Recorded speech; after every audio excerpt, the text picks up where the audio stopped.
Hello. Right.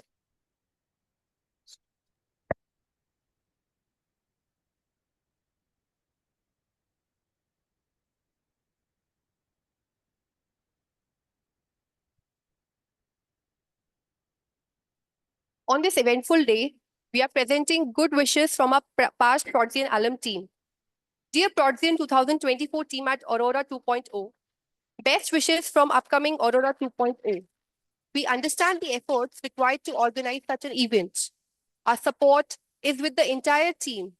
Let us keep the Prodzion candlelight shining brightly to illuminate the power of knowledge at Xlri Jamshedpur in this Platinum Jubilee year.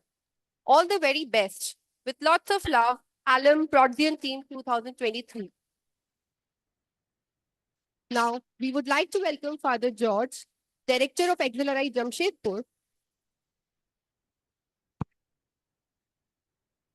Professor Sanjay Patro, Dean Academics, and Father Kuruvilla Pandikattu, Chair Professor, JRD Tata Foundation on Business Ethics, to the front. We also request Professor Kanakraj, Professor Sunil Sarangi, Professor Giridhar to grace us with their presence to the front. The shining candlelight shared by the alum Prodzion will be presented by Mr. Sanchit, Executive Member of Prodzion, Father George, and other delegates to illuminate the lamp. We request all our esteemed guests to join us to the front for the lighting ceremony. Showers of blessing. This is the promise of love. There shall be seasons refreshing, and from the Savior above.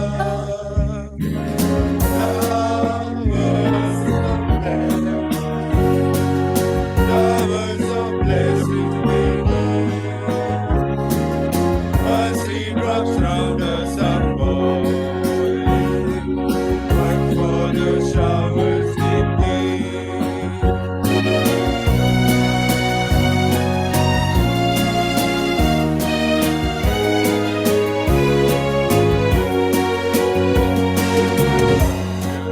showers of blessing, reviving again over the hills and the valleys, out of abundance of rain.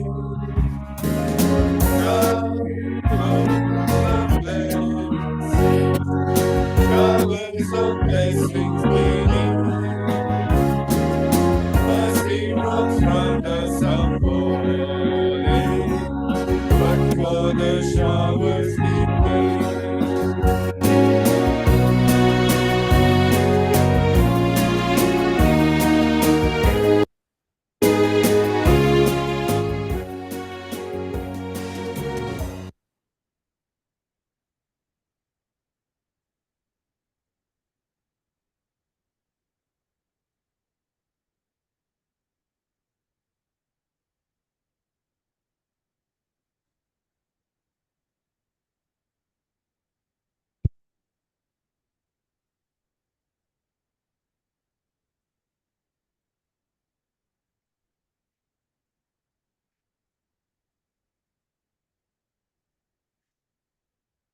So, welcoming all the guests to the front for a photograph.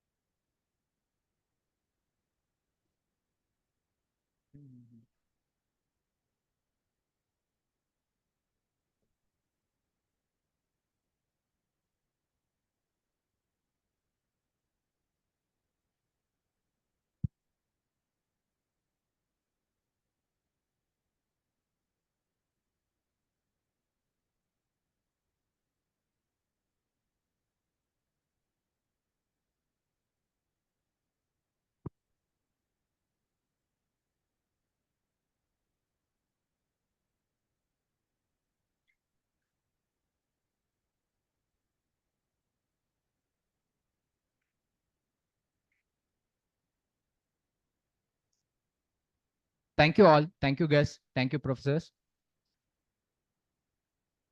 Good morning, all. Welcome you once again for this eventful day. We are delighted to invite Father George, our director, to share his reflections on the importance of today's event. Father, the floor is yours.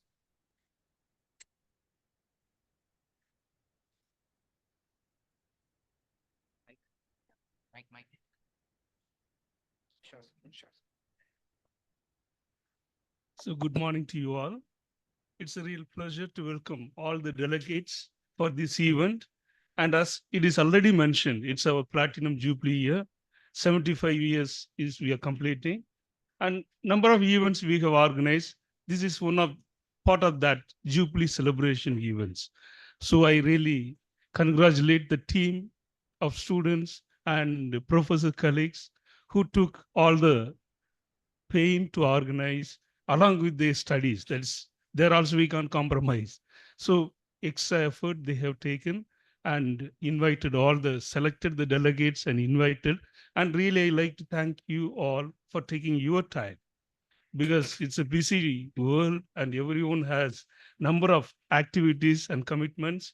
And in this midst, you are able to take time, come to our campus to interact with our students. It's a great thing. So thank you all. Sincerely thank each one of you. And today, any conference is on academia industry collaboration. That is the that has taken first preceding over everything else. Otherwise, when I was a student, it was interaction was very, very limited. Maybe CEO talk once in a year or something.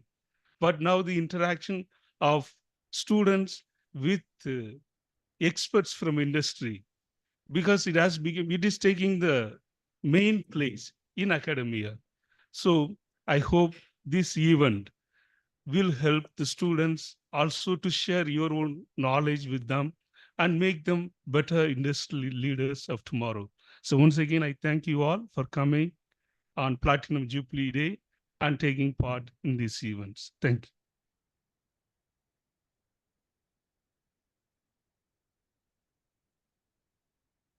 Thank you, Father, for your insightful words. It has set the tone for the day. Now, I would like to invite Professor Sanjay Patro, Dean of Academics, to address the audience.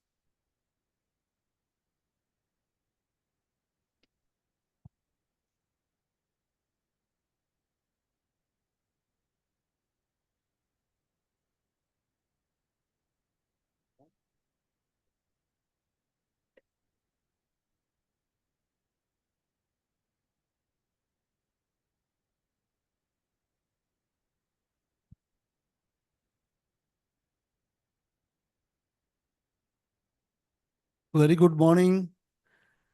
It's a great pleasure to see senior product managers, directors from about 22 farms coming over to Jamshedpur to share their insight and expertise with our uh, uh, experienced participants from the one-year general management program. They, on an average, they have about 9 years of experience. Minimum, though minimum is 5 years, there are few with even 11, 12 years of experience.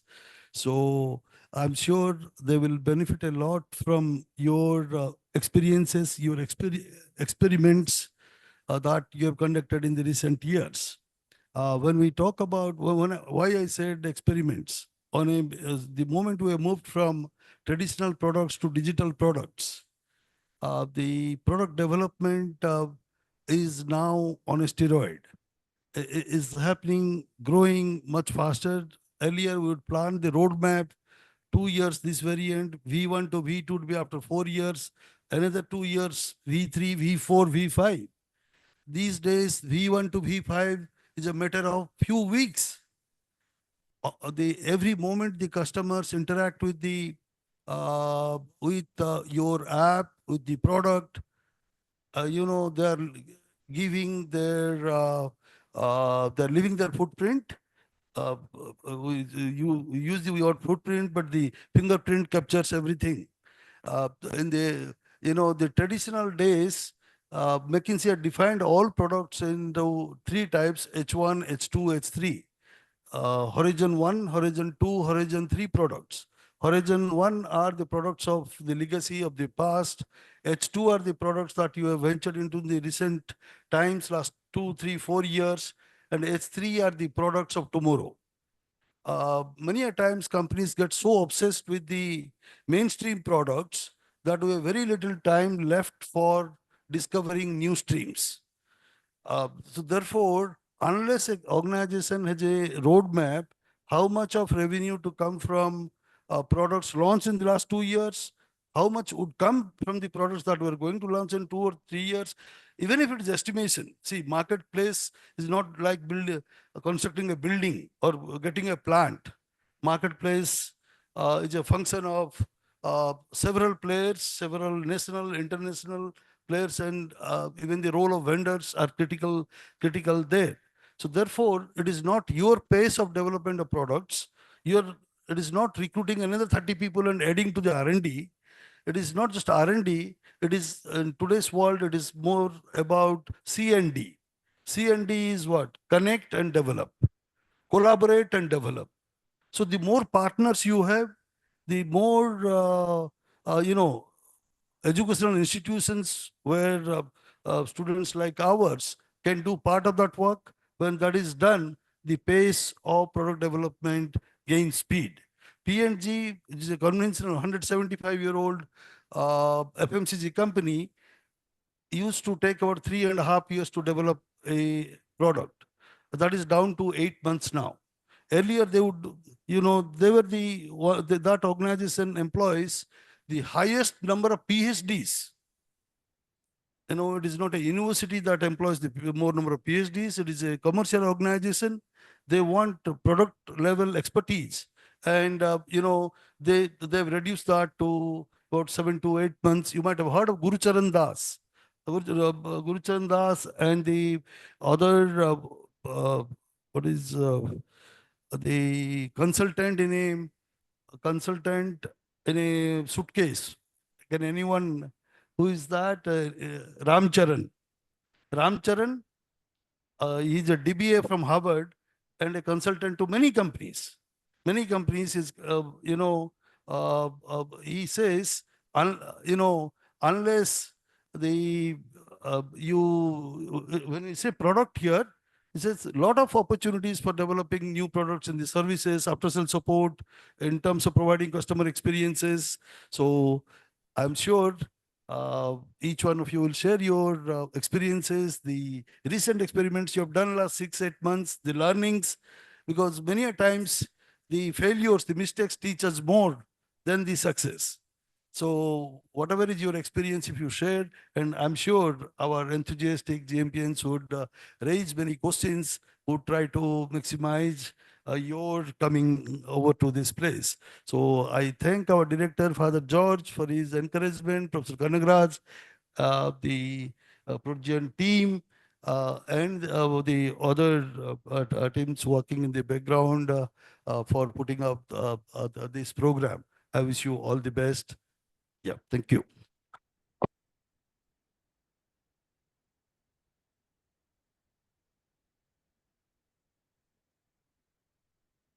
Thank you, Professor Patro sir, for your thoughtful words.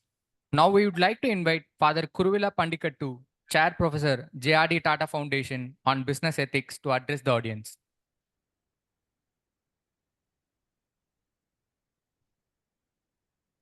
Thank you.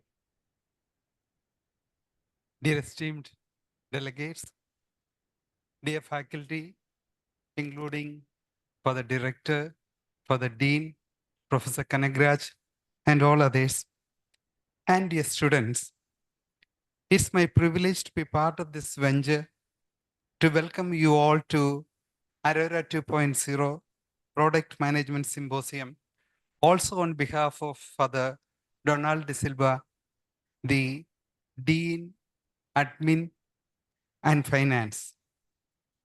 Today we gather, as we know, under the theme, Future Forward, Leading Product Evolution in the Digital Era.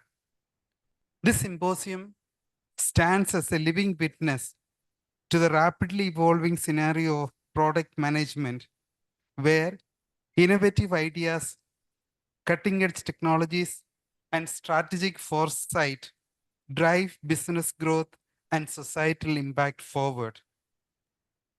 I would like to extend a special and hearty welcome to our distinguished speakers and panelists who have joined us today, bringing with them a wealth of experiential knowledge from various industries.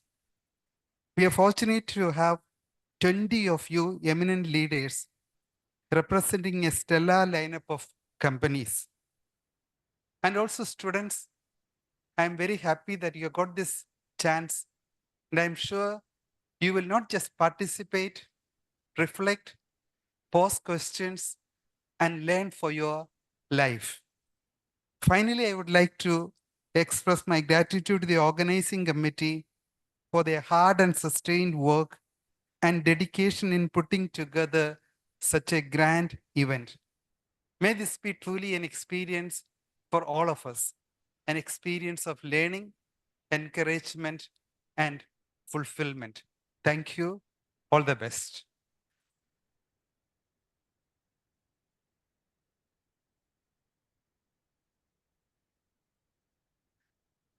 Thank you, Father, for your valuable thoughts. Before we engage ourselves into our exciting panelist discussions, we would like to welcome all our distinguished guests with a bouquet for gracing their presence on this special occasion. Your presence truly lit this event.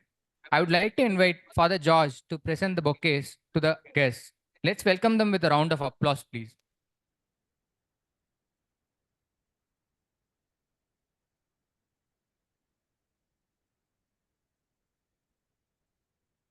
Firstly, welcoming Mr. Monarch Himanshu from Nike.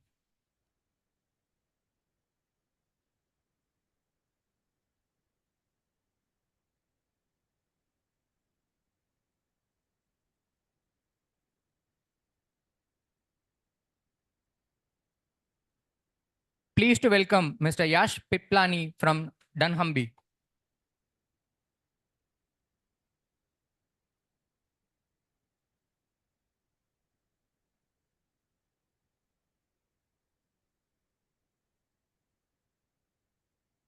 Welcoming next, Mr. Tulsi Chandra Pamujula from Airtel Digital.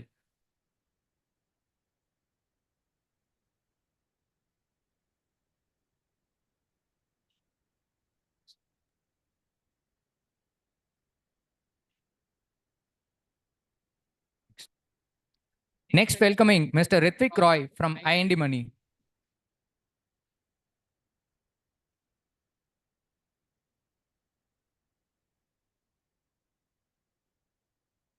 Thank you, Father. We would like to next invite Professor Sanjay Patro to present the brigade to our guests. Let's welcome them with a big round of applause. Oh, it's not there. Sorry, Professor Kanakraj, sir, to give them a bouquet. Please give a big round of applause. First, we are honored to welcome Mr. Gaurav Gupta from Infogain.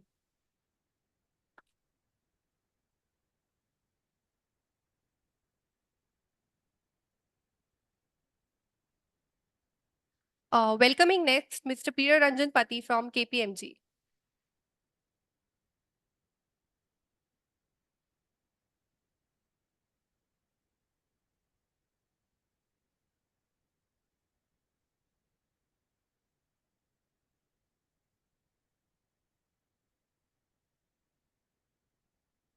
Joining us next, Mr. Monik Chatterjee from Atlassian.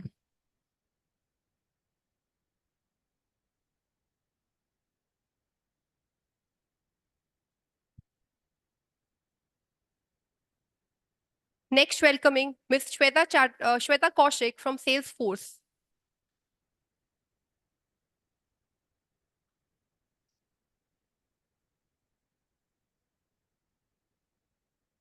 Next to join us will be Mr. Abhijit Dey from Axis Bank.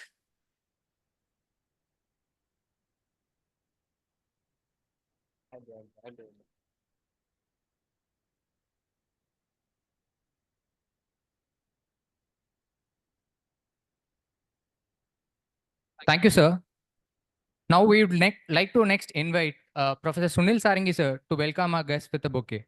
Let's welcome them with a round of applause, please. Inviting next Mr. Virendra Nadgiri from Nielsen IQ.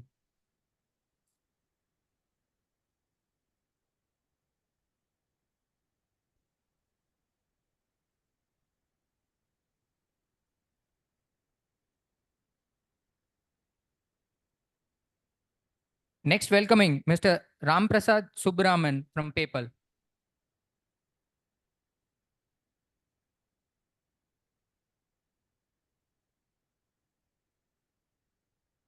Joining us next will be Mr. Saurav Kumar from Amadeus Lab.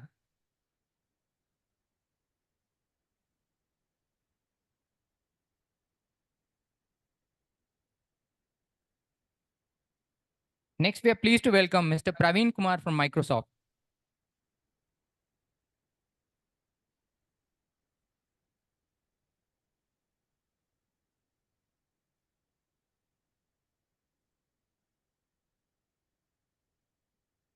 Welcoming next.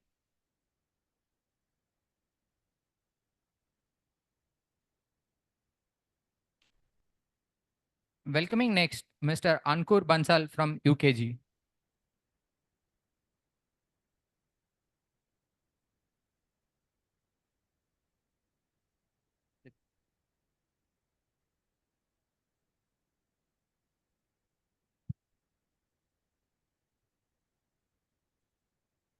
Thank you, Professor. Now I would like to invite Professor Kanak Raj to present the bouquet to our guests next. Let's welcome them with a big round of applause, please.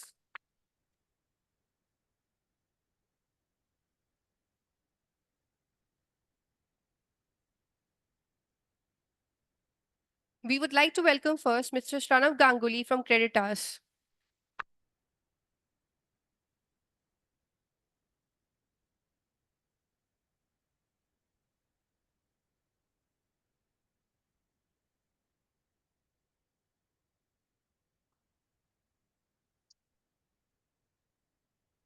Next to join us is Mr. Prabhat Kumar from Axis Payments Bank. Airtel Payments Bank.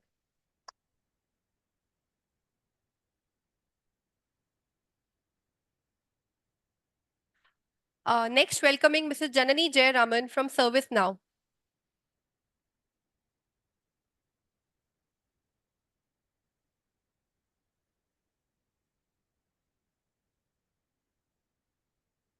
Now we are pleased to welcome Mr. Sandila Kondru from Yulu.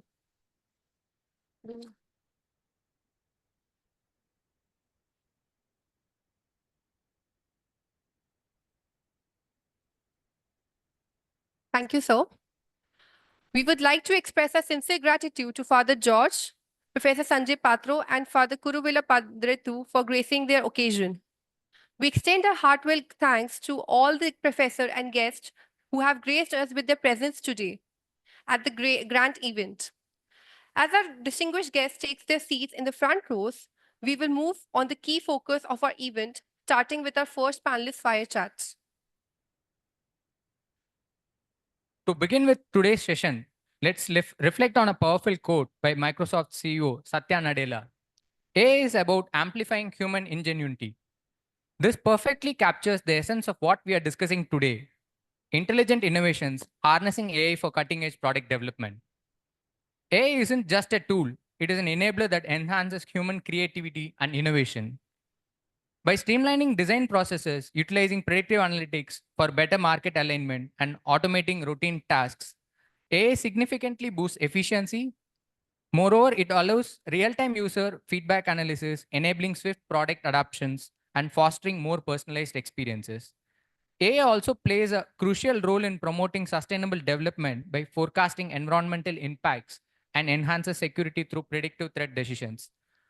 Incorporating these AI-driven capabilities ensures that companies stays at the forefront of innovation. So without any delay, let's welcome today's moderator for our first fire chat session. We would like to welcome Mr. Rubu Sant, our moderator for today's discussion. With his extensive experience in IT, telecom, and AI, Mr. Ribu brings a unique perspective to our topic. He is a skill facilitator who will guide us through insightful discussions and ensure a productive exchange of ideas. Let's welcome our panelists with a round of applause, please. Now we would like to welcome our first panelist on stage, Mr. Monarch Himanshu. Mr. Monarch has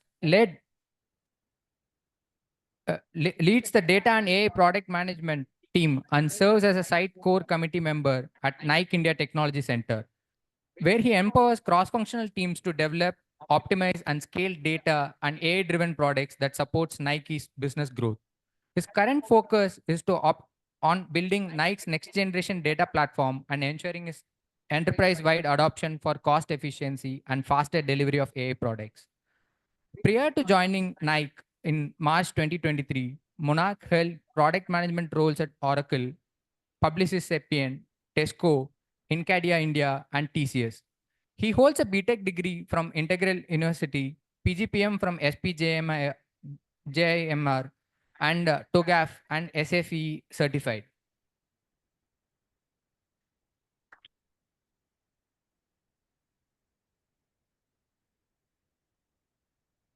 So now we are welcoming a second panelist on stage, Mr. Yash Piplani. Mr. Yash Piplani is a global director of product in Humby, where he leads the product strategy and development of modern data platforms, driving actionable customer insights. Before joining Humby, Yash held key leadership roles at Numbank in Berlin, Glovo, a Spanish unicorn in Barcelona, and Booking.com at their HQ in Amsterdam. In his personal life, Yash is passionate about outdoor sports, including cricket and tennis.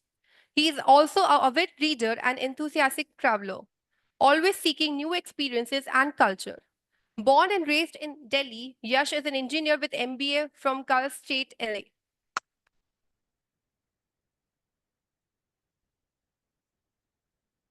Welcoming our third panelist to the stage, Mr. Tulsi Chandra Pamujula. Mr. Tulsi Chandra leads products for assisted channels and customer experience at Airtel Digital. He played a pivotal role in shaping a digital ecosystem at Airtel. The platforms and products he built in helped delivering superior experiences to 380 million customers of Airtel. His strategy towards building scalable products and leveraging AI to empower the agents and field force who face customers ensured standardization of experiences across touchpoints and channels, and also contributed to significantly bringing down the interactions. This also brought greater control on the quality of 60,000 plus field force. He has about 10 plus years of total experience in product management roles across e-commerce, lifestyle discovery, and telecom sectors. He is a proud alumnus of IIM Lucknow and Osmania University, Hyderabad. Let's welcome him with applause.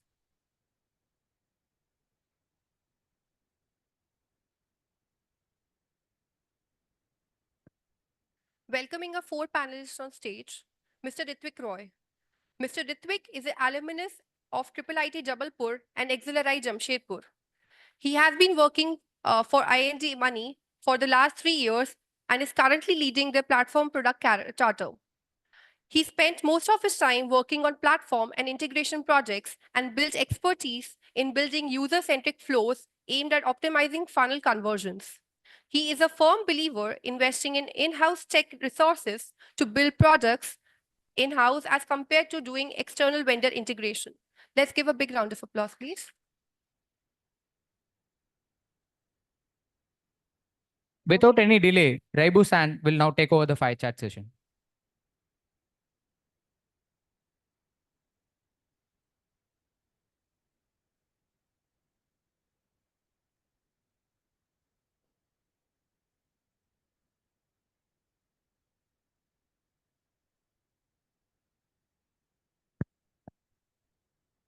Thank you, host, for that introduction.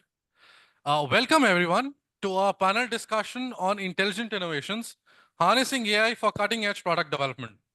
As AI continues to revolutionize industries, its impact on product development has been transformative. From enhancing customer experiences to optimizing design and production, AI is driving new levels of efficiency, creativity, and personalization. Today, we will explore how industry leaders are leveraging AI to push the boundaries of innovation, streamline process, and develop products that not only meet customer needs but anticipate it. Our expert panel will dive into the strategies and technologies shaping the future of intelligent product development. So, my first question to this panel: in what specific ways is AI transforming how companies develop and deliver products and services to meet evolving customer needs? Can you share examples of how AI has enabled faster innovation, improved customer experiences, or introduced new business models?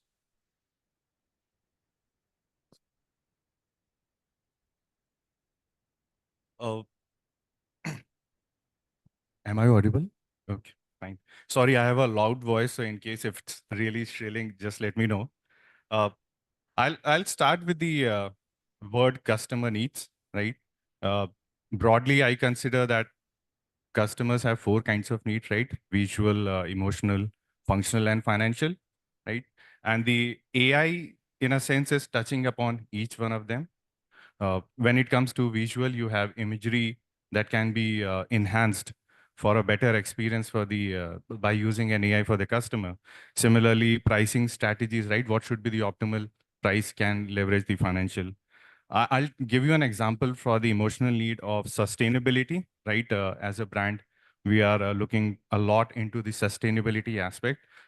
AI modeling is helping us identify supply chain inefficiencies so that we can identify the best route that can be used for supply chain, either from the delivery perspective or for moving goods from one port to the other. Similarly, just a shoe, right? It needs glue to be fixed sole with the body, right? So the AI modeling at the start of the value chain is actually helping us identify the most sustainable glue that can be used to fix a shoe, right? It requires a lot of chemical analysis, which were earlier done in the labs. Now it is being used through an AI modeling.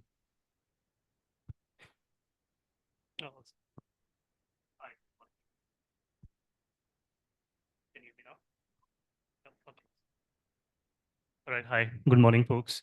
So absolutely right. We start from customer needs and work backwards from there. But let me take a step back and share a view, right? And but before I dive in, let me check the pulse of the room.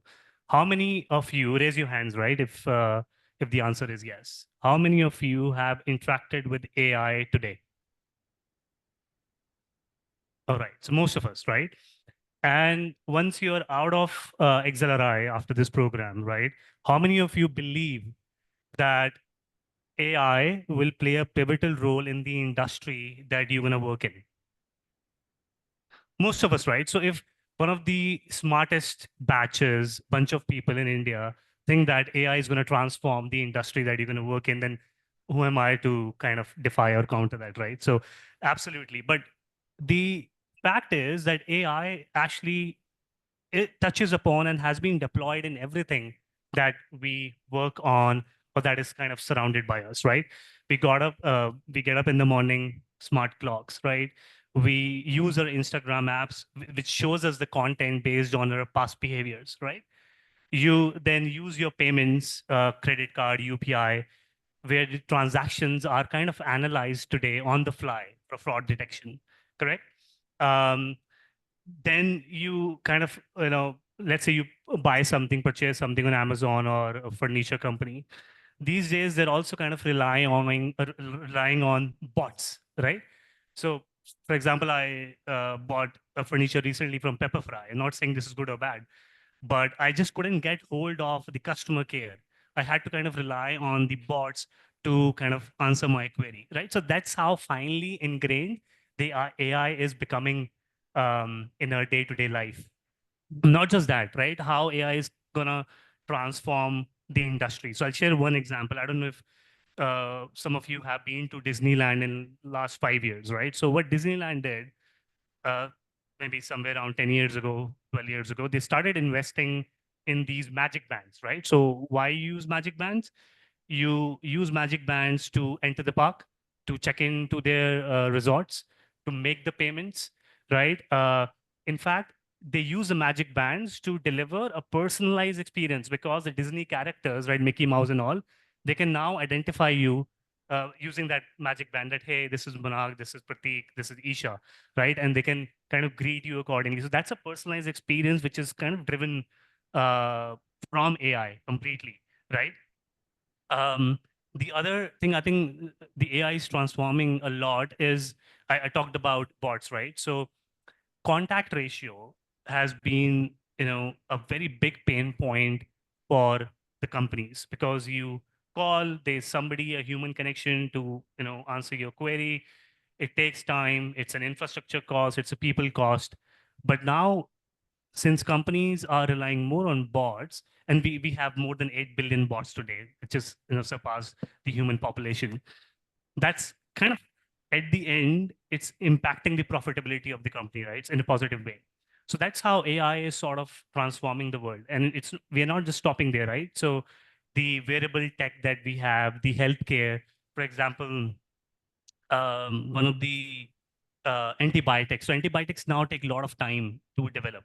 Allicin was one of the antibiotics developed with the aid of AI completely, and obviously the scientists in somewhere around less than 1 year, right? And it's kind of a non-toxic product that has been created solely by AI with obviously assistance from scientists, which is kind of now gaining a good adoption eventually, right? So I think that's how the AI is going to evolve and transform our world. And this is pretty evident. I mean, you'll see a lot of evidences around us. Like if you have heard of Y Combinator, right, which is a leading venture capitalist firm. So pre-pandemic, let's say season 2019, right, they had somewhere around 10% of the companies that they funded were working in the field of AI or explicitly calling themselves as AI assisted companies. Cut to season 24 this year, right? They have funded somewhere around 250 companies, and 50% of the companies that they have funded claim to be working in the AI field, right?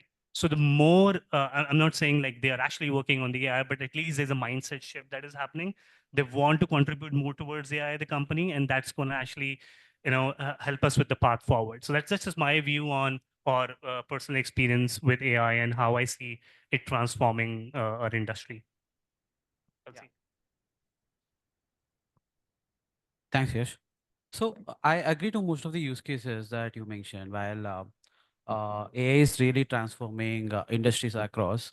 If you look at any business, so right from the acquisition to the customer experience to the KYC, AI is everywhere. So if I have to like identify the right cohort of my existing base, of the base that I don't even have, so AI is something that the organizations are leveraging to focus on the right kind of targeting. Let's say even if you look at acquisition process in detail, many organizations are implementing AI to seamlessly onboard the customer. If you look at the KYC processes earlier, many people have to go to a bank, visit a store, etc., to get onboarded. But then, like, did anyone open a bank sitting at their home? Did anyone, what do you say, order a eSIM that you don't even have to visit any store? So that is how, like, AI is bringing convenience to the customer. Like, COVID actually, like, give a boost to the implementation. Actually, many organizations are embracing after COVID, but then AI has been there quite some time. I mean, not the generative AI one, but then AI inherently, like we use it for churn prediction, like that is core for the industry that I represent, telecom. AI actually also have use cases into how do I monitor my network infrastructure. So for a telecom, it is of utmost importance that the availability of the service that we provide is important, so that if there is any downtime, there is a risk of a customer experience, because internet is like essential right now. So how do I forecast that this particular tower, this particular network node actually is about to go down, and do a proactive maintenance just to ensure that there's a continuity in the customer experience and there's no disruption there. So right from customer acquisition to onboarding the user, and ensuring that we deliver a supreme experience to the customer, AI is everywhere. Even if you have a problem or if you reach out to any of the channels.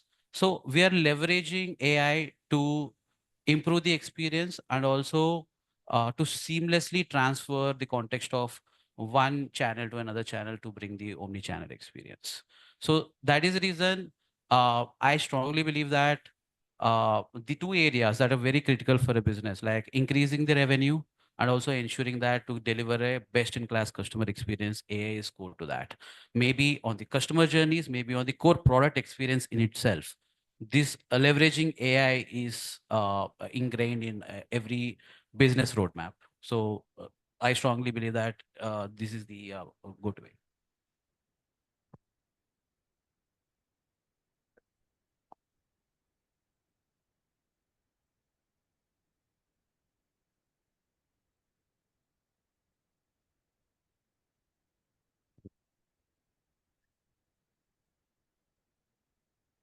Yeah. So I think let me try to answer this question from a slightly different perspective. Let me take the case of a small business and how AI is helping them. So, like if you look at AI 10 years ago versus today, the key difference is 10 years ago also AI was available, but access to AI was difficult. You had to build your own models. You had to decide which feature will use which model. You had to get a lot of training data set. You had to train that model. So building a AI-based solution was complex, and even the providers then used to be very expensive. Now what has happened is with the advent of GPT-4o and everything else, you can use the existing AI stack to build any solution in-house. It takes maximum of a month and a half. All you need is the right data set and you are good to go.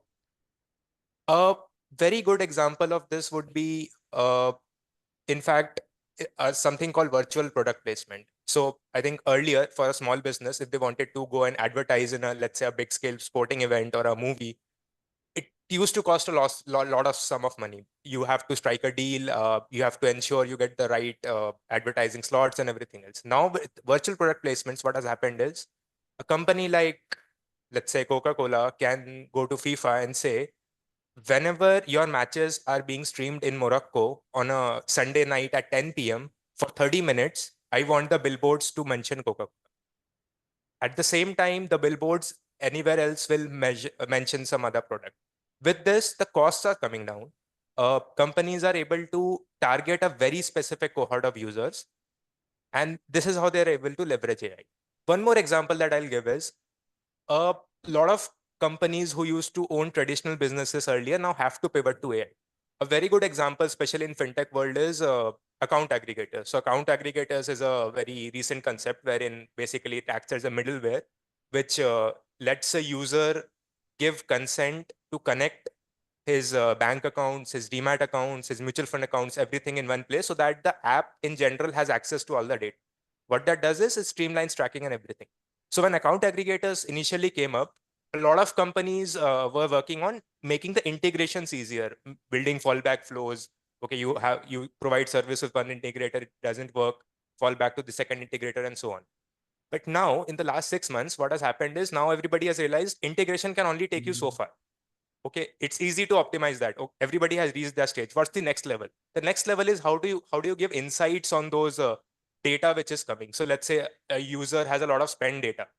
Can you analyze all of that and come out with this insight that, okay, this user normally spends an X amount of money throughout the year. This month he has spent 2x the amount of money. Hence he might be in a need of a loan. So let me nudge this user to take a loan on the app. So this is the product that is being sold right now. So I think this is an industry shift that is happening, is that despite you being a traditional business, unless you leverage AI, you cannot actually sustain in the long run.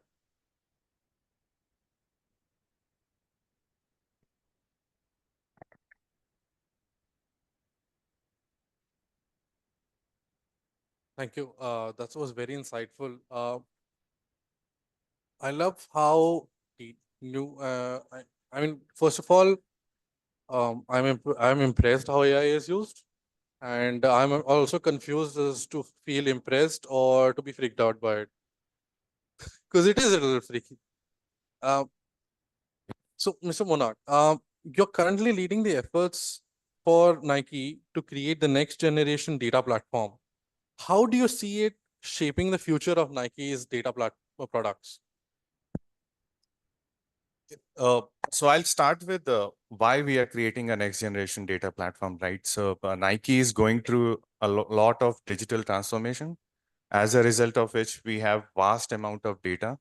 We have a very complicated system of authoring, wherein the data is entered, right?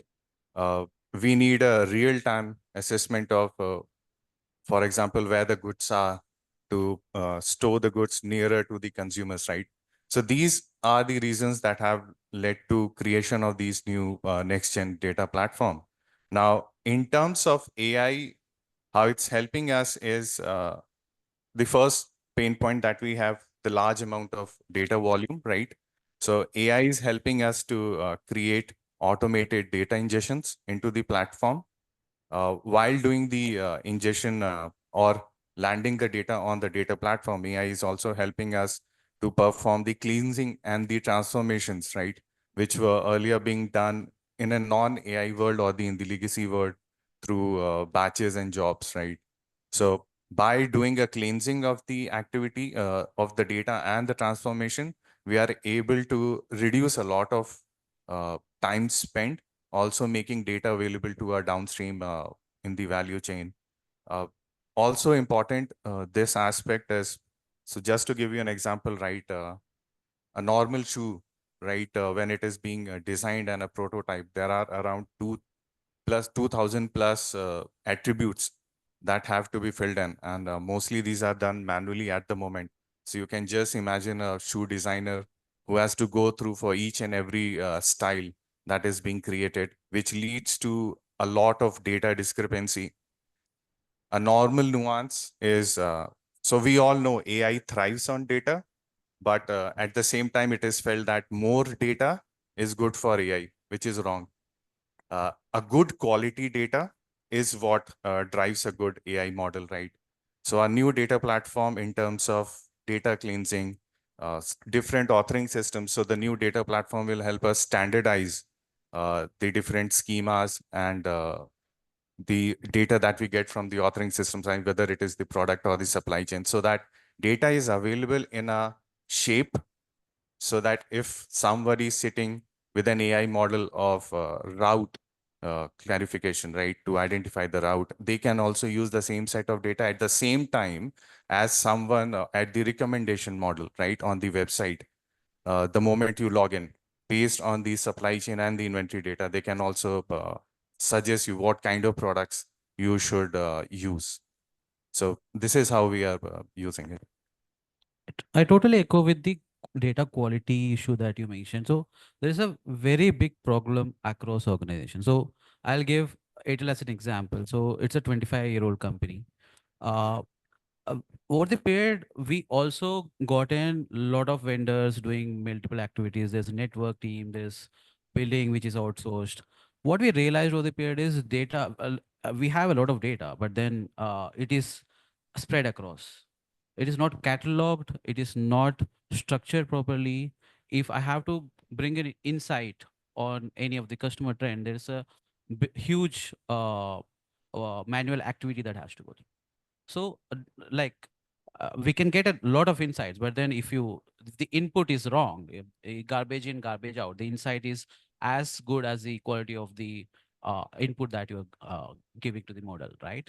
So that is where more and more organizations are focusing on how do I get a structured data, quality data, so that the output that I can get or the insights or the any actionable that I derive out of it is like of the quality that we expect or any serve the purpose that we are starting.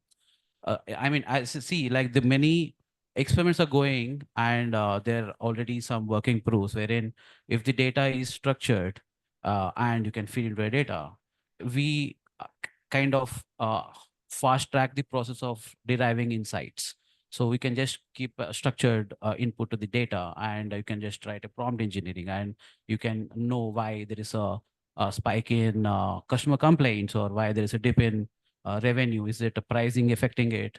or is it an external factor? You'll be able to like bring all this meaningful data if the data is structured. So I totally go with your problem you're trying. So the point that Tulsi brought, right, about the experimentation. So AI, experimentation in AI is really important, and that has to be really fast, because you don't want to spend a lot of your investment creating a model and then finally figuring out it's not working. So AI powered platforms actually help us do that.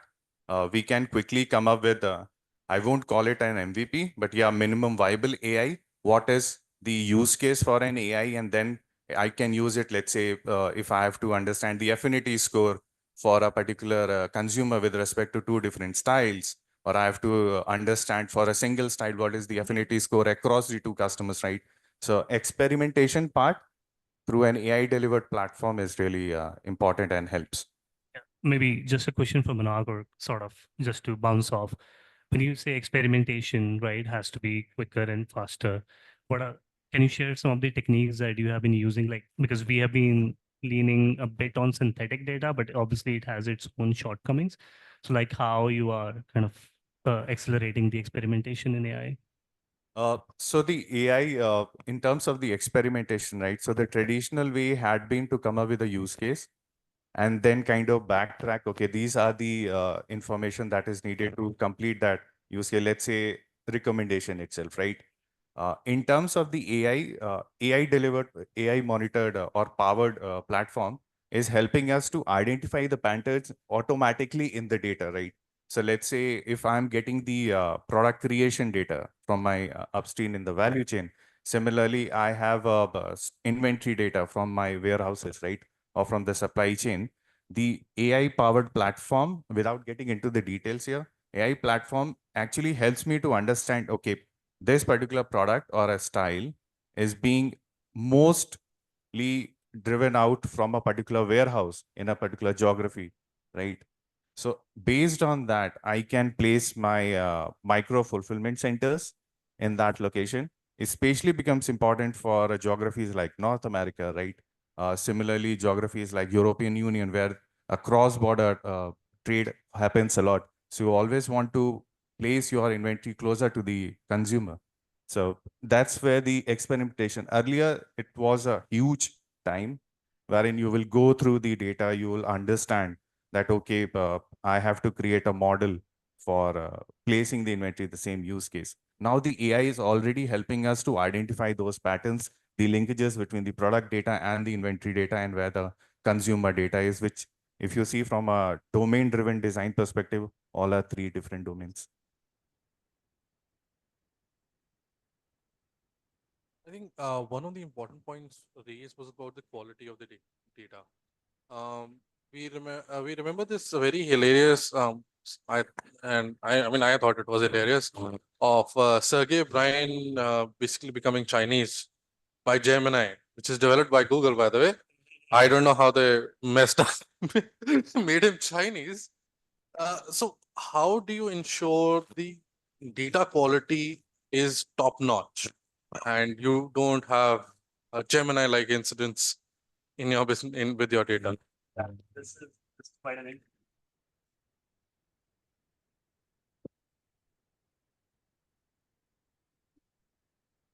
Yeah, this is quite an interesting point. So, data quality. So, I recently joined in Humby like 1.5 months ago, and last week we had this sort of a workshop, customer workshop, right, to understand the unmet needs and pain points. And one of the issues that came up was around data quality, which is data inaccuracy, inconsistent, right? Or if they're getting data from one source within our product, that if they're getting data from one source versus the other, the metrics have different values as well, right? So I think it's a broader issue, but let me maybe again take sort of a step back here, right?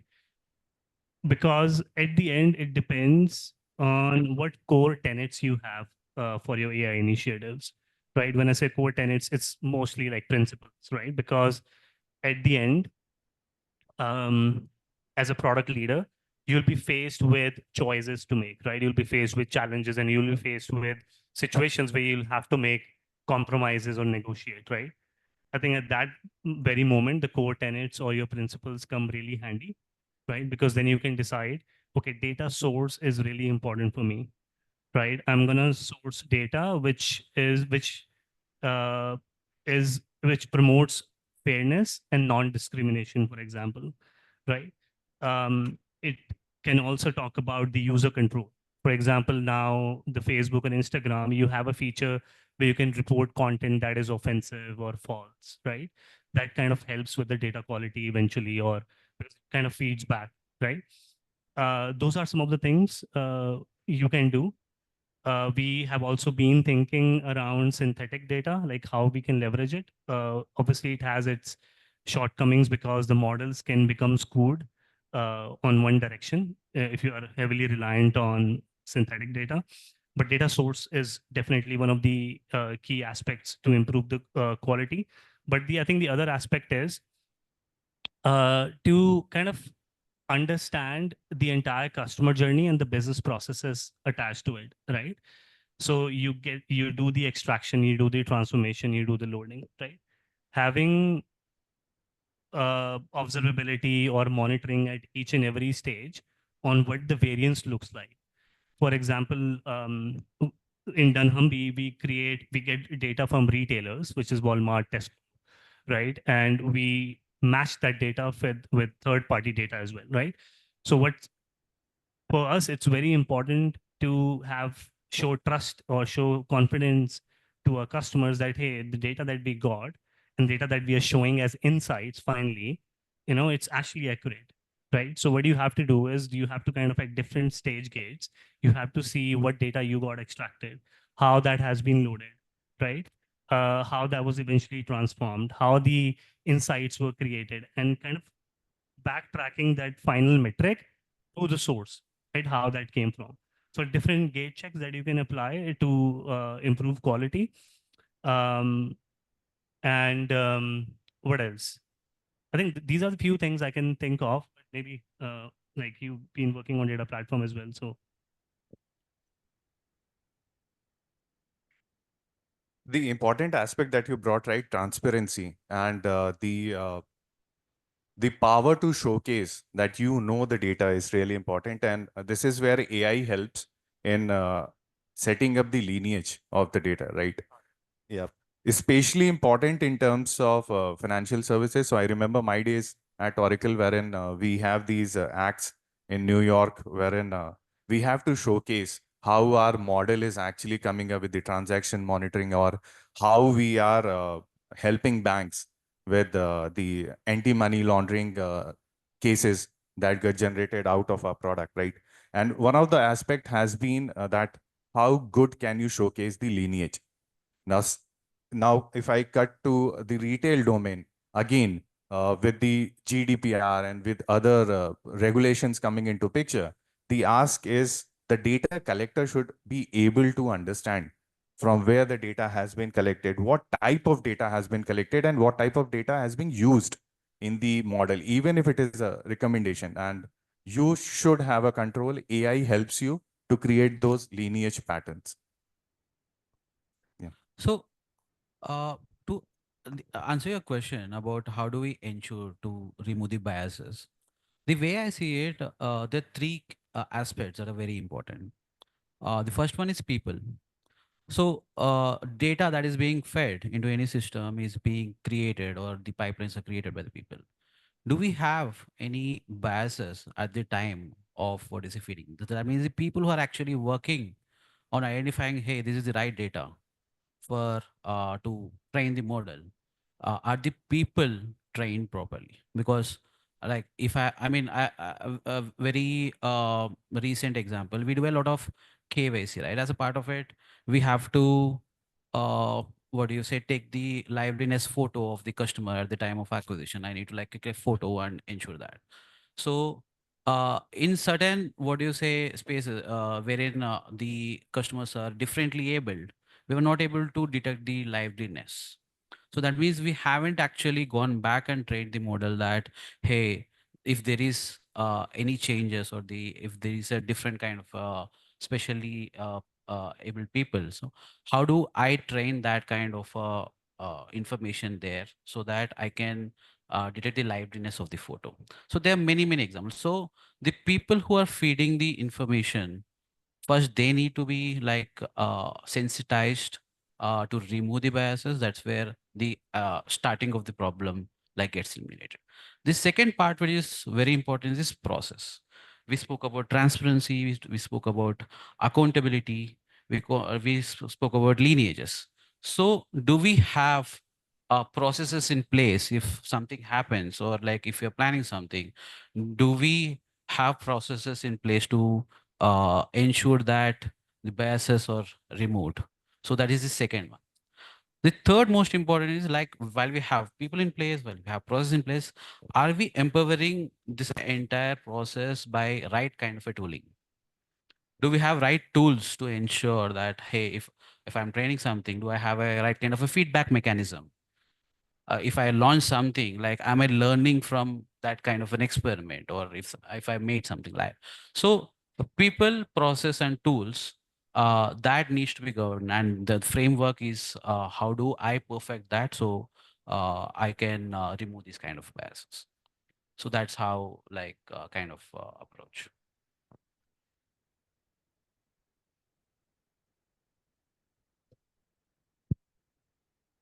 I think I'd like to build on the liveliness example. In fact, I'll take you through the entire product life cycle of how to build an AI based project. So essentially, IND Money at the end of the day is a broker, right? And for broker, KYC is very important because each and every account that you open gets audited, right? So there cannot be a single level of discrepancy in whatever KYC data you're taking. So like in our initial days, we used to have a vendor-based onboarding system wherein the vendor was doing the liveliness checks for us. What we realized was whenever there were flaws detected, the question that used to get asked to us is, how did you onboard this customer? And we did not used to have an answer. The only answer we had was, okay, the vendor told me it's liveliness true, so I accepted. That was the time when we decided, okay, we'll have to build the solution in-house. Now, when you're building the solution in-house, the first thing, obviously, and the most secure way to do it is obviously do a video KYC. But you cannot do that because video KYC has a conversion rate of about 35% at the industry level. Okay, you go a step further.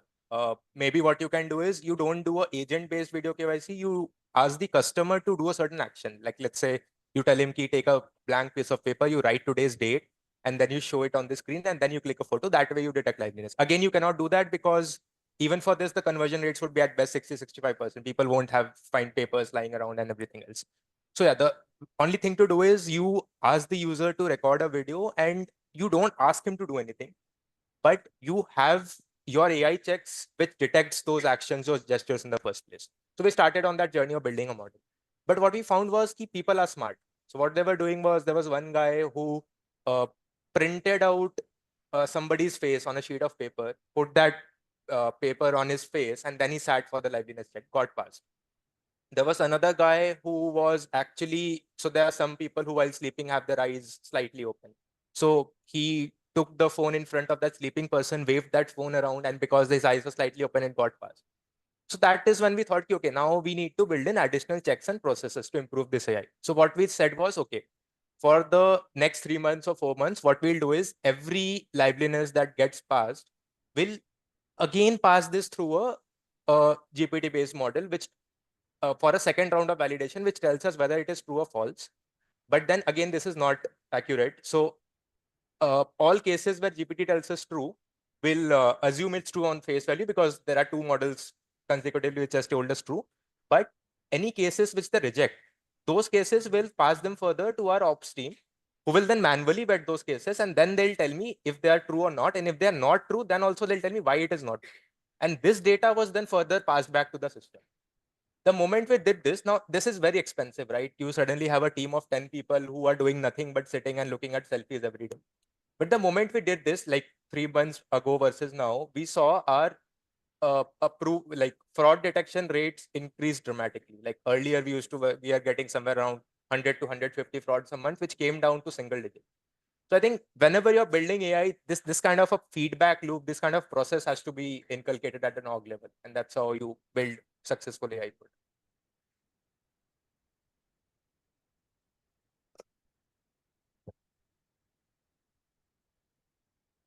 Thank you. Thank you all. I built some of the models myself, and data quality was always a very, very big challenge. How did you solve it? How Sorry? did you solve it?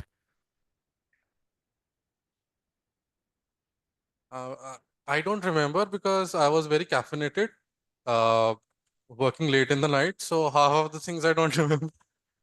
Okay, good answer.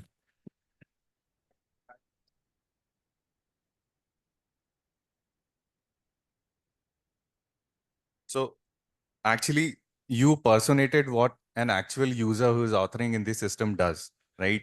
They are so much distressed that a lot of time, as I said, right, they have a lot of information to feed in. And that's where AI helps us to identify those anomalies, to identify, correct the errors, right? So I think what you did was actually a good case of how the user actually uses it.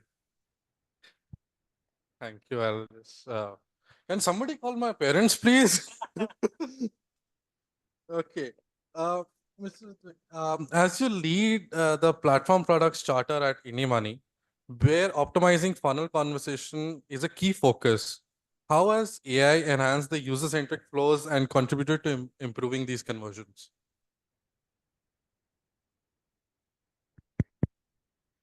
So yeah, so like as part of, let's say, and so I'll cover two examples. I think first example I'll take of an activation funnel. So like as part of our activation funnel, so it's all about how soon after registration can you get the customer to place his first trade, right? Like when we started at a journey, what we found was ki there are so many different user personas out there. So there's somebody who is a 18-year-old who is using a broker for the first time. There is somebody who has maybe 10 broker accounts already and is coming here just to experience the platform. And maybe there's somebody who is a 60-year-old who doesn't know how to like easily interact with the system. So we are all about how do you personalize flows at a very fundamental level. So we went around that journey, and the entire idea was how soon after registration can you establish what the cohort of the user is, right? And like if you look at various product concepts, what do they tell you? That uh, as soon as possible, get the user to interact with your app interface so that he explores, he knows what is around, and he can make a call. Initially, our journey was like this, but then we experimented. We look at a lot of data. We saw and we tried what if we don't let the user experiment with the app. We make it mandatory for him to do his account opening first. We know it's tedious and a lot of users will drop off, but let's see what happens. The moment we did that, we saw our conversions shot up by 5%. Why? Because the insight there was ki, okay, uh, users probably find it more difficult to complete the steps, but once they do, their stickiness increases. Similarly, with what we then tried around is, okay, before taking them to the account creation journey, can we ask them to track their, fetch their credit score, track their mutual fund investments? And the moment they did that, we kind of started showing them certain nudges and insights like, okay, you have a credit score of 825, which is in top 1% of all the users at Andy Money. Your mutual fund portfolio is 50 lakhs, but as people in your age group, your asset allocation is way off. So the moment we started doing this, it kind of turned on that aha moment for the users. And again, it led to quicker, faster conversions. So this is the first level where we use AI a lot in getting data and looking at activation. The second is, which I talked about previously, is frauds, right? So referral frauds is a big thing for fintech. So there's a lot of fintech players who will offer you $200, $300 for account opening and whatnot. The moment you do that, you see a lot of YouTube videos cropping up. How do you earn 1,000 rupees from Mindy Money? Do these XYZ steps. Like just search, go to YouTube and search for this. Every app will have countless videos like this, right? So, and see, the obvious way to detect fraud is, okay, the moment a user has created his account, you store all his personal information. And the next time when he, let's say, deletes that account, he opens another account to try and withdraw money, you kind of correlate that information. Is it the same PAN number? Is it the same Aadhaar number? And then you block him. But then you cannot do that because, again, of regulation guidelines that if a user is deleting his accounts, you cannot store even a single personal information on the platform. So there, what we did was we said, okay, we'll store the selfies. Selfie is not a personal information. It's just a photo. So anybody who came from referral, we kind of stored all their selfies in a drive. And whenever a new user came in and applied referral and completed his KYC, we matched that selfie with the existing database. And the moment a match was detected, we kind of told him, okay, you are not eligible for referral because you have already come to the platform. This again led to us cost saving of almost, I think the metric we measure there is ARPU by CAC. So average revenue per user divided by cost of acquisition. So our ARPU by cost metric actually doubled for referral base the moment we did this. So yeah, these are some of the ways how we kind of do AI in product development. I think we do have a very similar problem set, because one of the problems that we have at the time of acquisition is also there's a lot of rotational churn in telecom industry, right? So if you take a mobile connection, like you have to stick to the connection for 3 months. After that, you can put to any service provider. So there is a lot of gaming that happens at the offline channels, where in the retailer, if you go and what do you say, take a prepaid connection, the same retailer sells Airtel, the competition, etc., etc. So there's an incentive for the retailer to get you a lot of gross ads. So same customers, like right now he'll go out of Airtel and maybe come back after 6 months or 9 months. So that is basically the gaming that the retailer is doing because of the incentive that is getting. We kind of also used a similar model wherein, I mean, we can not only selfie because we are okay to use the KYC information. We have a lot of information of the customers. There also the gaming is happening. Like one of the valid documents to get acquired is Aadhaar. But then on top of it, you can use driving license, PAN card, voter card, anything. So a combination of these parameters is something that we arrived at to ensuring that, hey, the customer came back sometime in maybe the past 6 months or 9 months, and then we kind of restricted the incentive that we are giving out to the retailers. So there's too many, a lot of smart solution, but then there are even more smarter people out there to like game the system. So it's a continuous learning and continuous adoption of leveraging technologies to solve. So it's a cat and mouse game that you have to be one step ahead always. And No, actually, if you go by that mindset of cat and mouse game and you have to be one step ahead, what it leads you is then as a data collector, right? It may lead you to some unethical practices as well, because if you are always trying to be staying one step ahead of your, the mouse in this case, right? So I would say that as called out, right, being responsible at the same time being ethical in order to ensure that you are not letting the fraudsters use your platform, because as Neil Gaiman said that a right tool in a wrong hand is a weapon. So you don't want to do that, right? So that's where, it becomes really important. Don't always get into that cat and mouse game. Instead of that, stick to your ethics and responsibility, especially when handling with data and AI. I think since we're talking about fraud, right? There's another thing, because I used to manage customer identity at Nubank a few months ago. So adaptive identity verification, right? So I think that's largely what we are referring to here as well. That based on your user profile, behaviors, past behaviors, right? You kind of adapt the identity verification needed, right? For example, I still have my German bank account. So when I travel to a new country, right? And I made like 2-3 purchases, it asks for my your residency card, right? Hey, can you share with us? But I don't have the residency card anymore. I'm using my older residency card. It still works, right? So there's a gap there because technically I'm not it's not a valid card to use, right? So having tighter controls, and that's where AI can add more value, because then you will see, okay, you will have integration. The AI model is kind of integrated with your bureaus and the DMVs or the identity storehouses, and can tell you that, hey, this is the latest information or not, right? For example, when we were at Nubank, one of the challenges we faced was around politically exposed people, right? So what would happen is um, uh, customers would create account, right? So Nubank is a new bank completely. We will create accounts and offer the credit card in less than 5 minutes. So and it's 100 million customers. So the scale is pretty high. So the KYC, onboarding, credit evaluation model, everything has to be top notch, right? So what would happen is we would often get this because of the enhanced due diligence flows. Our compliance team will a lot of times be bombarded with these requests like, hey, we have a AML trigger, right? And then they will manually kind of go in and see, okay, this looks like high risk, this looks like, so they'll spend like hours manual effort. So what we did, we kind of created two models. First, the model, it will get the user data, the profile data, and the credit bureau data from Brazil, because we were a Brazilian company. And at that time, we'll tag a customer as high risk, medium risk, low risk based on that data, right? Now, when customer starts transacting, right, at that point in time, we'll now use the past behavior data, right?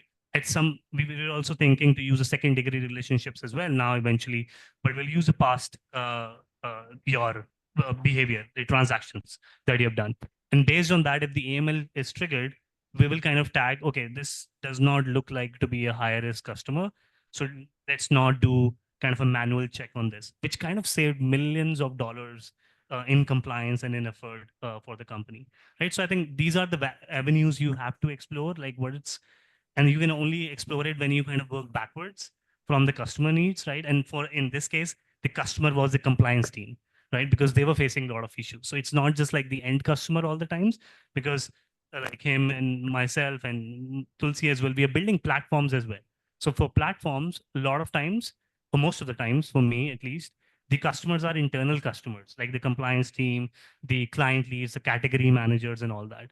So I think that's what you have to kind of study to rightly unlock the AI capability and that power.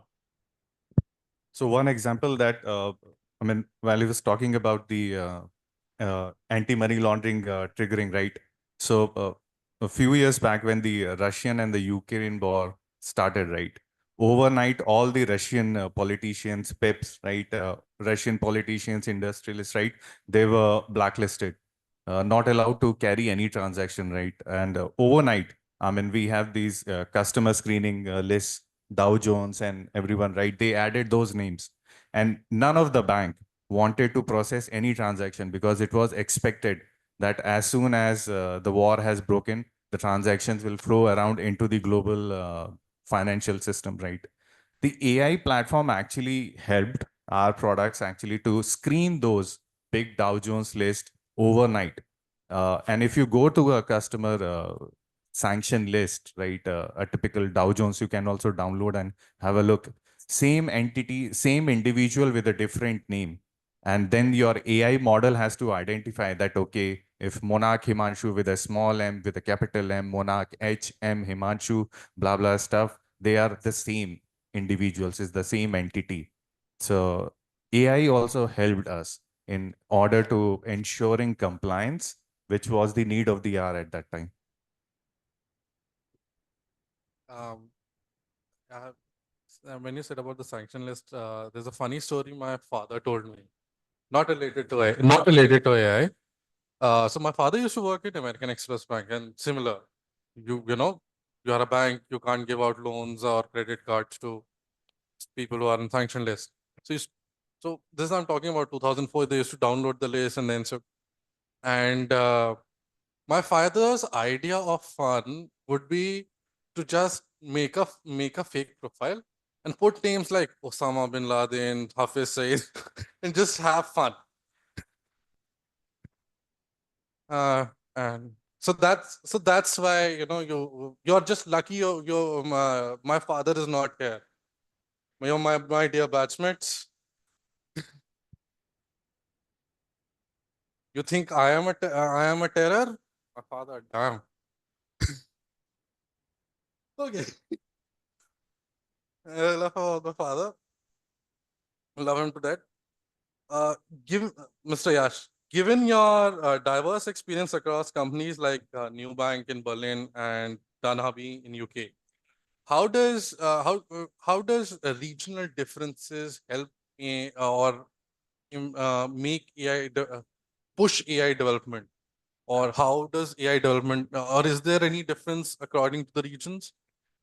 That's a good one. There are. So maybe what I can do is, I think we can talk about differences like at kind of a socioeconomic level or the regulation level. But let me share some thoughts, right? So I first moved, and because I've kind of lived in now Amsterdam, Barcelona, and then recently Berlin. So when I joined Booking.com in Amsterdam, right? As a company, our focus was more about, and I'll just talk about company and then give one example on how I see it's a bit different because the problems are different. So when I joined Booking.com, our focus was to kind of deliver a connected trip experience, right? So you book a flight with us, right? Now, if you have booked a flight, we will solve your accommodation needs as well, right? We have solved your accommodation needs. You have landed at the airport. We'll solve your car rental needs as well. Once you have established, settled in the hotel, we'll solve your food needs as well, right? So that's connected experience for you. So that's where we had like a lot of AI, machine learning kind of from an organization standpoint, a dedicated team built to just focus on those problems, right? Which was largely on recommendations, right? Um, okay, so this person has done this booking. How can we give the person this recommendation? Now, how can we nudge the customer or user or solve their needs around activities, right? If it's a tourist, if it's a business traveler, then obviously it will have different needs, right? You might need car rentals. So driving those personalized campaigns and recommending products or recommending hotels or anything else was something which I saw pretty evident at booking.com. Another thing which was pretty unique to Amsterdam. So in Amsterdam, if you've been there, right, what happens is it rains for 20 minutes, then it just stops for 2 hours. Then again, it rains for 15 minutes, it doesn't rain for the end. So it's kind of cats and dogs, right? So so there was a app known as Bowen Radar, very small app, right? But completely AI powered. And it will tell you exactly that, hey, between 9 and 9:15, it's gonna rain, right? So what people would do, people would plan their itineraries accordingly. So if I have to go to office, I'll plan between 9:15 and 9:45 and it's not gonna rain, right? So that's how AI solved a very small problem, but very important problem, right, for the customer.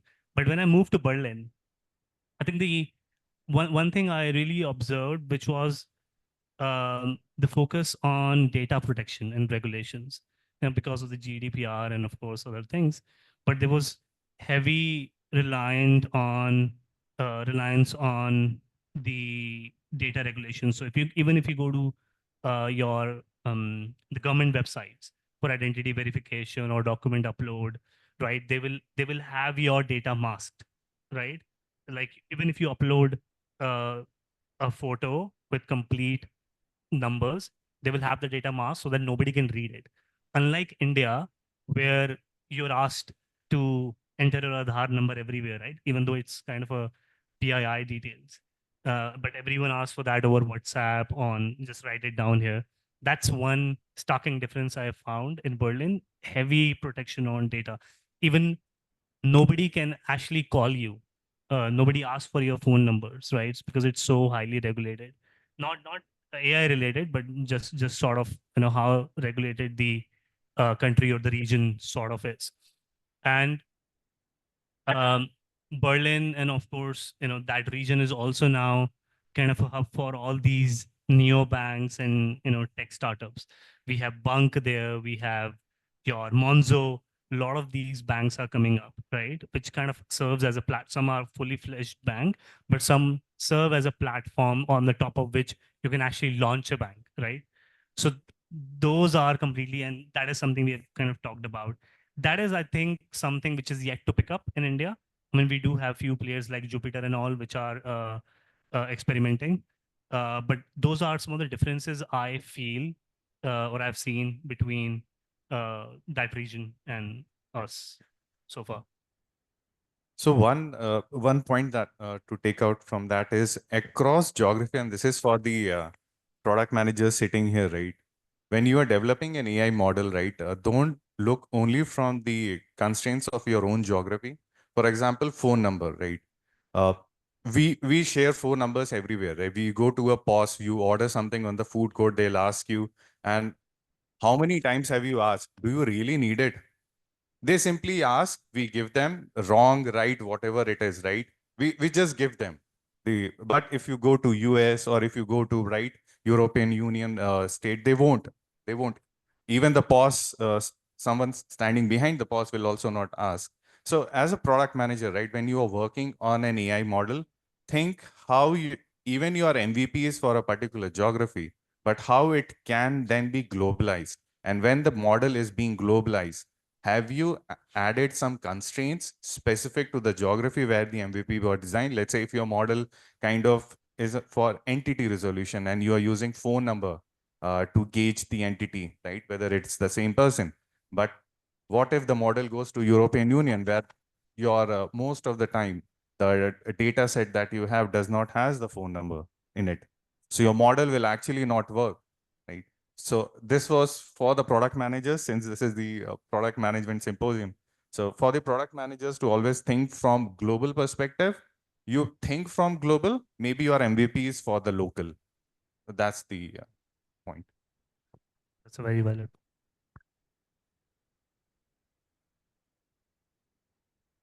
I think I have some more questions. So we're talking about ethical considerations.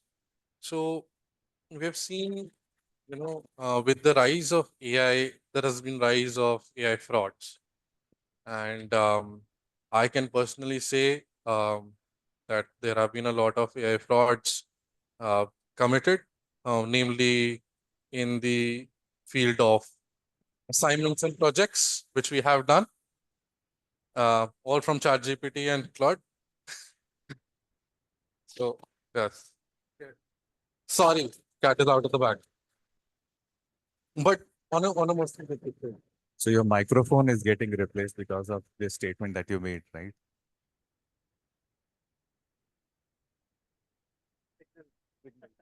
I'm more concerned about my.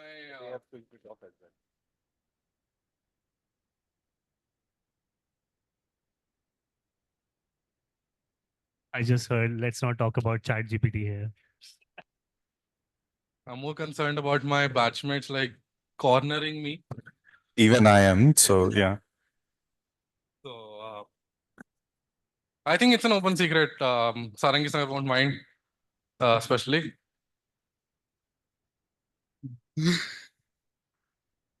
And you know what? It's not bad. I'll tell you why. So, I'll try. Okay, I'll try. Now I'll try. Be serious. So the ethical consideration is a very important task. Not only, the type of data that you take, but also the biases.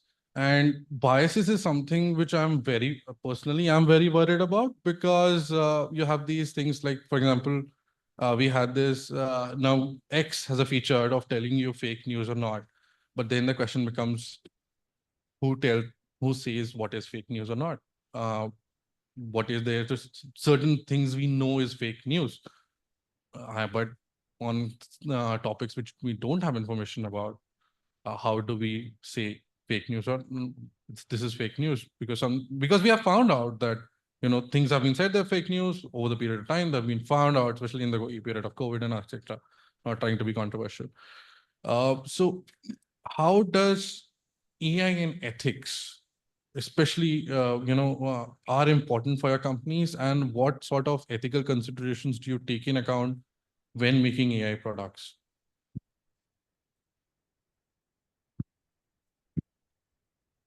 I think we have, hello. Yeah. So we have talked about ethics a bit, right? I think for me, there are two things. So first thing which I talked about core tenets of my product. So whenever I build a product as a product manager, one thing I really look into, obviously the customer problems, but what my core tenets of that product would look like, correct? The principles that I'll stand by always as a leader, right? And when we talk about AI products, data transparency or explainability AI, as we call it, right? That's very important. Where you source data from, right? If that source is biased or not, like how do you assess? Like you do assessment of the sources as well, right? Data source is very important. Human control is very important. The user control, which I think Facebook or Instagram have we talked about it, right? They have started doing. That is also very important because you will be often in a situation when you're launching a new feature, you really want, because you have you and your team have put in their blood and sweat into that product, and you really want it to be successful, and you really want the adoption. But if you give user control that, hey, I want to be opt out of this, or I don't want to see something like this, then it counteracts, right? But that's where your principles come handy, right? That's where you stick by them, that regardless of what happens, these are some things I'll always adhere to. Privacy, safety, right? So these are some of the principles I usually look into. But at the same time, it doesn't stop there, right? Because I might have my own principles. They could be good or bad. But if they are not aligning to the organization value overall, then they will just fall through at some point in time, right? So my principles always need to kind of align with the organization value. So but I'll give you one example. One of the customer-centric companies that we know is Amazon, or I know is Amazon, right? So Amazon, some years ago, they built an in-house recruiting AI tool, right? So which will kind of screen the candidates, will say yes or no, just like your dating apps. Anyway, so what started happening, the tool had to be scrapped because it ended up creating a bias against women, right? So now, I mean, they could have continued, but again, it goes back to where they are sourcing the data and how customer centric or how people centric you are. At the same time, when we talk about uh, explainability, right? Explainability has to happen, or transparency has to happen, I think, in maybe at 2 3 different levels. One is a global level and one is a local level. So when I say global level, right, you can say, okay, why Yash did not get a credit card? It's because of the income, it's because of the region, it's because of the CIBIL score, credit score, right? So that's like global. uh, what are those variables, what are those factors, right? But the local level is more cultural, is more contextual, where you tell why Yash did not get a credit card approved, if all of the factors were there, or two of the majority of the factors, or majority of the factors were there, right? Sorry, I didn't realize. um so that's, I think, how AI, if you have those principles sorted, they align to your organization values, you're clear how you're going to use them into your product design, evaluation, and decision tree. That's one way you can, as a product leader, you can build products that are more responsible, that are more ethical. But just to add on to that, matlab, I mean, it's fine when you say that as a person, you have certain ethics, certain principles that you want to bring into a PM sort of role. But as an end user, when let's say I'm exposing my PII data to an app, which ultimately goes to an analytics engine, I as a user have no idea whether my PII data is then further ingested into the system and whether it is retrievable by somebody else or not. So how exactly do you solve that problem? How do you bring those trust elements, those guardrails principles into picture? I think that's the bigger question. So I think it's more about, like, it's a given, right? So when we talk about transparency and explainability, I think that's largely what I meant. You can't be sharing data. At the same time, you give control to your users as one of.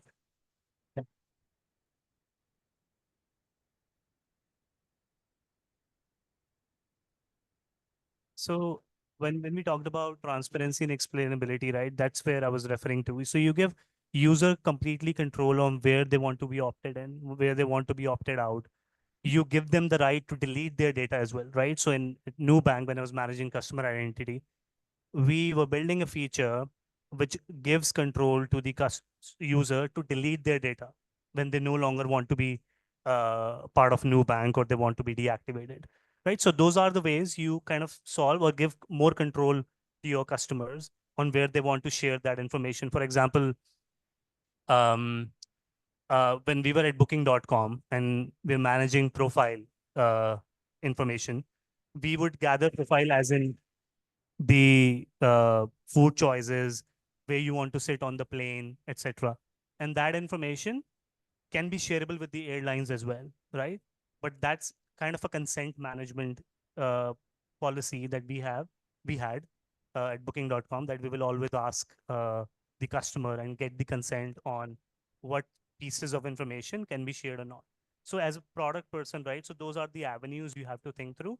But in what happens in bigger organization, it's not just like one person doing this, right? Because you have different teams. You have a team for privacy, you have a team for consent management. So you kind of have to work with different stakeholders, manage them, get their requirements as well, and then bake it in. For example, at Denhamby, um, every time I ingest new data, right, or I want to use new data, I have to kind of, the process is that I have to go through privacy and security team. So I can have a principle, but at the end, I will also have to manage that stakeholder and adhere to their requirements as well. So an important point to call out here is ethics. If you see, right, it's a very subjective topic. You cannot measure what is ethical and what is not. It belongs to a lot of us. Every day we go through the ethical dilemma, right? Now, if you're not clear in your principles, the way Yash called out, right?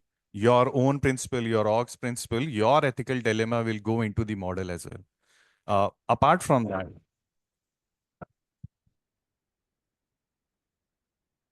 no problem. Production bug.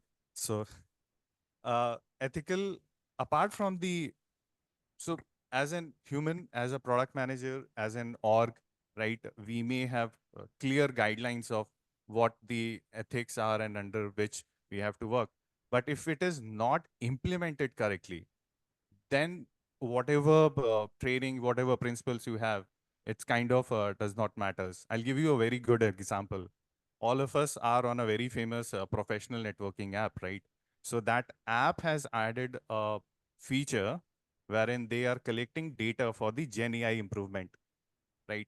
They have called it out. That setting is somewhere in your data privacy. You go to data privacy, right? And they have that. So are they ethical? Yes, because they, I mean, if you go by the basic principle, yes, they have called it out. There is a setting. They're giving you an option to opt out of it, right? But the implementation part becomes important because I've been using that app 10 times a day. I never got a pop-up saying that they have added this. Secondly, by default, they have kept it as yes. So unless and until you, so I don't know when the setting was added, you have kept it as yes. So you are actually back at the back end tracking me. They are ethical in terms of telling everything, but the implementation is what matters. That makes you actually responsible. And in this case, I think that's not the responsible way of implementing a feature. So as a product manager, we need to ensure that implementation part of the ethics is done in a right manner so that it reaps the benefit of ethics in AI.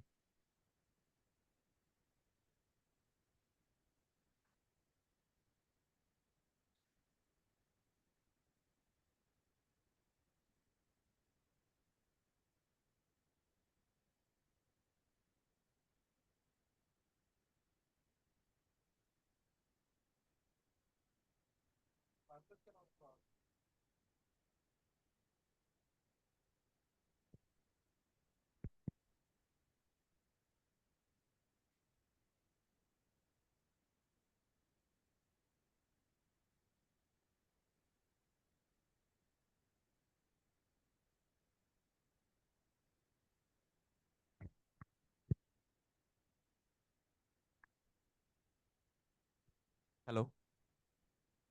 Hi guys, I'm Kiran. I'm working with Tulsi at Natal, and I've had the privilege of working with two of our panelists here. And my question is, with AI coming into the industry and a lot of talk about jobs getting replaced, right? As product management professionals, how do you think we should upskill ourselves, right, to ensure that we stay relevant in the industry and continue to add value to different businesses?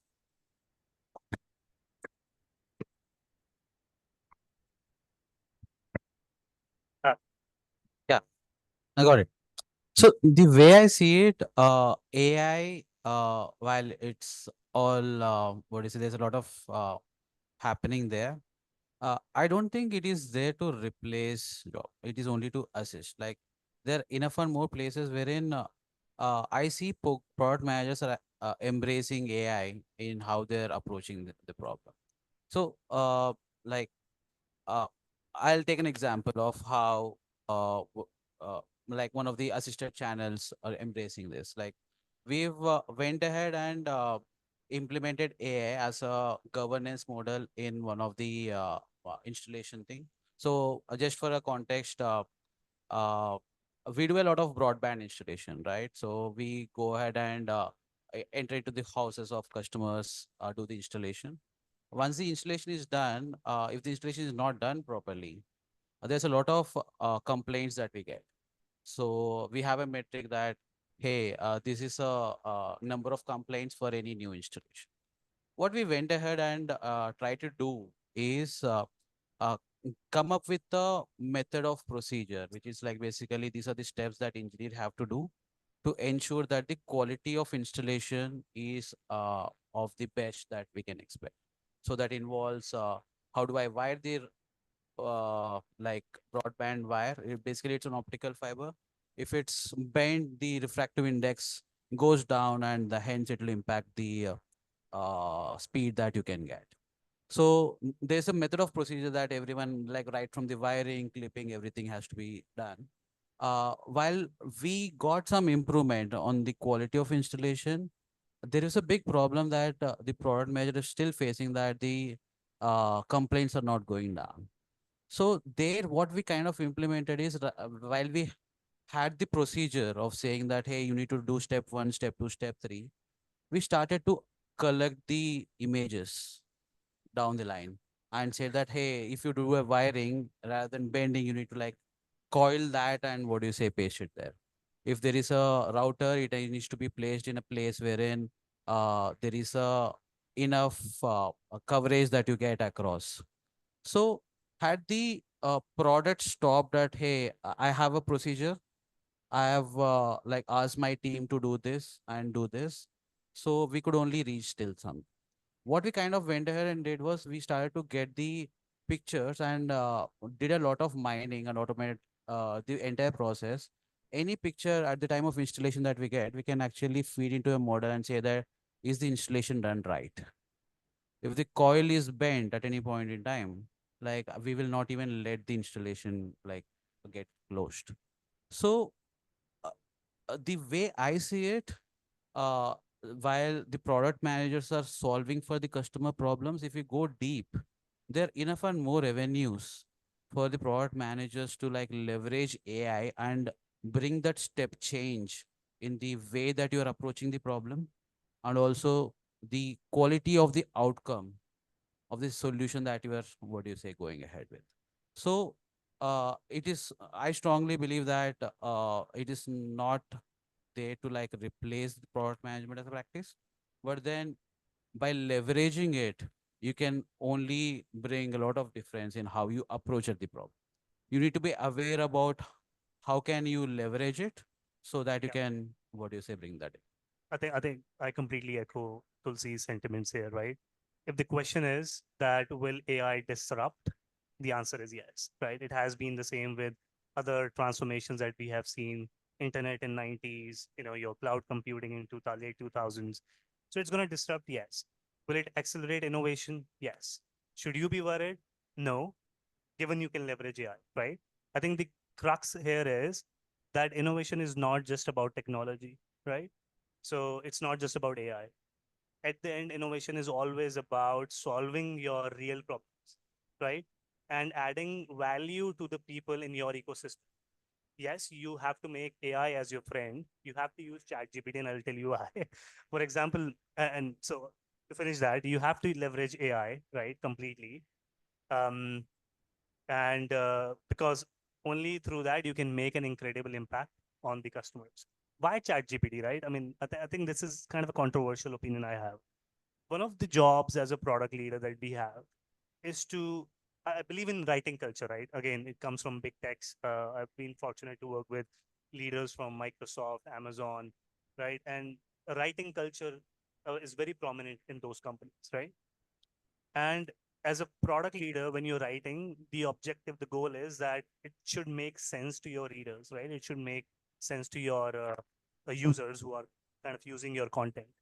Now, if ChatGPT can help you revise, reframe that content, why not use it to your advantage, right? But would you like use ChatGPT to completely blindly, accept a strategy that it's advising you? Not really, right? So it depends on the use cases where and how you use a ChatGPT, but it's a great tool. Uh, I'm I'm fully supportive of that.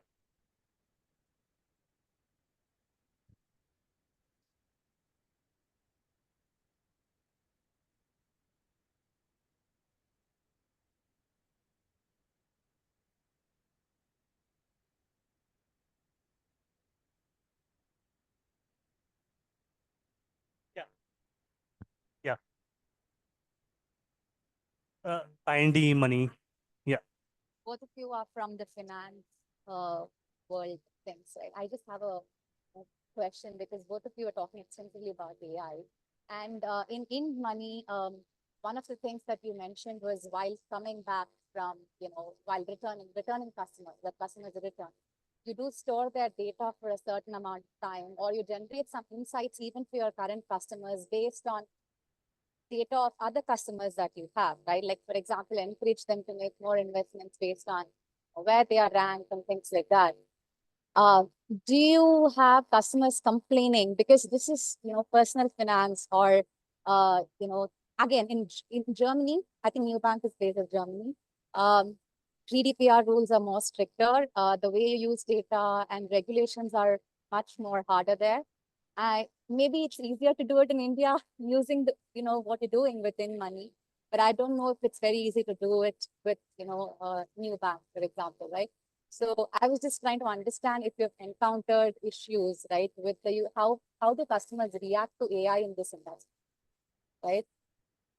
And I mean, I know it's very exciting to just play around with the data that's coming in and to generate insights, but it's very complicated in a financial world where people are very concerned about privacy and things like that, right? Do you want to go first with the Yeah, so I think the thing with India, at least right now, is that the kind of privacy laws that we have kind of regulates that I cannot correlate a user data with a particular user. Like, for example, I cannot have a leaderboard on my app saying, okay, you rank fifth in terms of total number of trades placed in the last 1 week, right? But as long as what I'm doing is I'm sharing insights like, okay, uh, a particular cohort which appear which you belong to has this and this characteristic. Like, as long as I don't name a particular user, I don't correlate the data with a particular user, I'm okay to use it from a regulatory point of view. From a user point of view, yes, we have had user complaints, but we are okay to ignore them because the number of users who derive value out of such nudges is much higher than the number of users who have issues with such nudges. And at the end of the day, we are not liable to those issues, right? Like CRED, for example, a lot of users have this issue that CRED takes your Gmail permission, but it ends up reading all your emails. Ideally, you should not do that. Ideally, the Gmail consent says that, okay, you have to specify exact subject lines that you read out of your emails. A lot of apps, they don't do that. But and users are complaining. But is there any regulator? Will they ever face any action? No. And that is where I was actually raising that question, right? Like, for a user, you actually don't know how your data is being used. And there, as a platform, building those trust elements in the user's mind, that actually goes a long way in increasing your retention and all.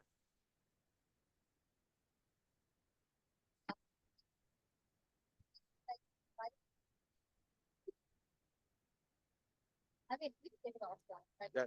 No, but I mean, again, the guidelines say we can retain your KYC for 5 years. So that's the thing again. So Yeah, I think pretty much that, right? Even with GDPR, obviously there's 5 years, 3 years, 7 years, depending on the data type. But at the end, the goal is we don't compare customers versus customers. We kind of like just to give an example, can't be some of this is proprietary, but you sort of through a card number, right, or a loyalty card number, if I can use that term, you try to connect customers, but through a loyalty card number, you don't connect where the customer lives or the PII of of that customer. But using that information, the patterns, transactions, what they are buying, what they are purchasing, that's how you use mostly at Nubank. And even at Dunnhumby, that's how we use it. We actually don't connect it back to the customer data. Uh, there is more work that we can do because a lot of companies have already been doing what data is being collected, right? But how that data is being used is I think a space that more work can be done in the future.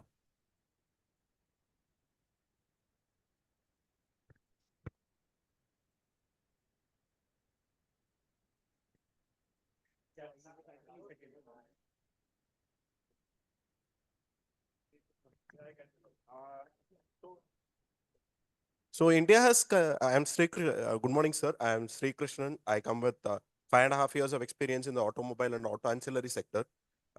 In the recent past, we have seen lot of rise in peer lending apps and NBFCs. So how do we control fraud in those sectors?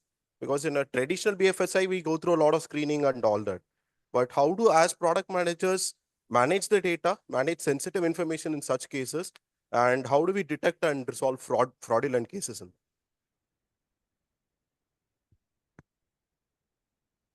Do you have specific frauds in mind that you want me to address, or in general?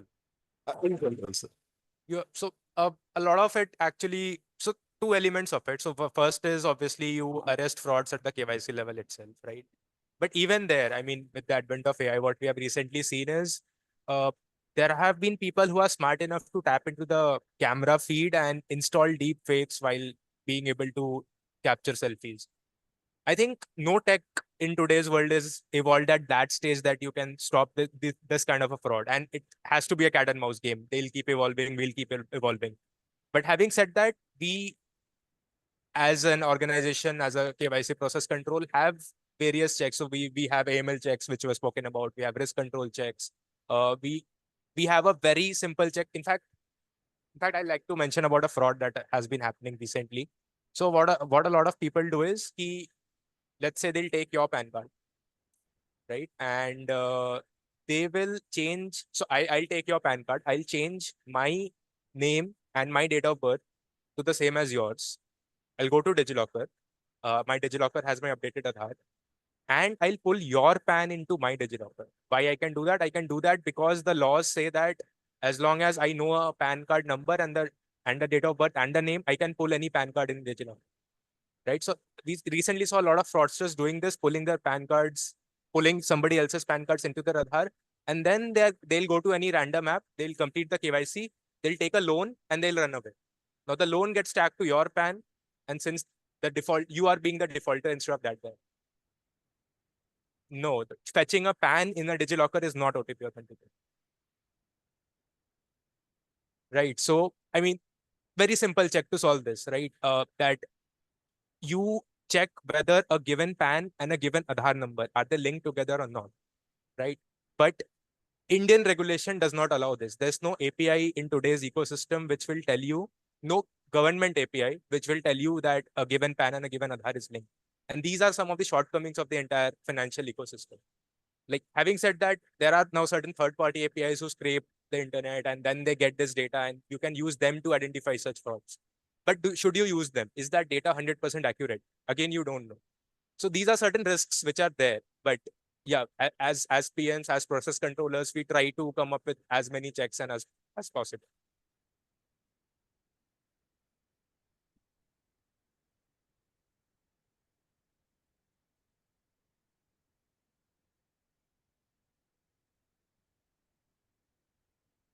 Good morning, sir. My name is Mohan. I have 7 years of work ex in IT into healthcare and banking domain. So in my last role, I have got a chance to integrate one of the Gen AI product with the few of the project management tools. So there what I have seen was the prompt what I have given in first hour, it is retrieving some results. And the same prompt which I'm giving in the next 2 to 3 hours, it is giving some other results. So when there was inconsistency in the prompt result, as a product manager, as a product leader, when you try to integrate your product with backend with any one of the LLMs, so how will you rely on an LLM that it is giving inconsistency in the answers?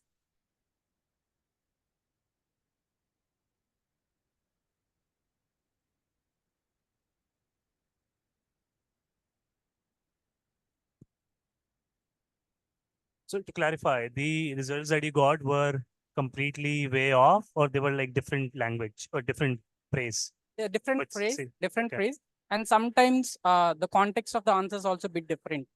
So Okay. in that case, Yeah, I think I don't know if we have the. I think this has to be a retrieval augmented generation architecture issue. So maybe we have an expert who can answer. Um, yeah.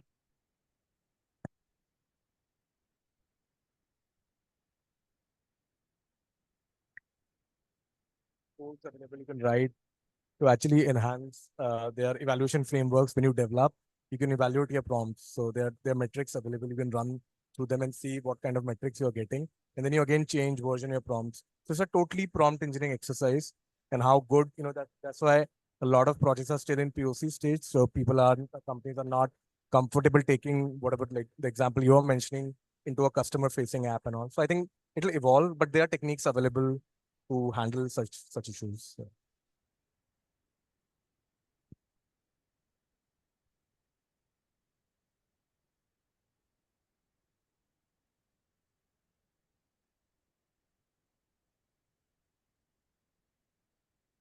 I think what happens is that second time that you ask a question, right, the model thinks that you are not happy with the first response.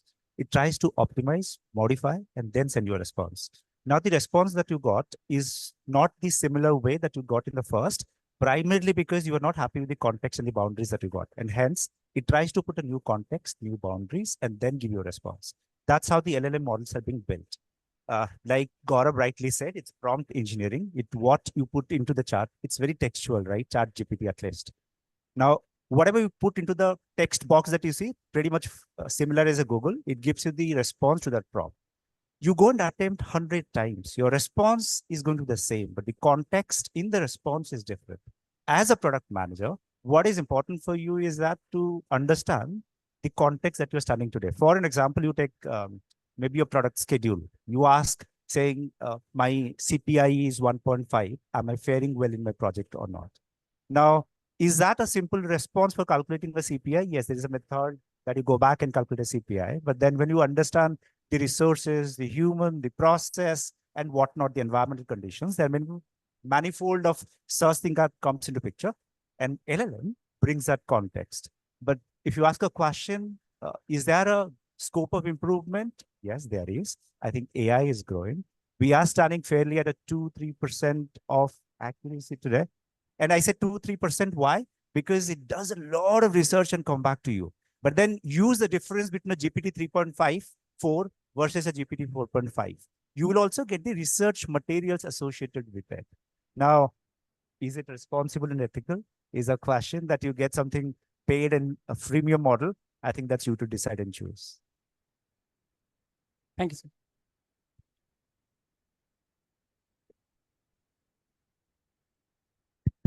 I mean, as in closing comment, that's where the importance of fitment of AI into the problem comes into picture. Not every problem needs an AI solution.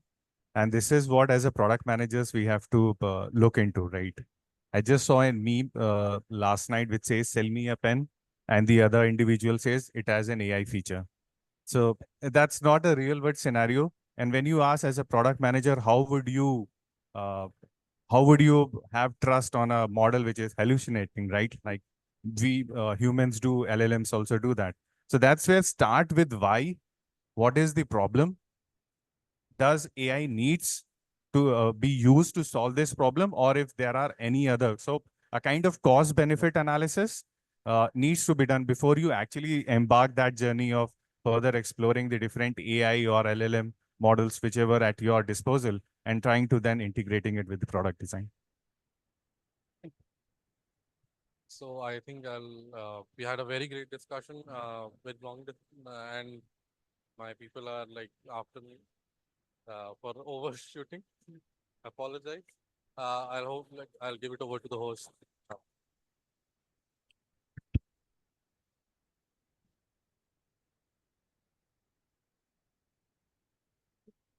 Thank you all the panelists for the thought-provoking session.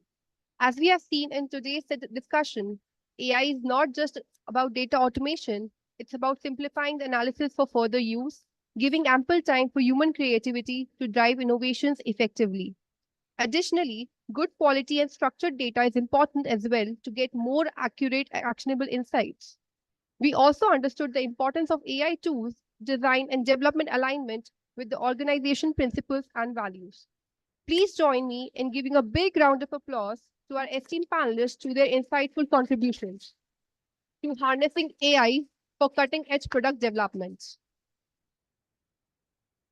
A special thanks to our moderator, Mr. Ribu, for guiding conversation to such a sublimity.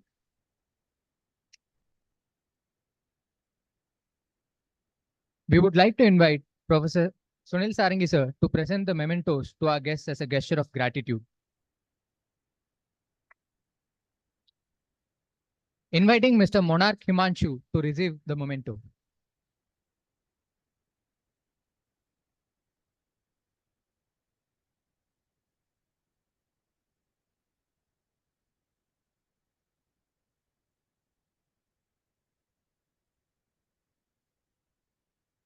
Inviting next Mr. Yash Piplani to receive his memento.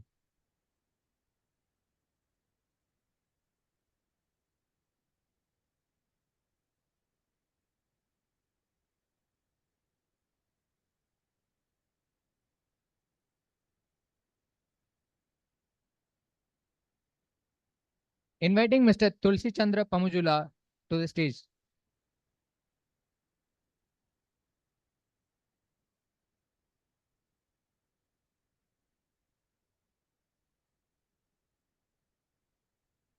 Next, inviting Mr. Ritvik Roy to collect his memento.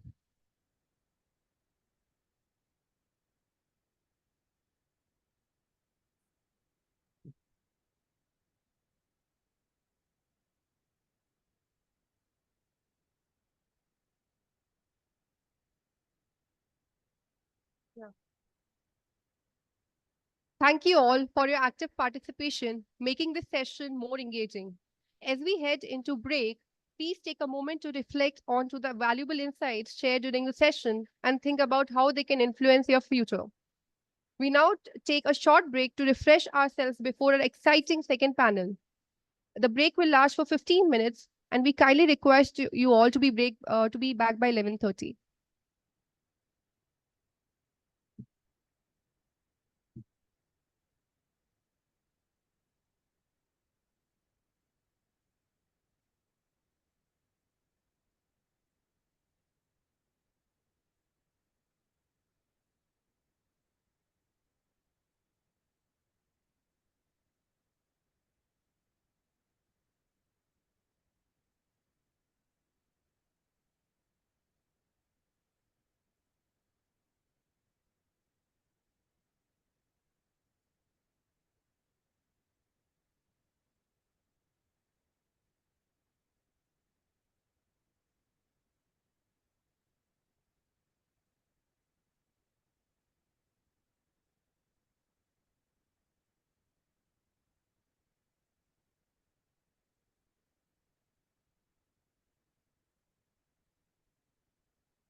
In this session, we explore practical approaches for turning your products or service into a sustainable income sources.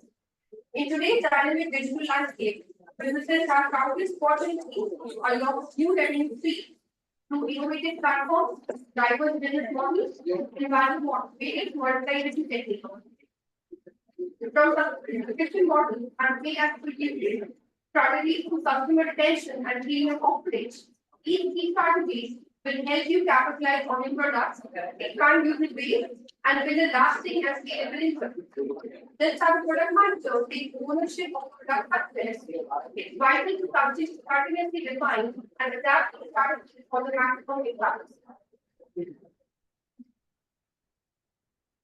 For the second session, we are welcoming our student moderator, Mr. Kumar Krejil, a computer science engineer graduate of NIT.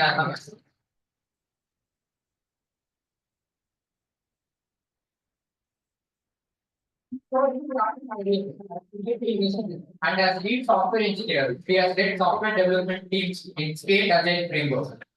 Certified with PSPO and Lean Six Sigma Green Belt, he has experience in stakeholder management as well as product roadmap and strategy formulation. In his free time, he likes to travel to the mountains and explore the best restaurants around there. Let's welcome our panelists with a round of applause.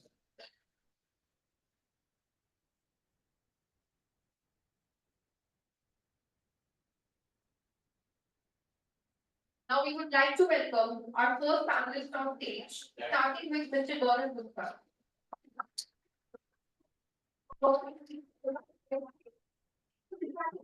For the AI-based platform and product, Revit AI and InfoGame. He currently focused on building their AI-based solutions and capabilities for the organizations.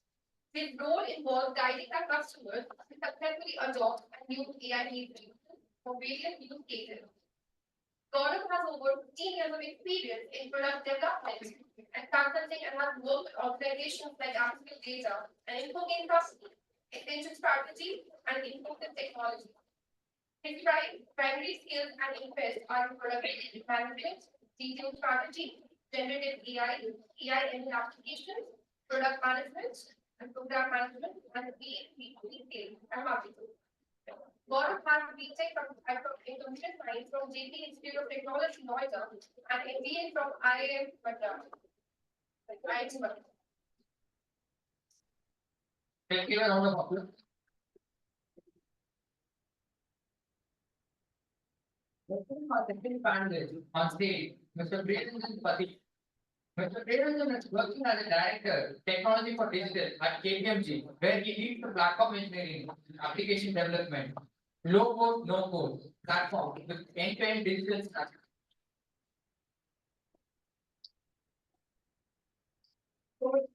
Experience in industry verticals such as manufacturing, pharmaceuticals, energy, M&E, and others.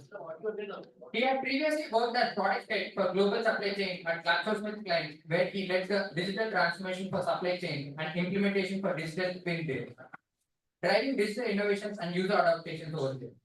He holds a BTech degree in electrical and electronics engineering and also holds an MBA from Indian Institute of Management, Calcutta. Let's give him a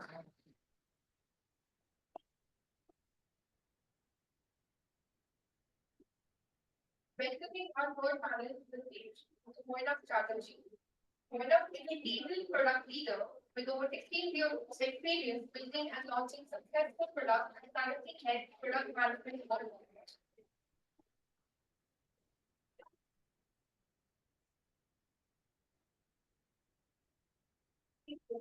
He's been leading teams in Australia, Poland, Netherlands, and India. In this role, Moinaf is responsible for identifying and driving strategic platform opportunities that drive Jira's growth. Before joining Exlri in September 2022, Moinaf has led organizations in Flipkart, Microsoft, Intuit, and Yahoo. Mr. Moinaf holds a postgraduate diploma in management from IIM Bangalore and BTech in computer science engineering. He also holds certificate in disruptive strategy from Harvard Business School and US Patents. Moinaf's personal interests include traveling, woodworking, and teaching. Please give a big round.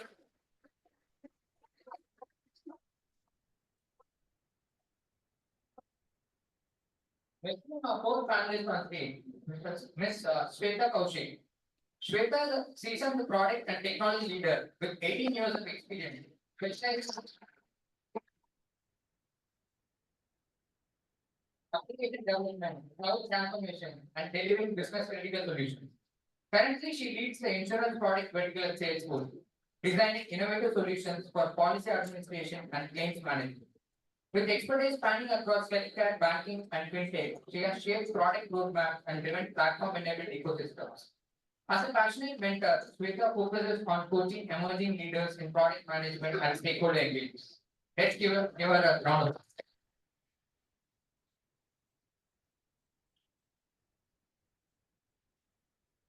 Now we are welcoming our fifth panelist on stage, Mr. Abhijit Dey. Mr. Abhijit Dey is an accomplished product head with great background in BFSI sector. With a demonstrated track record of driving innovation through API management and monetization.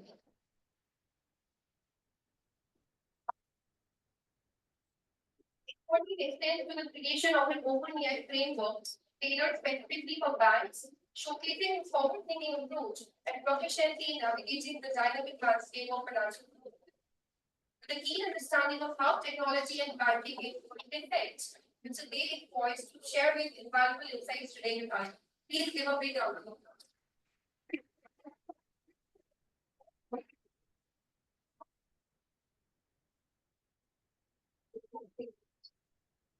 Thank you. Thank you, host, for those lovely words about us. Good morning, everyone. Welcome to Aurora 2.0. And in this segment, we will talk about how to unlock new revenue sources. And before that, let me start with a story. When I earned my first hard-earned money, that was not in any company, but that happened when my mom used to send me to the local kirana store, and she used to let me keep the change for like service delivery and convenience. And on top of that, I used to pay before there was GST. I used to pay GST. Anybody knows what is GST? No. Elder sister tax. So again, jokes aside, this digital transforming world, I can do all the same things right now with just a click on my phone and even more things. In this digital transformation era, what is the revenue sources and how do you generate revenue? That has become important for companies. So I have a few questions. We'll start the panel discussion with common questions, and then we'll move forward to the audience, because I see that when I talk about revenue, all of the audience smile like crazy, right? So the first common question to everyone in the panel: to increase revenues, what should be the priority of a product? Expand the user base by building new products, or adding enhancements to existing products and increasing your customer lifecycle. And we'll pass this mic around until the team fixes the issue. Hi everyone. Hello. I lead product manager with one. Is it audible? Is it better? Yeah. So as a product manager, ideally one would like to do both, increase the user base as well as get more revenue out of existing customers. But it would really depend on two things. One is about your product. So is it a P2B product versus a P2C product? Because we'll have a different strategy or decision point for both the products, both kind of products. And also what stage the product life cycle the product. The mature product have already strategies. And then the next situation simply boils down to investment. What kind of funding you have to build. And then time to market. You may have funding, but you may not have resources for the team to actually do it. So, as a product manager, you have to decide based on this. And I think that's where go-to-market, how your go-to-market is defined, is a very important thing. If I were to answer this in my situation, I would say I would go focus on using the customer base or new users, but not by building a new product. So I will look at my product or whatever use case I have and see how can I take this with minimum changes to a different industry or different user personas to the B2C product. For example, I give you my example. I have built a lot of solutions for CPG or FMCG, customers' analytics. One of the easiest things to do is to take it to retailers. And I say retailers, not e-commerce, but big box retailers, organized retailers. So there are a lot of synergy. The use case is similar. The user personas are similar. So that way you can leverage, but don't invest too much on that. Another thing is, it may be a basic thing, but for priority for a product manager is to maintain the revenue that they're getting. So if you need to do any enhancements, any fixes, anything to retain your current consumer base or current revenue or current profit, that's the highest priority. That's the first order of business. And then you should look into unlocking the revenue.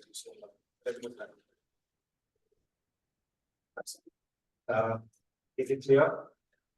I think see it is important for you as a product manager, right? You always are at crossroads.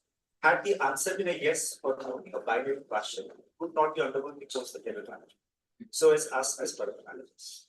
Now, what happens is that about one for all for one, does not fit into the complex early time.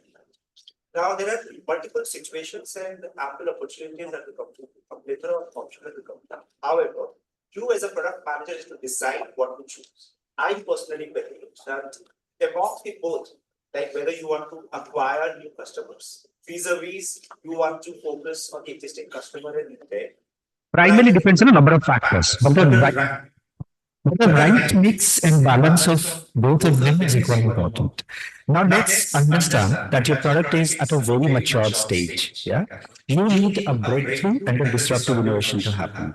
Now that cannot happen with just amplifying our new feature in place. You need to do product innovation. That's where it comes in the picture. You have a product which is very early in the market, but there is an untapped market where you can unleash the potential. Please go for it and acquire your own customers. That's one way to look at it. Now, we always tend to look at a CLV, right? A customer lifetime value is how much you earn from an existing customer. Now, if your CAC cost is quite high compared to a CLV, you would never go for building a product and acquire new customer because that's gonna cost you ample. So what you need to decide is that you need to decide because you have not enough cash in hand, you need to think about building features on the existing one. It can also be on human and resources, which is what Gaurav touched based on, right? Resources are very important when you take a decision. Now, the third aspect is about your product is doing exceptionally well. You have loyal customer. And you see that there is not enough revenue that you're generating. Can you go for building a new feature in the product, which is critical? But if your product is having a high churn, a low churn rate, but then your product is not acquiring customer, that essentially means that your product is not doing well. You may need to look for another option or an opportunity, maybe a disruptive innovation that brings it to picture. There is a concept of 30-30-30 in management. It's like 30% focus on existing design and products, 30% on the growth, and 30% on dates. It's like past, present, and future. Now you guys will ask me a question, what about the 10%? That 10% goes for exigency planning. Apparently what happens is that during any product development, we are not always spread up. So that 10% stays for exigency planning. There is one more thing which is required as a product manager for all of you, right? And you'll be at the crossroads forever. Yeah, for ages that you build in product management world, is that whether you need to build more features and product, or you need to keep doing innovation and bring product to the market space. That decision has to be answered based on what all markets that you're targeting, where is your current market, what is your product doing with regards to the customer, do a litmus test, yeah, understand the customer, and then start building your products. Now, all of these are called as human-centered building HCL. You actually do a feedback of your product by keeping the human in the center, which is the customer in the center. Now, not many times as product managers, we always go back and we say, I have built a fantastic product. It's going to do exceptionally well. Had that been the case, we would be with numerous infinite number of products away. But that's not the case. Why? Because you need to do a research, analyze what is required, and then build the product. imagine, can anyone of you say what is the amount of data that gets generated on a daily basis? Uh, it is actually more than 2.53 trillion data that gets generated. First of all, I wasn't sure about 3 trillion. I went to Google and search how many zeros does a 3 trillion has? Is 18 zeros at the end of 2.5.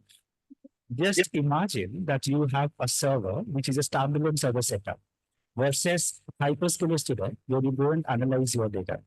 Imagine that you are obsessed with your product and you think that you will only build that server one box which is going to operate and do all this compute thing happening. There is no vertical and horizontal scaling. What will happen to your product? Your product is not going to flourish, and as a company, you are not going to meet your objectives.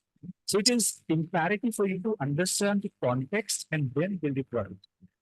Hence, any decisions that is made today is always contextual. I think as MBA professionals, you guys are in, right? When a professor teaches, I remember my college days. He always says that had the strategy been a framework, had the strategy been a tool, had the strategy been operated in a way in case, we could have only learned the strategies. Maybe a YouTube video would have been good. Why do they come to the classrooms? It's because it has been taught, but all the strategies are based on contextual perspective at that point of time. Otherwise, product manager A, who has done exceptionally well in ABC organization, you could hire him and build another product in CDE organization, right? So that doesn't happen, and you won't recruit the same guy. We have enough and ample product managers floating in the world today. And hence, when you look at building a product, look at from all that perspective, and then start building your product if you want your product to be successful. Otherwise, keep on building products and failure. But let me tell you, each of these failures actually teaches you some examples in your life, and that helps you in building the next product. The first product that I sort of built, I'll just give an example, right? It was a PIC card. We thought, long back, not today. Personally, I was a developer for that particular card as well. So the first instant that we thought, call an API and get a birth, and it's quite easy, right? So the first of all, it was only containing month and year.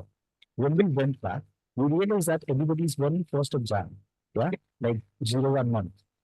Then how can that happen? We went back and then added a month to it and a year to it and a date to it. Then we saw 40% of our people are born on 1st January and 1990s, 1980s, whatever gen that you belong to, right?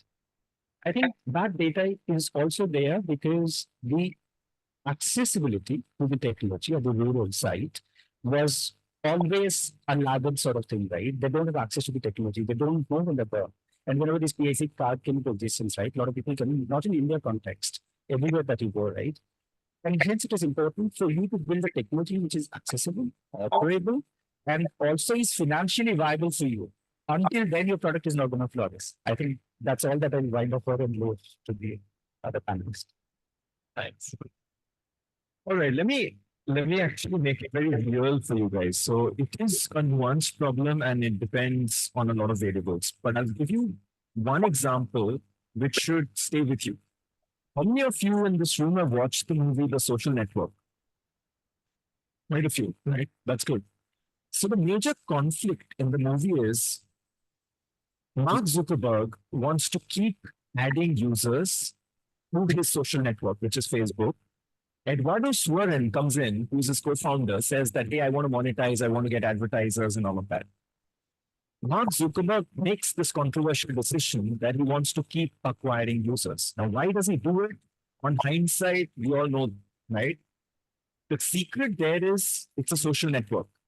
So the network effects kick in, which means till the network effects kick in, you keep investing and building your user base. Because you can kill off the competition. These network effects are extremely hard to break. So now, imagine you were Facebook's PM today. What, 3 billion MAU? Where are you going to get users from? Like, there are no more users to acquire. You've literally acquired all the internet users in the world. So at that point in time, you can think of other things. And that movie is so, accurate in terms of what happens is, at that phase, why did Zuckerberg do what he did?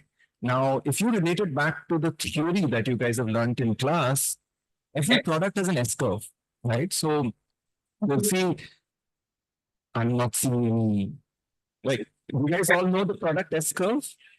Okay, awesome. So it shows the revenue of the product versus the time, right? And there are different, combinations of those variables. But basically, what it says is a product starts slowly and then accelerates its growth, grows, reaches saturation, and then actually gradually declines.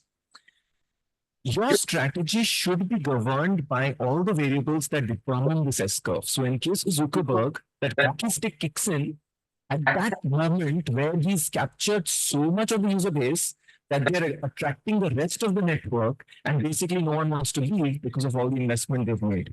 All my friends are on Facebook, so I'm on Facebook. That's the typical argument, right? So remember this, the network effects play a key role in B2C. Where it differs markedly is in B2B, very rarely, if ever, there are network effects. The exception is Intuit, which discovered that there's a network effect between accountants and businesses, but very rarely it happens. So in a B2B business, fundamentally investing, continuously investing to try and gather more users while not focusing on, let's say, retention or NPV is probably a bad strategy. But again, like the other speakers mentioned, there are a lot of variables, and try to gather those variables through this conversation, right? And that will help you make that decision when you hit that problem in an organization. Thanks. Well, it is a very good question to start with. It will actually show you what thought processes in your mind. May give questions as well. So, thank you for that. I would just add on a couple of things. So, with product managers role, we're not lined up. Are we going to land up in a certain organization which is B2B setup? Otherwise, we're going to land up in a B2B setup. Else it is a direct to customer setup. All the examples which we saw here was both B2B and B2C. For me, it is a bare minimum consideration when it comes to framework. I actually look at it more from a technology adoption phase of a product. So, for example, if you want to do you're starting off in the future, even if you are a well-settled organization and Salesforce, you need early investments.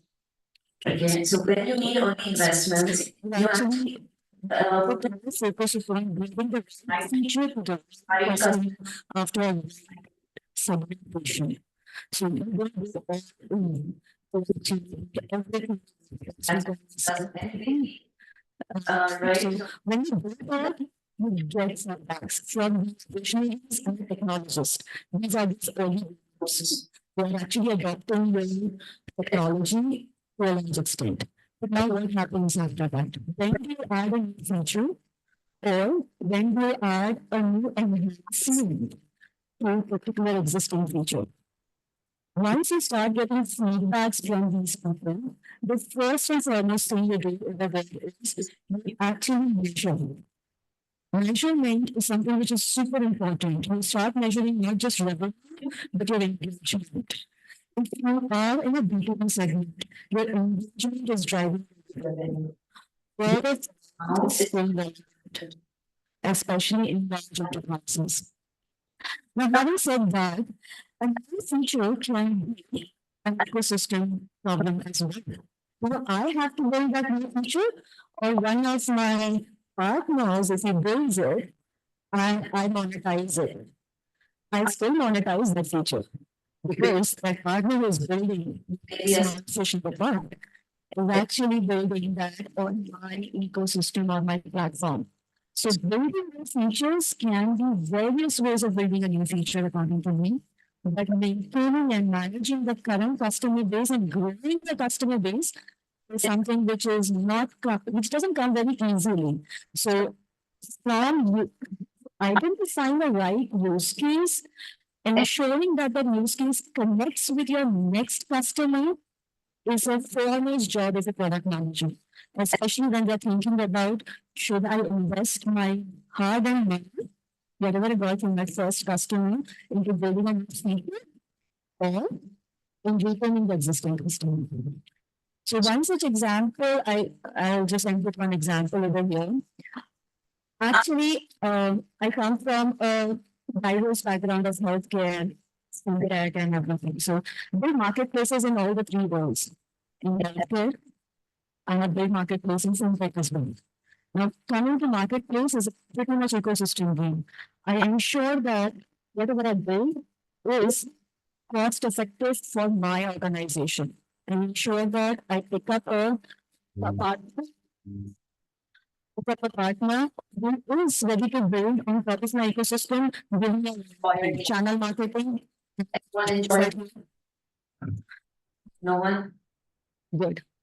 So channel marketing is the way to go. Ecosystem growth is way to go. Currently, if you see, I come from an ecosystem where in the product, when it was selling at a license fee of say XXX dollars. I'm not going to put a number to it, but the ecosystem growth which brought it was much more than that XSX license fee. It was recurring revenue with 900 partners. So it's a complete S curve, like the hockey stick curve. If you actually bring the partner ecosystem in play, you don't have to build everything. Is a short answer. Okay. I'm just raising more emails and probably what MVP did, right? So there is no sure shot formula, right? What to pick up, right? But if I'm doing something for the first time, then MVP is the best one. Because it will actually tell you that whether you are in the correct path or not. Also, it will validate your thoughts with your customers, right? And customer feedback is very important, especially from the industry I do, right? We have B2B, B2C, you have B2, B2C, which is the connected banking platform. We also have B2C, right? Now, this interface hybrid model, right? Until unless you have tested your features or your enhancement or your new product with your customers and you're validating with their feedback, right? It's not possible to make it a success. Now, if I go back to one example, 2 years ago, we were working on digital deposit products and all, and we were also working. And we were doing the campaigns on WhatsApp, right? I mean, WhatsApp adoption, message adoption, message rate capacity, and all are very high rather than SMS and email, right? Now, what we figured that customers are giving feedback that your users to book deposit, but the deposit for deposit you are asking me to go back to in mobile banking app or net banking login. Why can't you do this here?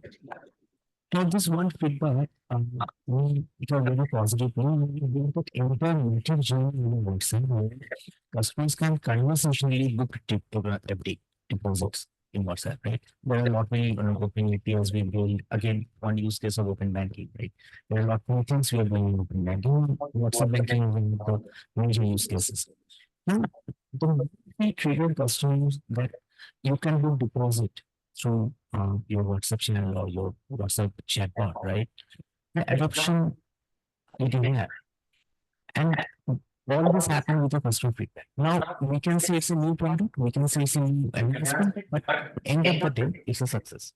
So there's no sure formula, but yes, it all depends on the context and what your customer wants, and obviously what your organization's policy or strategies. But your policy and strategy should be built around customer. I mean, everything has to be very much customer centric. You should know your time, you should know where your customer is dropping and where the funnels are, right? So it's very contextual and go by the MVP process. Oh, sure. If you can take this.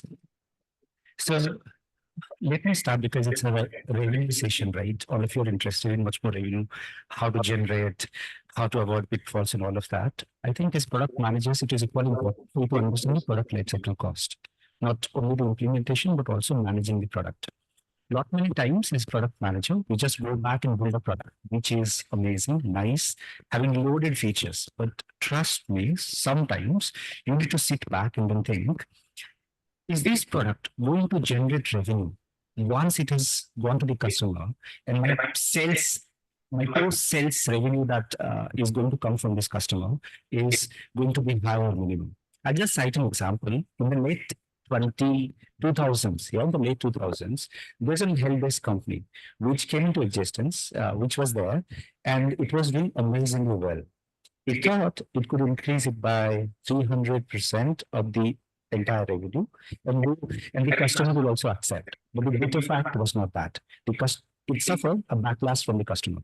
Now, why did that happen? That happened primarily because customers may not be willing to pay that amount of money for the product that you have created, right? So the concept of grandfather billing plan came into existence when you do a subscription. What you say is that I don't increase the money for the existing customers. I ask more money to the new customers, or I give a choice to the customer to sort of create a plan, which is what we do in all digital platforms today. We go and select, I nitpick and choose my channels, and then I pay.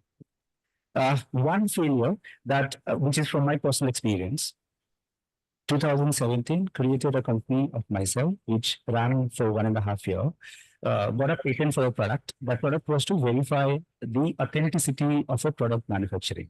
Yeah, all well, nicely laudable sort of effort that would have gone in building that, created a lot of models. Yeah, got a patent as well. But then when it rolled out in the market, it didn't do well. Why, Because the entire ecosystem in terms of building that product was not being given a due thought. What will happen when you verify the authenticity of a product? You are going to interact with the manufacturing database of an organization, which is going to tell you whether it's a valid batch or not. Yeah, the packaging of the pharmaceutical companies keeps changing. The reason is that the market comes up with similar sort of a packaging, every now and then. Tom, Dick, and Harry can go and build a similar packaging. So now to verify the packaging of a pharmaceutical organization wasn't that easy. All that you thought was not being given. And hence, as a product manager, when you start thinking about this, think holistically and think practically. Being a pragmatic product manager is very, very important than being a theoretical product manager. Yeah, we learn a lot of theories, but let me honestly tell you, these theories are like base frameworks for you guys. You need to work more on practical approaches. Once you start designing product, thinking through the product, do a canvas of your customer. Each customer needs different sort of features. Now, don't load your feature considering one persona of your product or one geography of your product. Draw those persona canvas first, then try to build your product. I think it is going to see a success. But how successful we are as product managers, I think only time will unravel. But then we can only tell you these are the top 5 pointers that you need to look at when you're building a product. And I think you guys are doing amazingly well, but it's just that product manager, you will always be at crossroads, man. It's not going to be an easy build. Do I need to build this feature? Management says, yes, we need to. But you as product manager, you have your own opinion saying it's not going to do well. Now, you should have that art, that subtle art of saying, no, I'm not going to build that product because it is not going to help our organization in long-term objectives. And hence, product management is not that an easy thing that you build products. At times, you negotiate, you discuss, and if that doesn't happen, then you build a product which actually can disrupt. Now, there are so many products that we have seen in the last 10 years. Earlier, I need a speak, yeah, because, the studios people who are often like books, they get speaks early in their career. Now, I wanted that I should wear these specs and see how am I doing. There was no phones, they were feature phones, yeah? So you can't see that. So you stand in front of a mirror and see how do you look, because it is important for you to wear that spectacles and look good, yeah?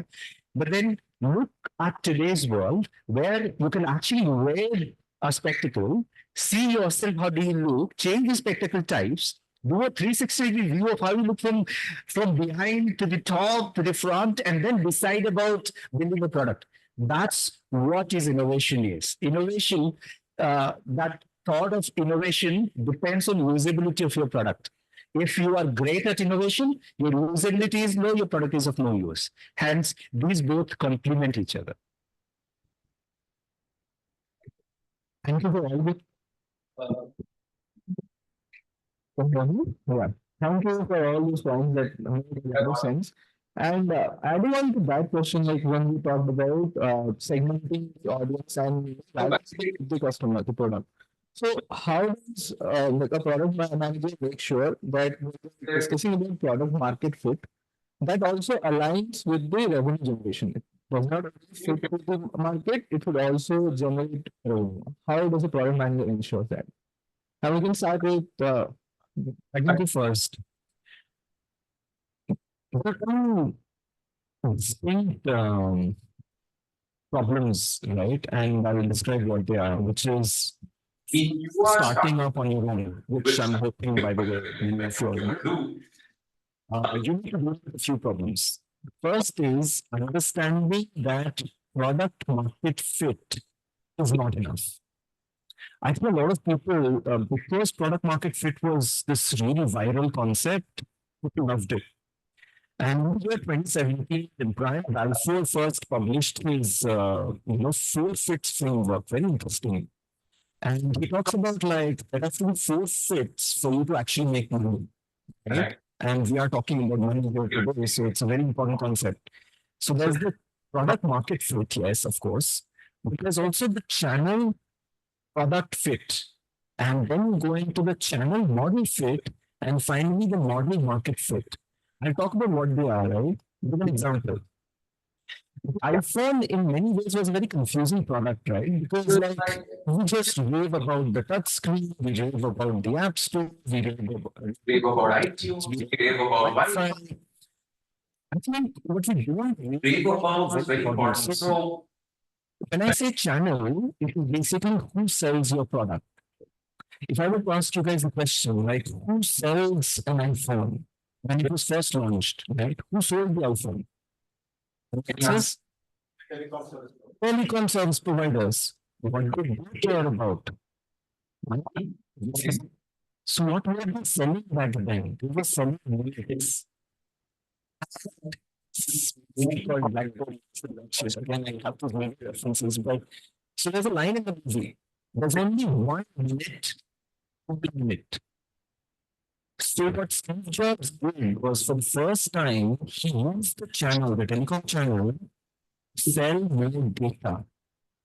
So now data is unlimited. So get the phone to use more data, and the telecom companies could make much more money.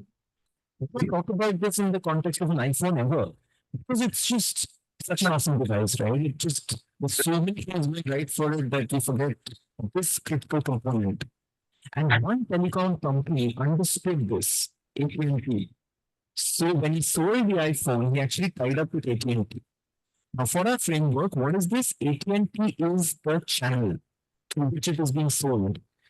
You cannot change the channel typically. Your product goes and fits into the channel very well, right? So acquisition is something you think of from day one, not after you achieve product market fit. Product market fit is important, but this needs to be thought through from day one. The next fit is very interesting. What is your business model? So if your business model doesn't fit the channel that you're selling it to, it won't work. And similarly, what does your model enough value in that market? Because let's say we talk about average revenue per user and all of that. Let's say the market is very small. The CAC, which you mentioned, customer acquisition cost, where does that come from? Channel. It doesn't come for free. So if your customer acquisition cost versus your average revenue per user don't match, and if they match, let's say it's for a very small base of users, you make money. So to make a $100 you need to know how many users in that total addressable market you can actually get. Right? So if you're doing a startup and you're at the beginning of this, you need to think through these 4 fits. So we read about them. There are many combinations of this. Channel could be Android. Like there was this app long time ago. Good app, by the way. So MoneyView, right? What they were trying to do was read SMSs and make sense of it. Now, SMS reading wasn't allowed on iOS at all, which means when you do a time analysis, you've actually left out iOS, right? So thinking through the channel is very important. In case of, so this is if you're doing a startup. If you're doing if you're in an existing company, right? The assumption here is they figured these out. So what should a product manager then do? Here comes a conflict because revenue is an output metric. All the literature will teach you how to should prioritize based on input metric. Now your CEO says that, hey, you know what, get me 50 crores this month. What do you do as a manager? So the idea here is very early on invest in attribution models, which means can you translate an input metric to an output metric, which is revenue. Then what you can do is prioritize your roadmap by the input metric, but you know how much revenue you're moving. Then, for the sake of the person asking revenue from you, do a reprioritization and say, okay, this comes at the top when it comes to revenue. Prioritization is pretty simple, right? Like you take input metric, how much you move it by, and divide it by the effort, right? It's a simplification of the RICE framework, but it works. So if you're doing something like that, take revenue and divide it by the effort, like engineering effort, right? It could include design effort as well, but typically we take engineering, right? So to build this, that's the ROI I get, right? So from your perspective as a product manager, what you need to understand is PMF by itself will not drive your revenue. So even in an established company, your PMF metrics should be something like retention, something like NPS, right? Where customers are actually telling you that they love your product. But how do you translate that back to the revenue that given by your VP? So why do this? So you very clear attribution model. And generally, because of resource constraints, we deprioritize this. So in many cases, what you find is companies don't invest enough in economists or whatever, business analysts to try and do this math. One of the most notable examples is Prime. Like I gave 3 ebooks for free. Like, so what? Like, who's going to fund Prime? If you give 3 ebooks for free, where's that money coming from? So they have an entirely detailed attribution model saying that a Prime user has this much benefit in single category in Amazon. Which what they do is they pay a Prime tax. So for a Prime user, I need to pay this tax as a category which goes and then funds the program. So this is a more sophisticated example of an attribution model that I've seen in the market. But the idea is between those 2 use cases, just remember product market fit not enough. There are other things that you have to consider. This was one of the very good examples, especially for the Prime bank. I'll just elaborate this with a very big example, which is healthcare. In terms of healthcare, I was given a problem. The problem started something like this. But you know what? Our data is getting stolen because the database key is public with all the hospitals. Okay. One hospital has the same key, the other hospital has the other key. These are hospitals are not hospitals, they're provider networks. So if a provider moves from A network to B, he has all the data of both the networks. Now that's actually compliance breach. Okay. And think about a company like GE facing this. So we can give a problem statement, but how do you avoid it? Just to product market fit. So this problem statement actually gave birth to the first API ecosystem in a legacy world like GE. So the API is key. This was back in 2012. Digital was no one there. Okay, so Azure and G partnered, and then we ensured that we were the first API ecosystem. Healthcare at that time was disrupting. They were creating their own interoperability. Interoperability actually serving healthcare folks, but these are some standards. Now these standards were again getting converted into SHIM, which is fire, and standards. The first and foremost thing which we started using was this interoperability. Product market fit, because it was a product market fit for those standards. FHR is a product. Okay. G using it, Straight away pick. G is one of the largest network in US, Canada. If they start using it, then you have the product market fit right there. How did FHR integrate with us? They started giving us everything and anything to ensure that we clear those APIs.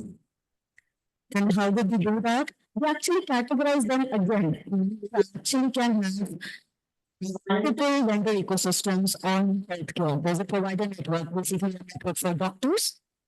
Then there is a patient portal network, which is D2C.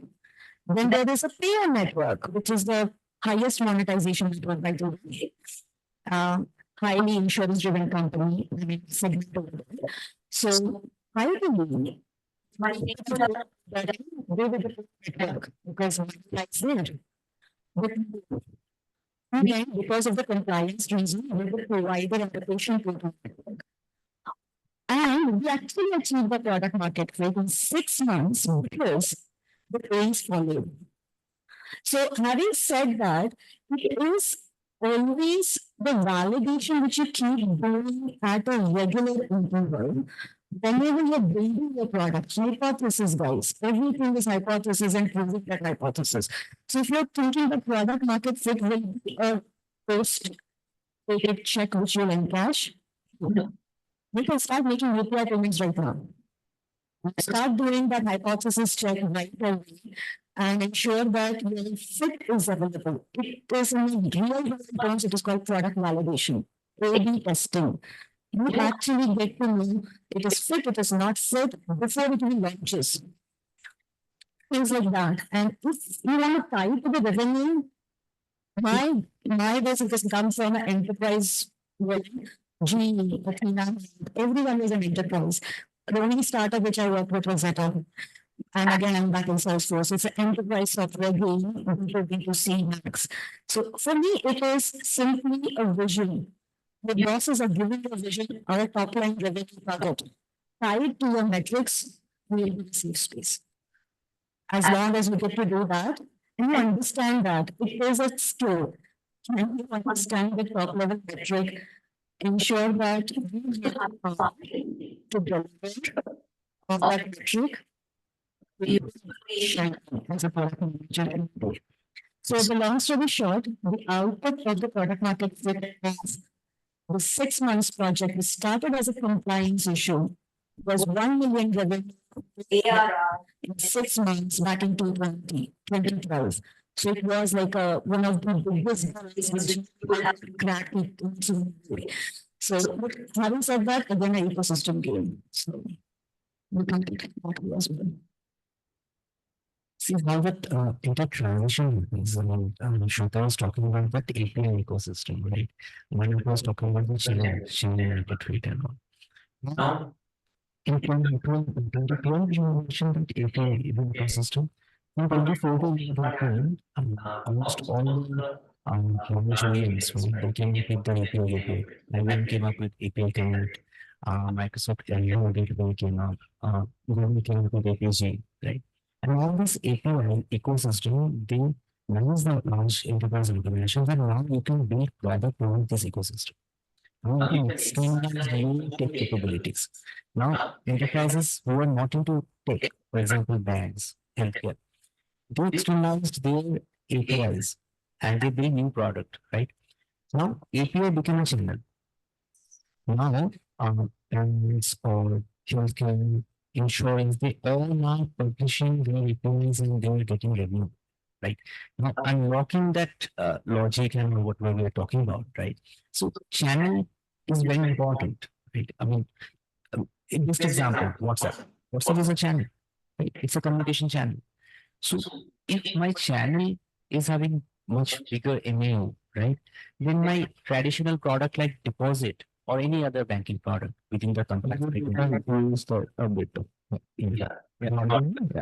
Thank you. So if my channel is in better way, right? If my channel is ready, traditional one, I can digitize and I can externalize to the channel and I can get revenue there, right? So it's a complete ecosystem which we are building. And again, product market fit is not the only concern we have, right? For any product manager, we have fits we need. We should also see the components and security factors, right? For example, if you're going to human company some of the organizations like banks or insurance or healthcare, the compliance is also important. It's the most crucial one, right? Especially once we see the customer makeup, right? I mean, you can make a product market fit, but it should be able to guidelines and compliance, right? So that's how it all changes from industry to industry. Gaurav, would you like to add anything? Uh, See, for me, right, it is very important to make money. Yeah. So, so if you don't make money, then you don't cease to exist. Now, I'm going to do corporate social responsibility only when I fail. You don't give. There are exceptions, but then yeah, I said I'm conquer. I defer to some of the opinions shared by my fellow co-panelists because I think at the end of the day, what is important to you as an organization which need to flourish and exist is money. Now, how do you do that? There is a framework in terms of everybody know Venn diagrams, right? We studied that in like class 5, 6. I don't know when did I study, but maybe class 5 and 6. So now we all know Ikigai. There is also similar construct for product management, which is DFV: desirability, feasibility, and viability. Now, the intersection of all of them is what you call as a product market fit, is what best suits in. But let's say you build a product and then you say my product is meeting all the considerations of the market, it caters everything, whatever it needs to do. Now I consider my product the best product, I'm not going to work on it. It's not the case. You constantly need to evolve your product, need to work on your product, bringing features, enhance, or that plateau of product management when you reach to a saturation point to actually go and disrupt. You do a breakthrough innovation. Now, I just do a personal anecdote, which is important for you guys to understand how product market fit works, right? So we built a product which was doing exceptionally well, in the market. We thought, this product will flourish and we don't have to work on it. It is one of the known product existing in market today, and almost all of us are using. Yeah, it's a handheld device. So the first time that we built this product in 2008, I was a hardcore software developer. And then we thought, what is important for those guys in UX? Like you build super nice, fascinated sort of an UI, it's gonna lure your customers. Yeah. But then there is also a backend and a middleware that come into existence. Now, while being a product manager, you will play with business for sure, but you will also work with technocrats, which means your product is a combination of technology, business, which is your process, and the resources who are going to work. Now, the backend was not able to handle the sort of number of calls it was making to the backend process, which means the rate limit, which was set for the API, was probably not set considerably. Right? That's what it was looked upon for. There was a change that was brought in. Then we got decided, Sweta brought up amazing point where she talked about an API key, right? It is important. Initially, what happened that API key used to be one unique key. You create a key, there are algorithms for it, SHA, MD5, and whatnot. So what happens is that you build a key and then you share. But then later we thought if the key is with one person, that person is going to someone is going to steal the key from that particular person and going to use it. So we broke that piece down and shared that key with 3 people. Yeah. So now combining these 3 keys together to form a unique key and use your API is almost impossible. Is it possible to break? It is. There are zero-day EDR solutions which has come into picture today, which detects something that happens instantly. Yeah, we call it a zero trust. However, are they not breakable? They are. But what is important is that don't consider PMF as only one unit of success. Continuously build and harness your product. As product managers, life cycle of your product is very, very important and equally important as that of the implementation. If you're thinking only of the implementation or the first theoretical construct when you are working in a lab, you are a myopic product manager. So you will have to wear that hat of a PM throughout the I-double process. I don't know how many of you understand the I-double process.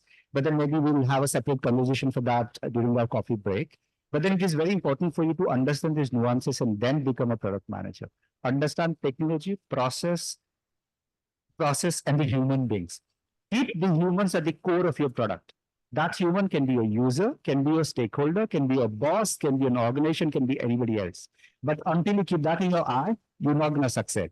And whatever said and done, at the end, product should make money. If your product is not making money, that product is not beneficial for the organization. Just to add on one minute.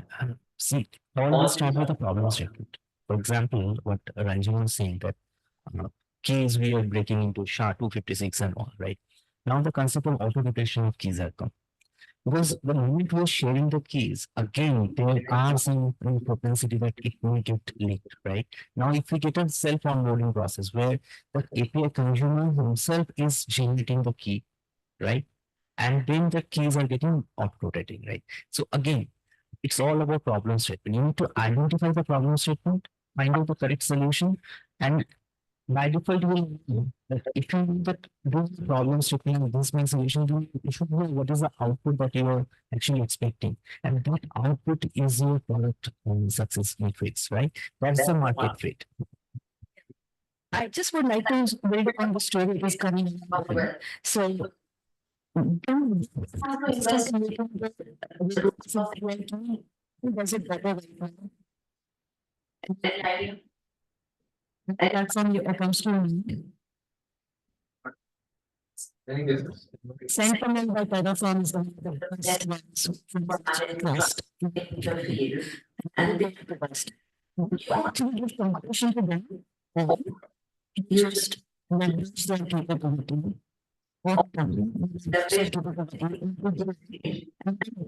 Focus on the product market fit of your product. Right? It is more important to keep that focus on. This is my product. There's a very good book about start being. Sometimes you start being things which you sell. So I'm sure you can monetize and you invest on resource. And if it's coming from your pocket, I generally do that for if I have something from my pocket, I invest in this essential. And the answer is I think 25 different ways to do this. Where it needs to become showing that this is not to be built. These are multiple ways to get things done. We think that should be the easiest job for a product manager to do this right. I think all of you, because you guys are studying a lot of books, you should also study growth hacking.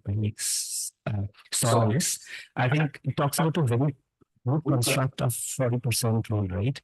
So now what that suggests is that you take a product and when you ask your customer saying your product is default, which means that it is not working at all. Your product can be good. Your product is not really good. Your product is okay. Yeah. If 40% of your respondents, which means your customer says that it's not good, straight away that feature. It's not required. And if there is a 40% test and 40% rule, both are different. Yeah. So 40% rule states that if your product is not viable or economical, you are not able to generate 40% of revenue from that product. Need the first few trying years because that is important for your product to grow. It's a growth phase. But once it has grown, the 60% of the revenue is what you earn when the product is mature. Now, if you're not earning 40% of your revenue from that particular product, that product doesn't make any sense. Always, whenever you're thinking about economy, right, from your company perspective, think about the top line gains that you will get. Also, think about the bottom line benefits that you'll be getting. I think understanding what's between these two is equally important to use the product manager. I think all panels were sitting yesterday night and we focus a lot of product management, theoretical construct, build a product, create a product, and whatnot. Do not lose the focus on finance. Very important to study finance because your finance clubbed together with your product management skill is going to develop you as a real product manager. That was actually great insights. I would want to know from the team. Now, to ask some more questions. Product market fit is easy question. So I'll open the floor for questions. So you can see a lot of hands. I'll bring it Rahul first. PT teacher goes there. Oh, What?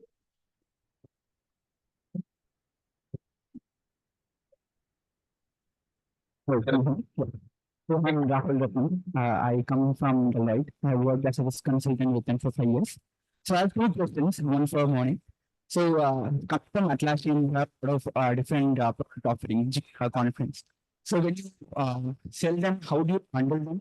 The pricing strategy behind it, and how do you go about not bundling for certain enterprises? And second question is for you. Recently, you had a very big product launch that is Agent Force. That is basically, if my understanding is correct, AI for AI building. Can you talk about that? Sure, maybe. Sorry. Yeah, Maybe first. So typically, like Bundling, you have certain advantages, and those are fairly obvious. You learn it in school, and they continue to apply in the industry. So, for example, cost savings. You have an integrated setup, like same login and all of that. And you also have simplified billing, which is you get one bill at the end of the month. So these are all very straightforward, right? Instacart, on the other hand, is like, which is the unbundled version. You have a lot of flexibility. You have like different teams have different needs. You can cater to it. In general, though, Atlassian followed a very interesting approach. So our approach was more of an unbundled approach as we catered to the low end of the businesses, which means small businesses, self-employed, and medium-sized enterprises, right? Our approach was unbundled for a few reasons, right? So the most important thing is we wanted to differentiate our products in each market, which means like define a narrow market for a particular product and then say that you're going to dominate that market, which actually puts a lot of pressure on the product teams, right? And that is why Atlassian is known for product-led growth. So we were trying to dominate each market, right? So that was the first part. The other part is, again, we spoke about values in the morning, and one of the values that Atlassian has always held true is we are an open ecosystem, which means what we call internally is open toolchain. So you as a company should be able to use one of our apps, maybe three of other vendor apps, right? And we will integrate perfectly with them. Because in the long term, what we realized was with what we call the B2B, King, Green, SaaS explosion, you guys would have heard the terms, we realized organizations are actually using a lot of apps. And we would rather play well with all the other apps than, be very closed ecosystem kind of thing. So, and the last one, of course, was we could target sales. So our sales was very targeted and very small. So we used to spend very little on sales. So because we were highly product-led growth, the sales budgets were very small. So it's better to target well than, spread it thin. So this helped us do that. However, when it goes to enterprises, which is a market that we are now addressing, it's slightly more nuanced. So what happens is enterprise is like a solution to the problems. So my problem is software development tools are there in my company. You tell me what all I need. I don't want to worry about picking and choosing and doing all of that, right? So then comes the buffet. So we say that, okay, a software development team, we need kind of Confluence to write some docs, maybe the product managers write PRDs on it. Then we say, hey, you need to, punch in some code, put it in a repo. So we say, okay, take Bitbucket. Then we say that, hey, you know what, you also need to track this work. So take Jira and so on and so forth. So in case of enterprises, we typically take more of a bundled approach. I hope that answers your question.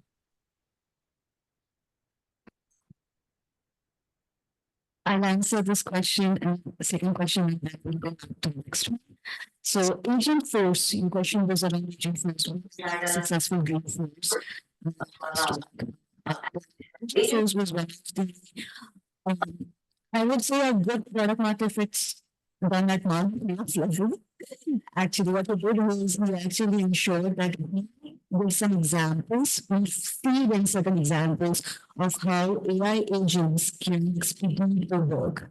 Okay, these AI agents are nothing but chatbots or customer service representatives for our industries in Salesforce. I'm just giving you a quick wrap up on our Salesforce before I get into Agent Force. So it's more of every industry vertical can use Salesforce-based capabilities to give problem statement solutions to that industry. Let's take example of fintech. in short. In fact, very recently, we've seen release India's first digital lending platform, Salesforce. She did that. It's a complete suite of software which operates in the banking piece like user. And now, that's the push because she's doing service. It's product-led push, by the way, because the product was built and then it was certainly that is a product-led push. Engine Force is more as a service-led push. There's no term like that right now. Engine Force does something like this. Salesforce first and foremost is what's your customer experience look like, right? The first is what the customer should sense of the time of an underwriter, the one who identifies risk portfolio of an insurance. So if I am signing $1 million worth of insurance portfolio, what will be covered, what will be covered. What time is very valid? Like present specialist, and we need to just myself. So the agent first helping underwriter, right criticality of system. Or will agent first work as an underwriter and will small will on itself. So both the big and reinforcers. We are certain product managers, so product managers, not coders, code using our instant platform, coding. And they both work with multiple agent forces because they will need to use cases. And that's what it is like. And the next big thing which is happening is we have higher now. So it's going to be more than that has been in AI. So that has been stories and shining so so those were certain very strong folks on GFOs and such. I hope I answered. Next question. Good afternoon. Myself, Amit Shaju. Myself, Amit Shaju. I am a mobile application developer with IBM. So we had discussed about strategic partnerships, how they play a crucial role in unlocking new revenue sources. And right now, suppose how do we make the choice of selecting a strategic partnership when there are multiple options with no clear leader? For example, most of the companies had to make the choice of a cloud partner. And we have AWS, we have Microsoft Azure, we have Google Kubernetes. So how do we decide that, given that there is lots of investment going in and you're locked in for the long term? You should have asked that in another forum, but I give it a try because I'm sure of all these three clouds. I can call it that way. Let them fight among themselves. Find out what is good for your pocket and for your use case. There will be pricing models. If you're starting new, the company starting right, which is most how quickly you can actually deliver. So all of them will do faster time to market and price. Everything cannot be because it's a job. Mark on. It's costly. So put your money into this. It's a short answer. More about it. So, from a service provider perspective, so as an organization, focus on these partnerships in service are important. When customer second, which partner will from customers to. So if AWS says they'll do customers in use cases, we will do something with it. For example, we have a product on because they have customer stores. So I think this is from that perspective also when we're talking about revenue, which partner can give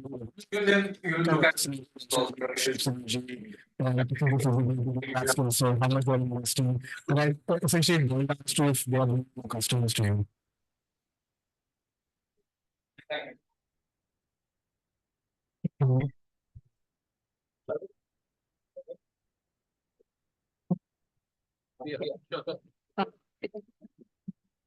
Well, good afternoon. So I'm Priya and I come from IT industry. So my question was that we were talking about how when new technology is launched and there is a need to like reach to every adopter in the market, right? So we know that there is a network effect when it comes to the early adopters or the pragmatists. So, but how do you bridge the gap between the early adopters and the pragmatists? Because there is network effect between them. So that was my question. There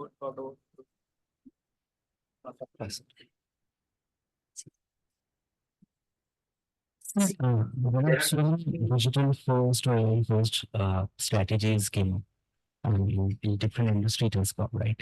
Not always early adopter will get the positive benefit and all, right? It's all about how quick and soon learning, right?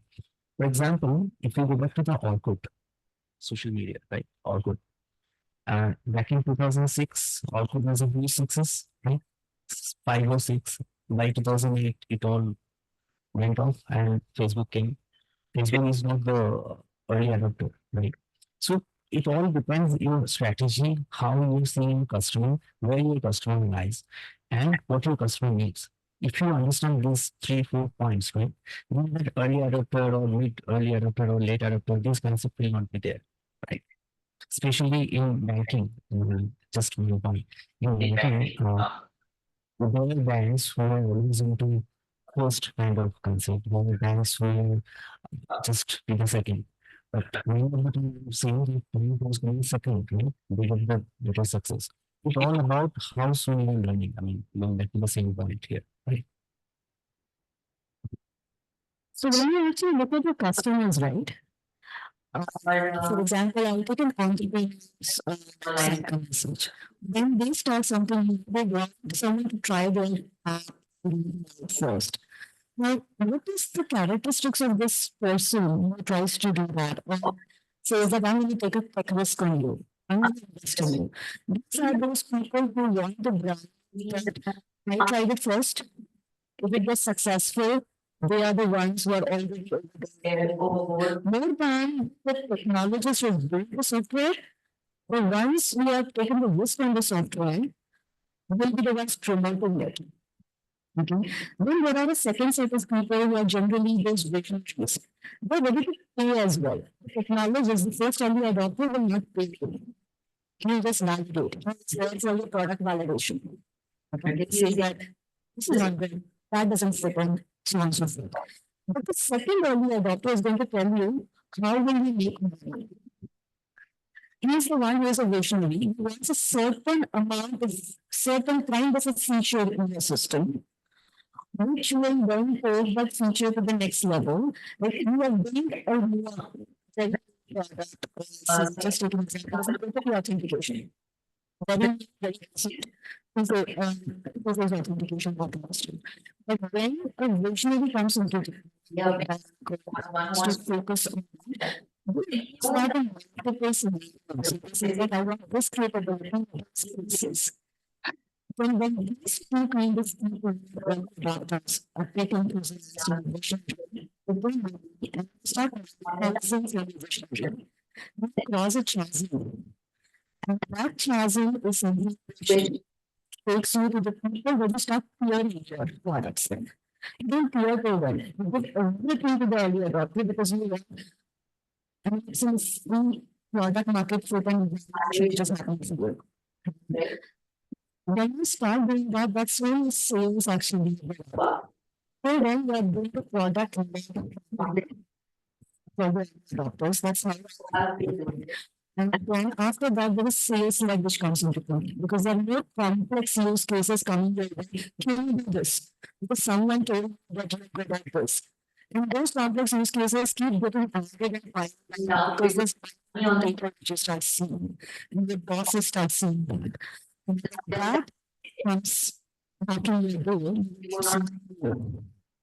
but you still have to categorize, prioritize, and see which is faster to market, most widely, the DAV framework, which do that analysis at that stage. So this is how you actually categorize a segment. Which particular person is very important to understand what excites which segment. actually have got a knack of that, you know, get into a better segmentation as well as we will start gaining the revenue. We will know how much revenue will come from this segment. That's what you actually want to do as part of the strategies. I think we'll end here. Okay, awesome. We have a lot more questions, but because of the paucity of time, we would like to end the discussion instead of doing informative session. We have a lot of questions. I think we can follow up later after that when we all cancel. Thank you so much. And I'll hand it over to the host.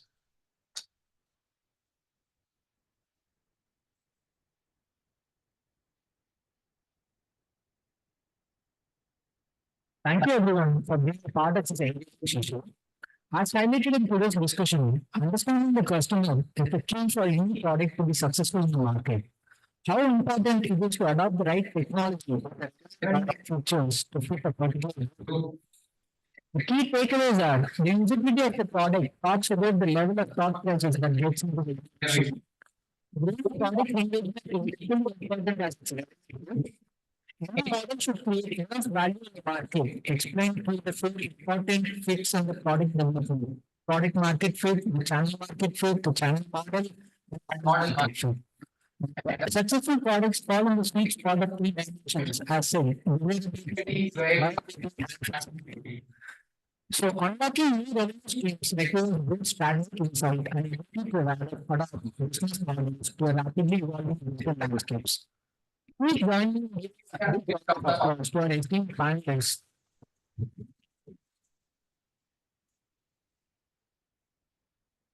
For a very engaging discussion and sharing their experience on strategies for marketplace products in this range. A special thanks to our moderator for guiding the conversation with such expertise.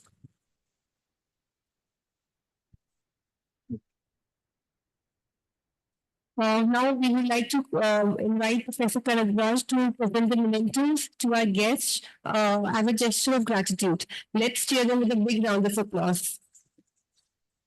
First, inviting Mr. Abhijit Dey to receive the memento.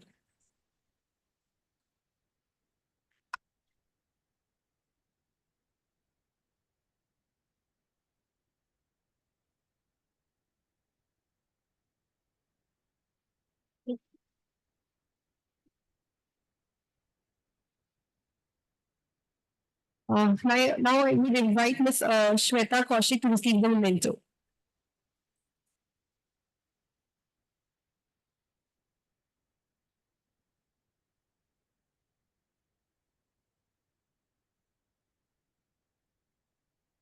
Inviting Mr. Mohammad Chatterjee to receive the memento.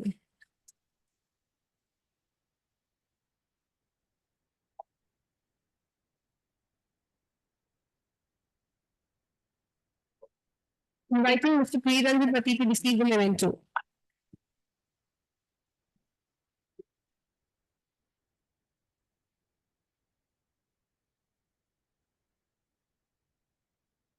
Inviting Mr. Gaurav Gupta to receive the memento.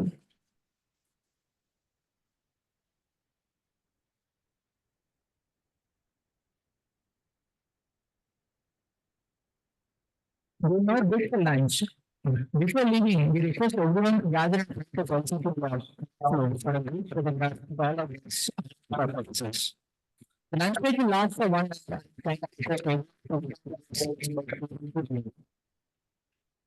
Thank you all. I'm Kanu signing off.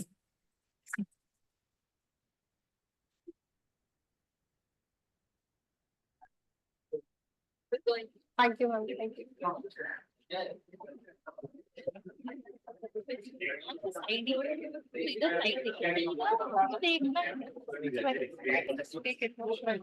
हाँ वो बाद में शाम तक खा लेते हैं अभी तो जाएगा तो मैं नहीं नीचे चल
37, 38, 39, 30, who is 38? Okay. 39, 39, 40, 41, 42. You all enjoyed a delightful lunch and are feeling refreshed and ready to engage in the next exciting session of our conclave.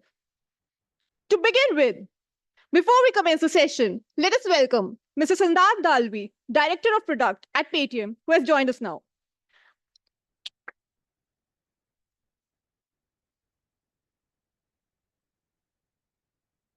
I will now request Professor Sunil Sarangi to hand over the bouquet to Mr. Siddharth. Please welcome him with a huge round of applause.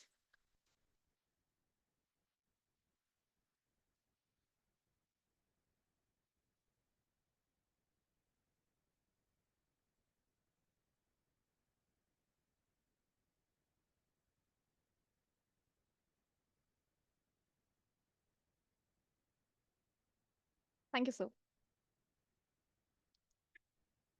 Now, I would like to introduce you to my co-host, Ujjwal Garg. Ujjwal aspires to be a product manager after delivering numerous projects as a senior engineer at Mahindra & Mahindra's R&D division in his 5 years of experience. Thank you. And now I would like to introduce to you my co-host, Himanshi. She's a versatile IT professional with almost 6 years of experience. Himanshi is a growth-driven professional and has diverse experience in business planning, digital transformation, and quality analysis at LTI Mindtree. Thank you, Ujjwal.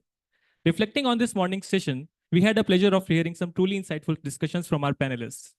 We delved into the significance of AI for cutting-edge product development and how AI is revolutionizing product development by automating tasks, predicting user behavior, enhancing decision-making, and improving user experiences. We also explored how organizations can unlock new ideas for revenue streams and drive business growth in the digital economy by adopting suitable monetization models, defining pricing strategies, prioritizing security, and ensuring a positive developer experience. You know, Ujjwal, I'm able to resonate it with a great quote by Deep Nishar. He said, "A great product manager has the brain of an engineer, the heart of a designer, and the speech of a diplomat." Pretty spot on, right? Indeed, Himanshi. In today's competitive market, long-term product strategies are essential for sustained success. They guide innovation, align with business goals, and anticipate market trends. Our theme, Strategic Product Leadership, Building Long-Term Product Strategies, highlights the importance of forward-thinking approaches that drive product evolution, fuel competitive advantage, and ensure lasting impact. Throughout this session, we'll explore the key elements of effective product strategies and how a mindset in product leadership can drive growth, innovation, and long-term success. To guide us through today's discussion with insights and expertise, we have our own Mr. Yash Khanzode from the GMP batch. Yash Khanzode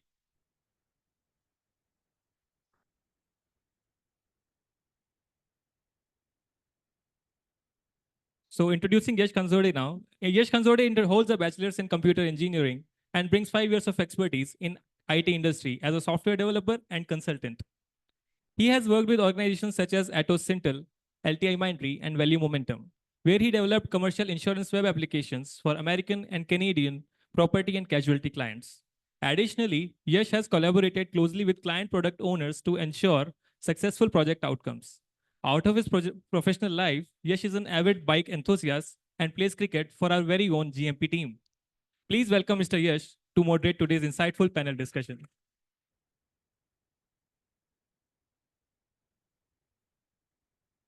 Now, without further ado, Ujjwal and I would like to welcome our speakers for this session.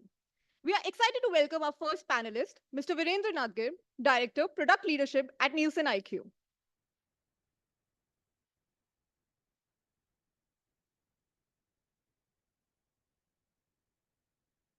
With 20 years of experience at companies like Persistent Systems, Infosys, and Tata Communications, Mr. Virendra currently leads product transformation at NIQ, focusing on AI-enabled customer experience platforms. He holds a bachelor's in electronics engineering from Shivaji University, a master's diploma from IIIT Bangalore, and an MBA from ISB. Outside of work, Virendra enjoys long-distance running, reading, and watching OTT content. Please join us in welcoming Mr. Virendra Nadgir with a huge round of applause.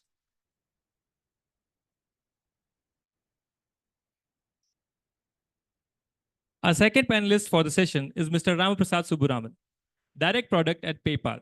Mr. Ramaprasad Subburaman is a seasoned product leader with over 15 years of experience in product management and 18 plus years in the tech industry. He excels in integrating technology, product, and design to create cutting-edge platforms. At PayPal, he leads teams in product management, UX, and data analytics, driving AI/ML innovation to elevate customer experiences. Mr. Ramprasad holds an MBA from San Jose State University and a Bachelor of Engineering with a distinction from Anna University. Let's all show our appreciation with a warm round of applause.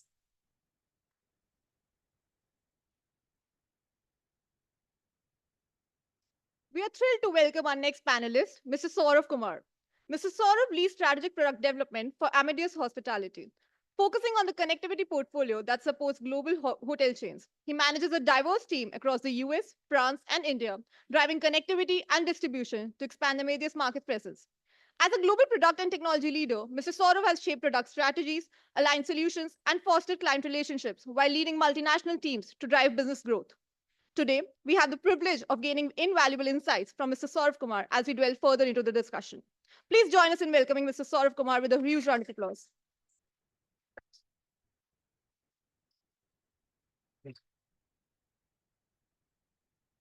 Please join us in welcoming our next panelist, Mr. Praveen Kumar, Senior Director of Product Management at Microsoft. Mr. Praveen has over 20 years of experience in product management and 20 years in the IT industry. A proud alumnus of Xlri, he has been instrumental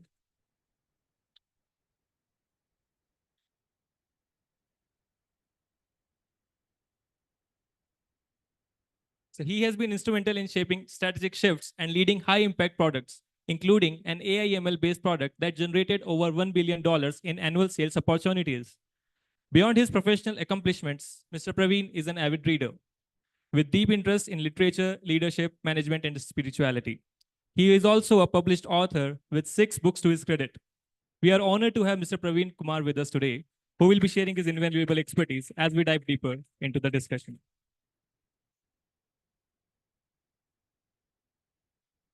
Last but not least, please welcome our next panelist, Mr. Ankur Bansal, Director of Product Management at UKG.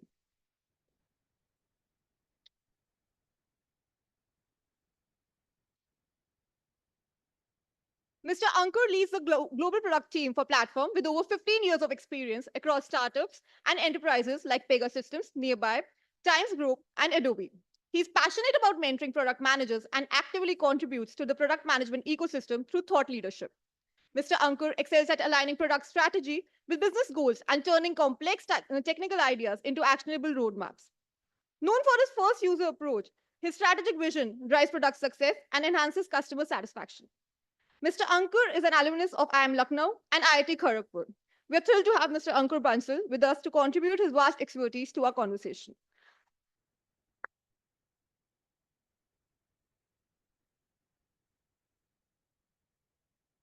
With our distinguished speakers introduced, it's time to dive into the discussion.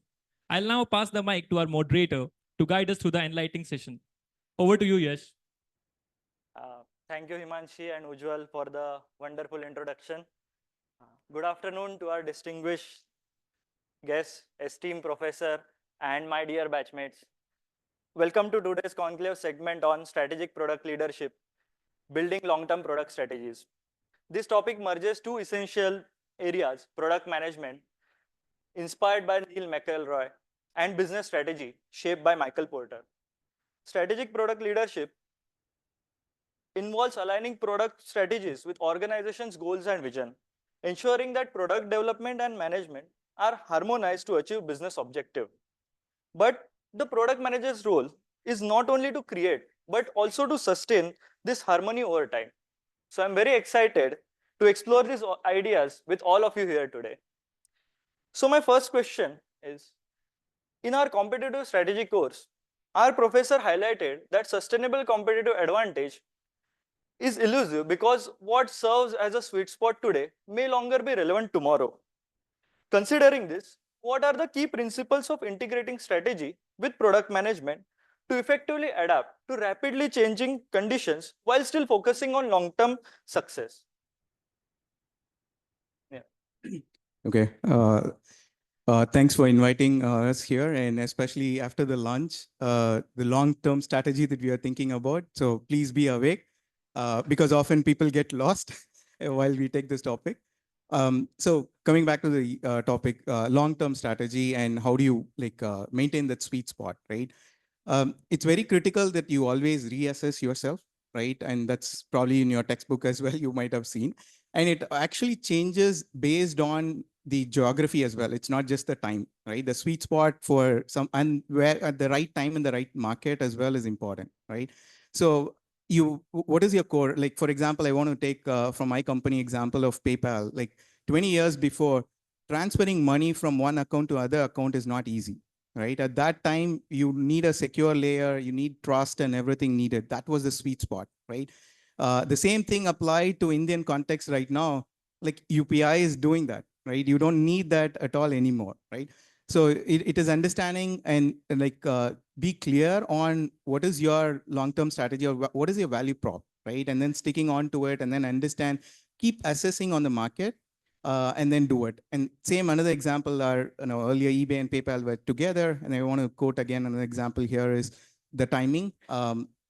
eBay came very early in the market in India, right? So it wasn't successful compared to Germany or US. If you consider, eBay is very successful. And even now it is successful, but not in India, right? There's so many players have come in, right? So you kind of the sweet spot that we are talking about is very not just time bound, it is also market bound and other things. And when we compare PayPal, we were too late in the market. Like UPI was already solving that problem. And no, PayPal couldn't, I mean, even though we launched, we couldn't gain a great market share there, right? But in the cross-border space is something like, no, PayPal is doing awesome, right? There's not much player on, in terms of regulations and everything. You taken care, and the service or the trust and the security aspect is all there, right? So coming back to the question on long term, yeah, it is the sweet spots, yeah, of course, changes, but you need to constantly reassess where you are in the market and keep tweaking. And some places you don't have like a value add or that sweet spot, then yeah, you kind of move on. Yeah. Yeah, I'm audible. Okay, so I'm aligned totally. And what I can tell about the overall sweet spot, and I'll take my company's experience. So, okay, so I work with Nielsen IQ. So Nielsen basically deals with the consumer data or FMCG, what we call. So your shampoo, your Lay's, what you say, paste, anything. Now they have been in the business since past 100 years, literally since past 100 years. Now they are selling data. Now data selling is not the, when they started, it must be a sweet spot because all your use cases, be a manufacturer or a retailer, are depend on the data, right? It may be your backend use cases like supply chain or what you want to order as a raw material, or how you plan your promotion, how you plan your marketing, everything depends on, at the end of the day, on the data.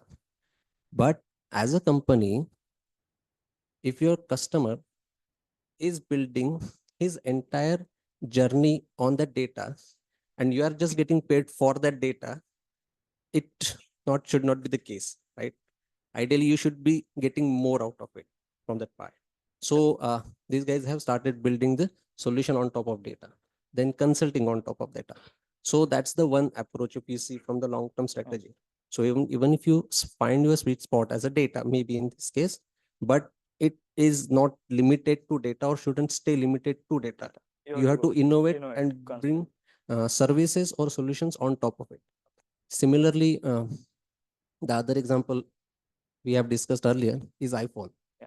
So you started with the iPhone, but what iPhone does or Apple does is they have created entire ecosystem, or it's like a platform strategy if we call it.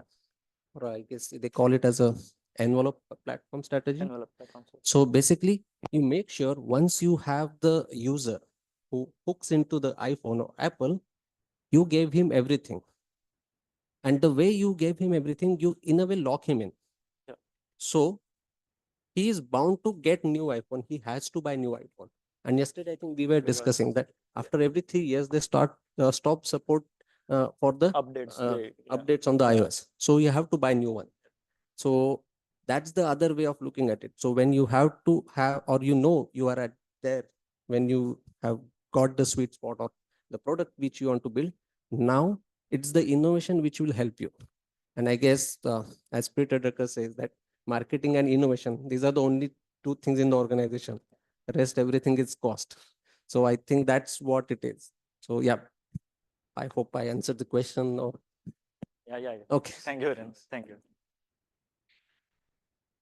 All right. Hello, everyone. Everyone awake after lunch? All right.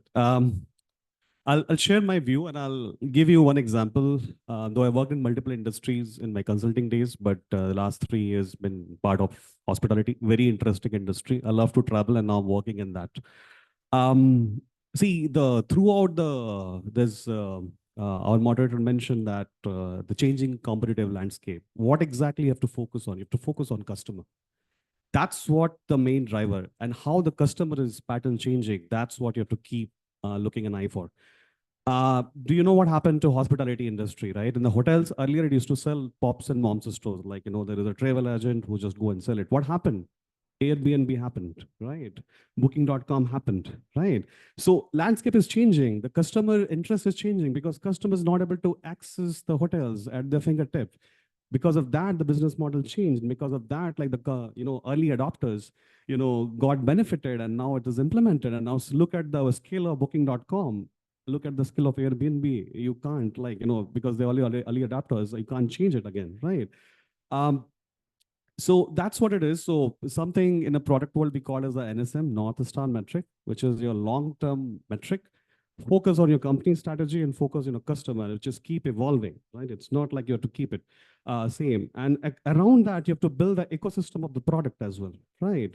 Obviously, when you build the ecosystem of the product, obviously at one point of time, there'll be repetition. So that's why a couple of product prioritization going to happen. I think most of you learned through the BCG metrics in your product course, like, cash cows and high market share, high market growth, right? So you have to see, like, how do you allocate the resources? And let's keep churning, right? So those things. You have a star, which is high market share, high market growth. So you keep focus on that, right? And then some of the question marks come up, like, you have a high market growth, but you don't have a market share. So what are you going to do about it, right? Now, tell me one thing, right? From the hotel's perspective, answer me, what exactly the major objective for them? What should be the major objective for any hotel? Customer retention, but also they have to maximize room occupancy, because that's the point of time. Today is gone, tomorrow they lost it, right? So they may have to maximize reservations. Now tell me, what is the traditional way to make a reservation? You go and say, I need a room, right? But that is evolving. What is happening right now? Attribute-based pricing. Attributes means is a queen bedroom. It's a room near to the elevator, right? It's a room facing balcony. It's a room facing sea view. And that changes like leisure and your professional travel, right? Let's say professional travel, like in the US, there's a red-eye flight. You need a hotel near to the airport, right? These are the attributes. How do you select these attributes to maximize the room reservations for the hotels? You can't become too granular, because then you'll be lost. You can't be too superficial, then you'll be underutilized it. That's what is evolving right now in the hospitality industry, right? But again, not every platform will support ABS, right? Because their platform have to be supported. The second big thing, what is happening? Content. Where exactly the content? How do you access to the content? If you know that in the airline side, right, there is something you heard about the buzzword NDC, which is IATA in the US announced something called as NDC, New Distribution Capabilities, right? It's actually providing another enhanced version of how do you share the content, XML-based content, which provides more features. More features means rooms are accessible to the travel sellers. They have more access to it. That means they'll be selling more, airline tickets or the hotels in their platform. Now, who has the NDC integration? So recently, Amadeus, did a tie-up with Indigo, like a week back, with the NDC. Now we are their NDC platform partner. We're going to, distribute their NDC content to the travel sellers, maximizing Indigo revenue, right? Same thing for some time back we did for Air India, like Air Canada. So these are the evolving things which you have to keep eye on it. But the thing is that focus remain the same, customer. That is the core thing which you have to keep focusing on. Thank you, Saurabh. Thank you. And thank you for having me here. in management we keep talking shift left, right? In panel, if you are shift left, then most of the time you have to just say I concur because concepts are already covered, which is good. No, but two, three things important in your question. One is the product itself, right? Then the thing is long-term strategy. We need to understand that not every product has the same life cycle, right? So when we are talking or thinking about the product and we are thinking about long-term strategy, what is that long-term strategy? How you define that long-term? Is it 2 year, 3 year, 5 year, 10 year, or more than that, right? Even today, when you go for subscriptions, which give you magazine that lifetime subscription, it doesn't mean till the time you are alive, right? Even that has an end date. It tells you that, okay, lifetime means 15 years. Right? But they are not telling that, okay, the subscription is for 15 years. They are telling it that it's a lifetime membership, but somewhere they write it that, okay, it's for 15 years. Right? So you need to define that, okay, if you're talking about a product, what is the duration for which we are thinking that, yes, it will be on a growth path. And then we also need to figure it out that what its downfall. If we are going to retire it, then are we going to create a new product? Are we going to build this whole capability into something else, or this capability will not be needed? What will happen? Right. Another thing is, I don't know how many of you have already used OKR. I think you are familiar with the term, right? Which objective and key results. So when you define objectives, it depends on that at what level you are defining the objective. For example, if we go back, yesterday I was asking somebody that how many of you have seen, not used, 5.25 floppy, right? Many of you would have not even seen it. Right? Yeah, I mean, obviously you will see it, but, but Only the then panel I'm members would have talking used these, it. new kids, right? And then we had all these colorful floppies like 3.25, blue, pink, green, and suddenly we had these whole boxes. So think of it now, if these companies are creating an OKR that we have to build the best of 3.25 floppy, that's a very wrong OKR, and you cannot have a long-term strategy because the life itself of that floppy was not there. The CD-ROM came and that floppy became obsolete.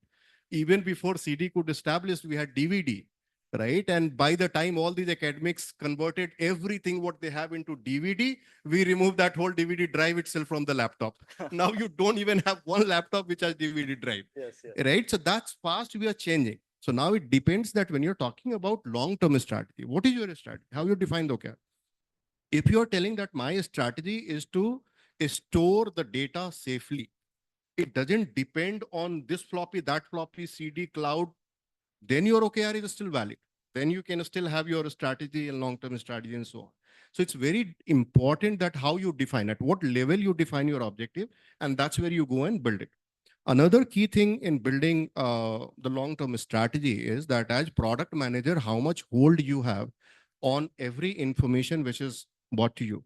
And I keep telling this to my team all the time that if you're sitting in a car, right, the engineering manager is the person who should be holding the steering. And you must know how to drive. As product manager, you must know how to drive, but you don't have to drive. Give the steering to them. Your job is to be the dashboard of the car, where you should know how much is the petrol, you should know how much is the tire pressure, you know how the car is functioning, you know the GPS, that what is my start point, you know what is my end point. You have all the information. And based on that, then you make a decision. Based on that, you make a strategy that to go from point A to B, I have to follow this way, or I have to take an alternate, or I have to go a deviation. But if you don't have this information, then you cannot have a strategy. You cannot build a strategy, right? And another thing is that when you're building a strategy similar to GPS, the closure thing or next 3 months, you will have absolute clarity in the sense that, okay, you will know exactly what to do. But beyond that, you will just have a green line, which is telling you that, okay, this is my roadmap. I don't know the detail. If engineering team is telling you that, okay, give me all the detail, then only I can work. I'm sorry, even I don't know, right? Tomorrow, the circumstances might change. Whatever we are doing tomorrow, we might not do tomorrow. But directionally, we will go in that direction. That is the long-term strategy, right? It's not that, oh, define everything, solve everything, and then only have a strategy, right? And that's why if you see today, Windows, Office, these are the product which has been in market for more than 20 years, right? But if you compare the today's Office with the first version of Office, these two looks like a complete different product. right? But still they are the same product. They have kept evolving, we kept changing because the objective was at a very high level. The product had those enhancements and improvements. Product is still the same and strategy is still working. That's how I define the long-term strategy. Thank you, Praveen. I think a lot of thing has already been covered. So if I have to summarize possibly into one particular line, that like if you talk about sustainable competitive advantage, it's more around like solving a customer problems faster and better than your competition. That is the only way to survive. If you're not doing that one, there is no sustainable competitive advantage would be there. And talking about my particular example, like a UKG is more around inspiring companies to become in a great place to work. Okay. When you talk about companies has to become in a great place to work, there are a lot of solutions the companies require about it. Okay. How you build an ecosystem around the company so that you become in a differentiator into a long term. Let's talk about any company that you will be working around it. You will require something as a product manager, engineer. You have to go enter your skills. There are a lot of activities happen. It require human capital management within the company itself. Every company is requiring a payroll solutions. Every company requiring a workforce management kind of a solution. How can you make an entire ecosystem in a much cohesive way that you are becoming in a differentiator in a long term, so the customer should not be able to move away. Second broader aspects become out the customer experience, okay, the customer centricity around it. So we talked about, I think most of my panelists talk about the customers. You have to continuously keep discovering a lot of things around not only talking to your customers, what they're trying to do, their data needs, all these aspects. I think one of the things we do it differently from an interlock perspective. We have multiple interlocks within the organization in a different states, maybe within a sales, marketing, our implementation team, support team. All those people give us a lot of different feedback. We consume data, look into those information, but these become like a differentiator for us to understand in a much different aspects. Second broader things around the technology shift has been happening. There are a lot of technology shift has been happening surrounded by our customers, our industry, even the entire ecosystems. If you're not able to gauge all those things in a much right time, in a right way, maybe you will not be able to build in a long-term strategy around it. So I think these are the couple of aspects we'll have. I think those are great points made by everyone. And I think if I also have to get the central idea of the question, it would have been the constant innovation that you have to do, focusing on the customer. So I think, Praveen, we will start the next from the shifting right. Yeah. So what are the most critical skills or mindset for a product leader to develop to stay ahead in the industry, as we talked about, which is constantly evolving and it is disrupted by new technologies? So I think one particular aspect is around like stay curious and has a continuous desire to learn. So you has to be curious around like, again, going back to the similar stuff we were discussing previously, like you have to figure it out what is happening around the ecosystems, different stuff, okay? Second bigger thing is around, if I talk about product management, you should be comfortable with ambiguity. You're not going to get at any point of in a time a perfect answer. You will think that the things are settled now. Now I should start. You have to deal with ambiguity, build your hypothesis, make iteration, and move forward out of it. Okay. Third aspects I will talk about that. Think big picture. Like a lot of leaders talk about think big. This is something we have to do. It's not only about think big. You have to think how far you are able to think about it. Okay. Thinking big makes sense, but if you're not able to figure it out, how far the strategy will go is not going to make much sense out of it. And fourth, I would say that like when you look those broader aspects, continue to build into a looking into a new technology shift, the trends, which will eventually go back to a feedback into a loops, that problem you're trying to solve. Thank you, Ankur. Thank you, Ankur. See, the key skills and mindset will pretty much on a high level remains the same, even after all these disruptions and all those things. The key thing is that as product managers, are we investing in ourselves? And when I say investing, it's like upskilling, right? If things are changing, or if your team is adopting new technologies, new products, are we learning those new capabilities so that we can talk at least the same language with our engineering team? The moment we don't do that, and suddenly you get too much dependent on your engineering team and you blindly start nodding to whatever they are telling. Okay, this will take 5 days. You don't question them. It will take 5 days, right? Because you're not equipped enough to question that. So one is that, yes, we need to invest. And normally we use a term a lot of times that we should not be doing a postman job. Right? I was telling this yesterday that if a letter is being written by somebody and it's being written for somebody, then there's a postman who is delivering this from point A to point B. In this whole channel, this postman is not adding any value to that letter. The whole work this person is doing is just to take the letter from here and deliver it there. So if you are a product manager whose whole job is to listen what customer is telling and then going back to engineering and saying that, hey, this is what is needed. And then whatever these people are telling you, go back to customer, say that ki ye hoega ya nahi hoega. Right? Then that's like a pure postman job. Then you can never be a great product manager. So that is one thing that you will have to be ready to do your hands dirty. You will have to keep regularly updating your skill set, learn new things. There's a very famous book, Measure What Matters. If you have not, please refer that.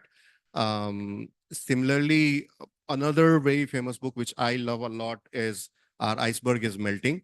That talks about all those disruptions and the new things which is happening.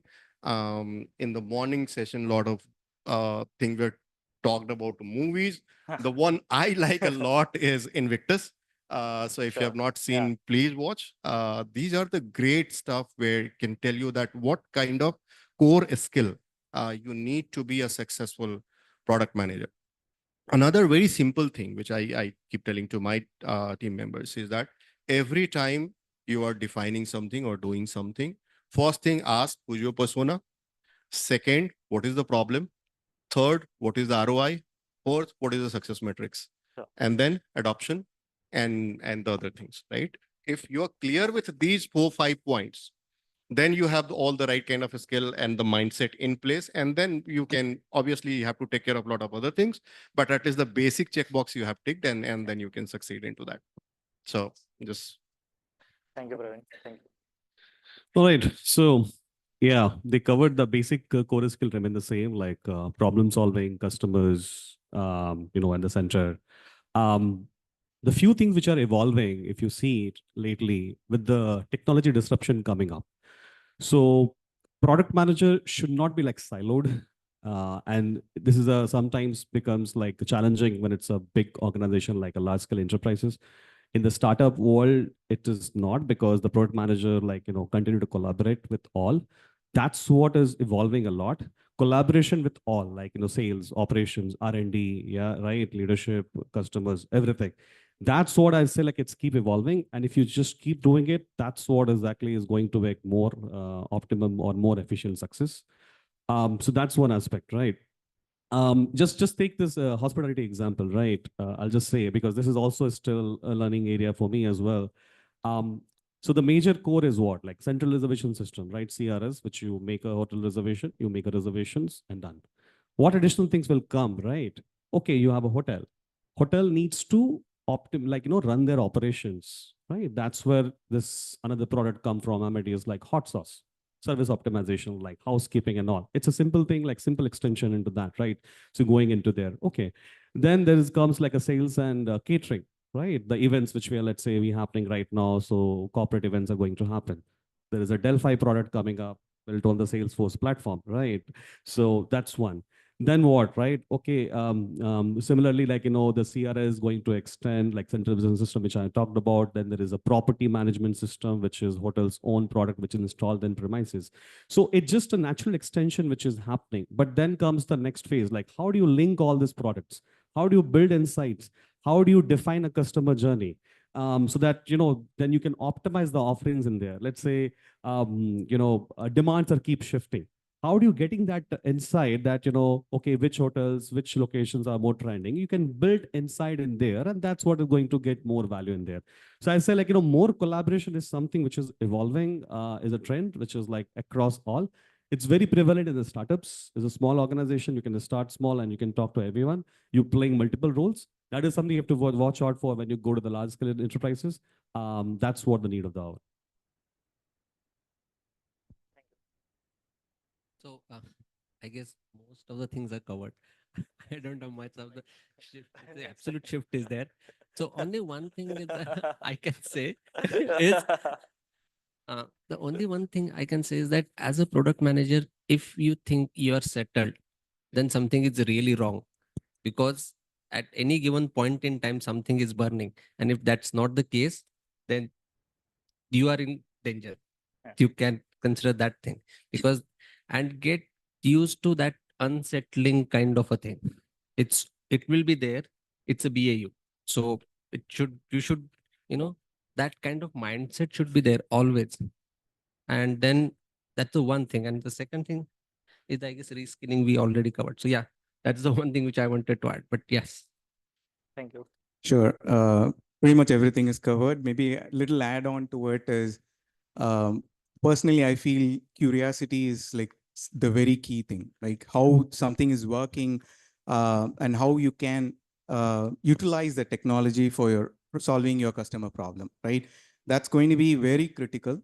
And not just curiosity, and adoption is also very important. And the last one I would say is be grounded as well. The one example I want to give it here is, we have calculators, like, no, it is all now, the calculator device is not anymore, but you have it in your, like an app in your phone, right? 20 years before, it was just a small device. And not many of them, like only if you're educated, you can use it, right? Same like an iPhone now, even my kid has started using it, right? They know how to unlock, what change the, profile picture, whatnot, right? So they are now able to do it. So you adopt to like utilize the technology. Like I'm sure like everyone is now aware of ChatGPT, and you should also like do a lot of prompt engineering and then see, hey, what's the correct prompt that you want to give, right? Not just knowing what ChatGPT is, but you need to start utilizing it, adopt it to your day in, day out. So it improves your efficiency. And in terms of grounded, I want to give an example here is, again, back to the calculator. So you're so tuned to like, okay, now when you go to a restaurant, and this is a personal example I want to share. I went to a Burger King like, a couple of years or 10 years before. The burger that I ordered was $3.50, 15. And I gave, like, I didn't have a change. Like I had only $5 and I gave a 5. And then I realized, oh, I have a 15. I gave a 15. But by the time that, the cashier, like they pinned in like $5 and whatever change, okay, $1, 85 is what they're trying to do it. I'm giving a 15, so give me a $2 back. They were like confused, right? They're not able to do it. You're so dependent on the calculator and the machines that is doing, you're not grounded. Another example is the CrowdStrike that we all saw recently. Entire system went down for the airports and airlines, right? And people started writing on like the now boarding passes written on handwritten and then giving it, right? So only when you know what is the actual process or what needs to be done and how the system is value added, you can be grounded and then like, okay, now I can, without the system working, I'm not like so dependent on it and like stand still. I can still do it, right? So that's kind of a mentality that mindset that people need to have. Be curious, adopt the technology, but still be grounded on how that's working, right? Yeah. So interesting points have been made. And if I have to take the keys, it would be collaboration, upskilling, and watch Invictus. So it will be good experience. And regarding CrowdStrike, we also face this issue that one of the guests who came to Xlri at that time, he said they had to use pen and paper, but they didn't know what the system does. So it was a different challenge for them, that how would they integrate the flights and everything. So being grounded and knowing what is there in technology, I think those are important points. Thank you. Virendra, I have a question for you. So just to give you a bit background. So in our batch, we have around 75% of them are engineers, but IT has only 37%. And those 60% of our batchmates are aspiring to go into strategy or product management. You started as an electronics engineer who worked in the telecom sector, and later you transition into the product management and the software domain. So I want to ask you that how did you navigate this shift, and what advice do you have for our aspiring product managers?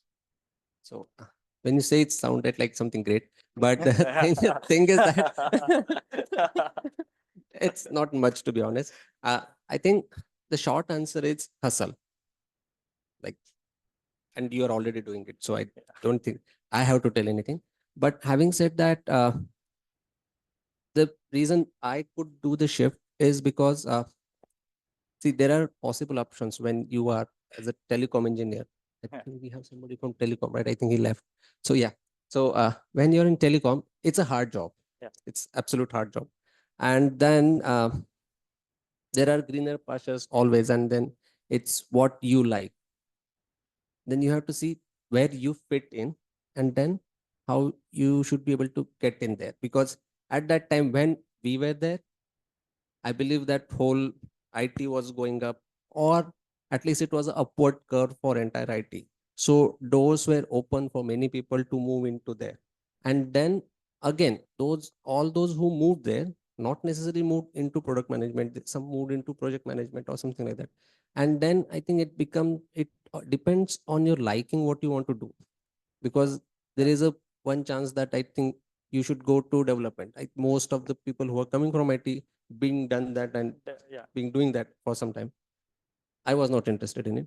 So the option you have is, you work on the business side, and what you can do, you understand what customer is asking you on day-to-day basis. So then that's the path. Then you work to move towards there. So at least the way I try to work towards it, you say what are the opportunities in your organization, where what you want to do, can you do there? Then you go network, talk to people. See, you have to get the things done. So there is no framework for it. So it's plain and simple hustle.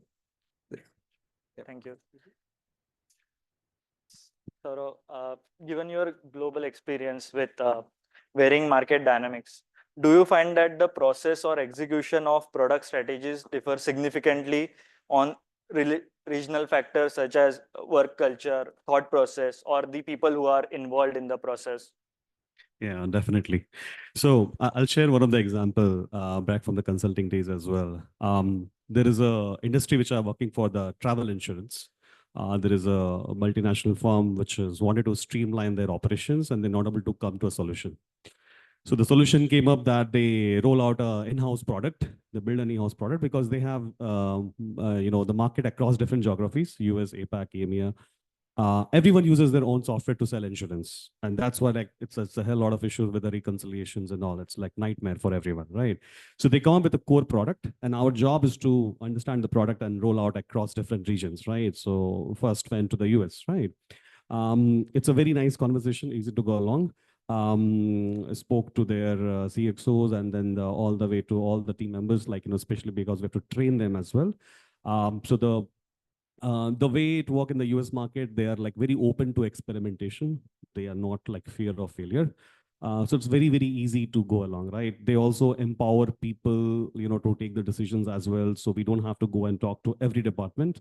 They have the operations team, we just train them, and it's just pretty good, right? Went to Europe, similar to that nature in the US, all good. But then we went to China, right? We tried to work in the same model. It didn't work.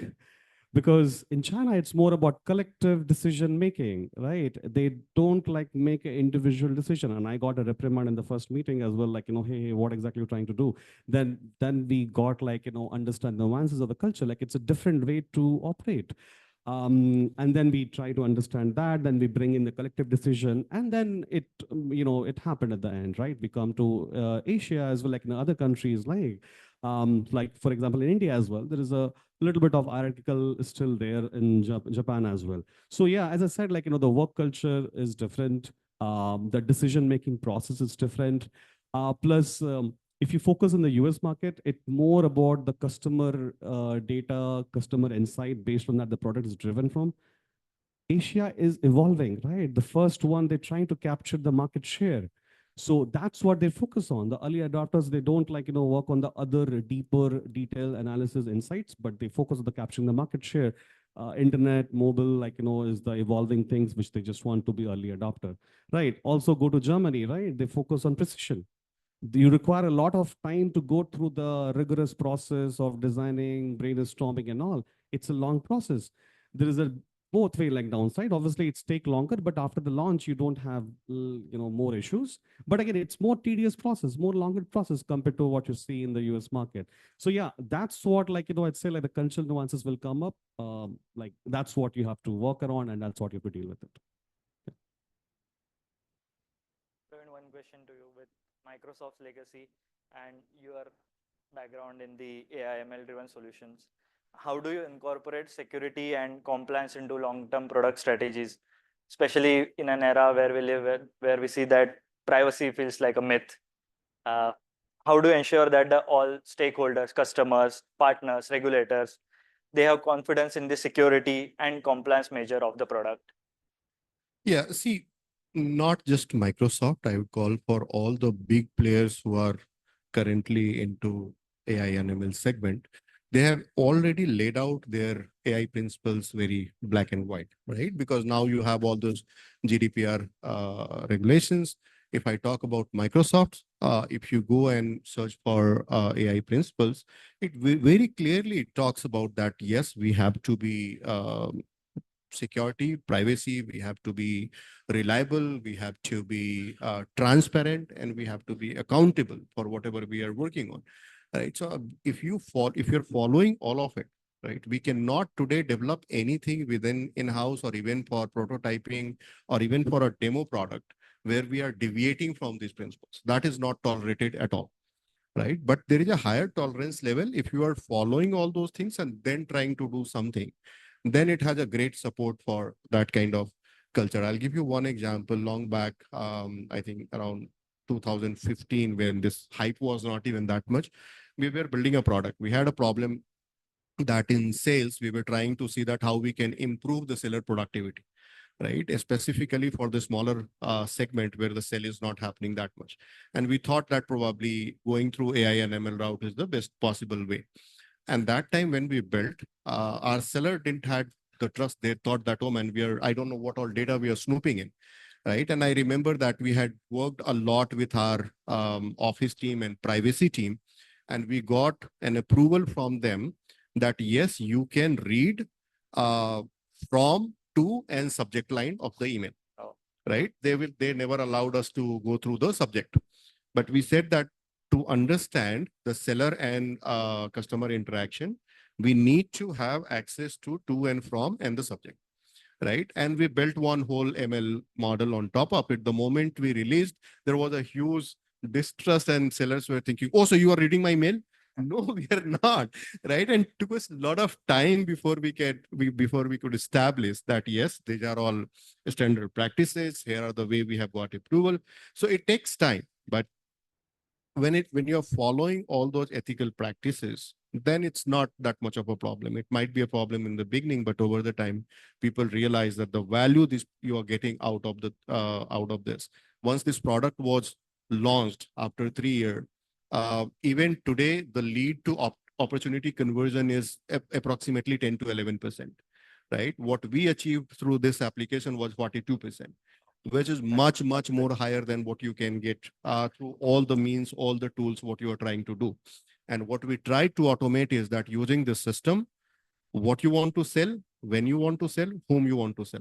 If you can answer these 3 things, then you are pretty much done deal, right? And that's what we did. And now this is coming as a capability within the Dynamics product, right? So I'm saying that in all these big players, in not just Microsoft, they have a very standard practices for AI and ML, the way you are going to code of it. So I don't see any reason that why there should be a major distrust. And I'm not saying that there will not be, right? Because I'm aware that there are a lot of players right now who are cloning your voice, who are cloning your lot of stuff. And yeah, deepfake is working. So all those misuses are already happening. And we need to figure it out that how we can protect that. But as far as these big players are there, I think you are in safe hands. Thank you. Thank you everyone for answering all my questions. So unfiltered version. So I would like to move to the next stage where. Before that, I have one point to make. The question which you asked me earlier regarding the transition. So the people who are from the core background, I guess the one thing which we have is the domain knowledge. And what we need to understand is how to capitalize on that domain knowledge. So you play by your strength. So that, if you are coming from marine side, so there are companies who are working, Mercs maybe, they have their IT division building product for the marine side. So with your domain knowledge, you can work there as a solution architect and then move from there to a product manager's role. So that can be one route which you can take. It cannot be the horizontal shift immediately will happen, but you have to play with what you have as a domain expertise and build on top of it. So that was remaining. So yeah. Yeah, yeah. Play with your strength. Yeah. Okay. Ankur, you want to add? Please, please. I think I just want to add related to the engineering to product management, talk about it. One of the key aspects is around, like I started also my career similarly, spending some years in engineering and then transitioning into product management side. As an engineer, we always think about like solving the solution, like looking into the problem and solving it. We wanted to solve the problem in a best way, in a correct way, right? And that's our job. Like we feel proud about it. We are able to solve the problem. But when you get into a product management, like solving the problem is not the differentiator for you. You're always thinking of strategic aspects around it. What needs to be done, why needs to be done, how we doesn't care about it right now. We think that's in a later aspects we'll be thinking about it. Okay. So that's one of the bigger aspects around from when somebody transition from an engineering to a product side. The also, I think if I have to add on those aspects, like couple of aspects from an engineering perspective, look around that trade-off. Like engineering doesn't make any trade-off. They think that the solution should be complete, otherwise not work. Okay, but a product manager has to make a trade-off. He cannot make everything. There will always be an ample amount of an opportunity within a product manager. There's like, if you talk about, I think somebody from Atlassian, the Jira is full of, our backlog is full of n number of things, right? That happens. When somebody give it to engineer, he think that this is the task has been assigned to me in a sprint, something I have to complete. I cannot say that I will prioritize now what needs to be done. But product manager always has to think that I'm not going to keep it. Whenever somebody will say me this has to be done, the only answer is it, okay, I've added into my backlog. We'll think about it later. And then you know that what happened after that one. You do whatever you wanted to do it, right? So, so I think these are the core aspects. As in a product manager to engineer, that shift is required and you have to keep thinking about those things. What goes into backlog one stays in the backlog. I think that's yeah. No, I just want to check on the room. Like, how many of you want to transform? Like, I'm an engineer, technical, and want to move to product management. Quite a lot. Okay. Yeah. Yeah. Yeah, that's exactly. Yeah, you need a little formal MBA program is like a ladder for you to transition. But a lot of people have transition in their own organization itself, right? But it's a little costly. I don't know whether it's some people have done it. I mean, it's MBA gives you that door, the entry door. Okay, so that's no. You have, I mean, you all made a good decision, is what I would say. But again, finding a job, you can capitalize on your MBA. Xlri is an excellent brand, and now you can position to get into a product management. And I think the mindset shift people have talked. I just want to iterate on the founder's mentality, right? So similar to the backlog, like put it in the backlog. Someone is going to give you work. No, you need to take up and then start doing it. Okay, I consider product management like a CEO or a mini CEO for your own area, right? So you need to like have a great idea, vision. You have to work on it. Okay, it's not someone your boss is going to give it. Yeah, that's fine. But eventually, it is your energy is what you transform to your Scrum teams, right? Whereas when you are part of your Scrum team, someone else is pushing you. Hey, Scrum Master or the product manager keeps pushing it. Get the backlog done, right?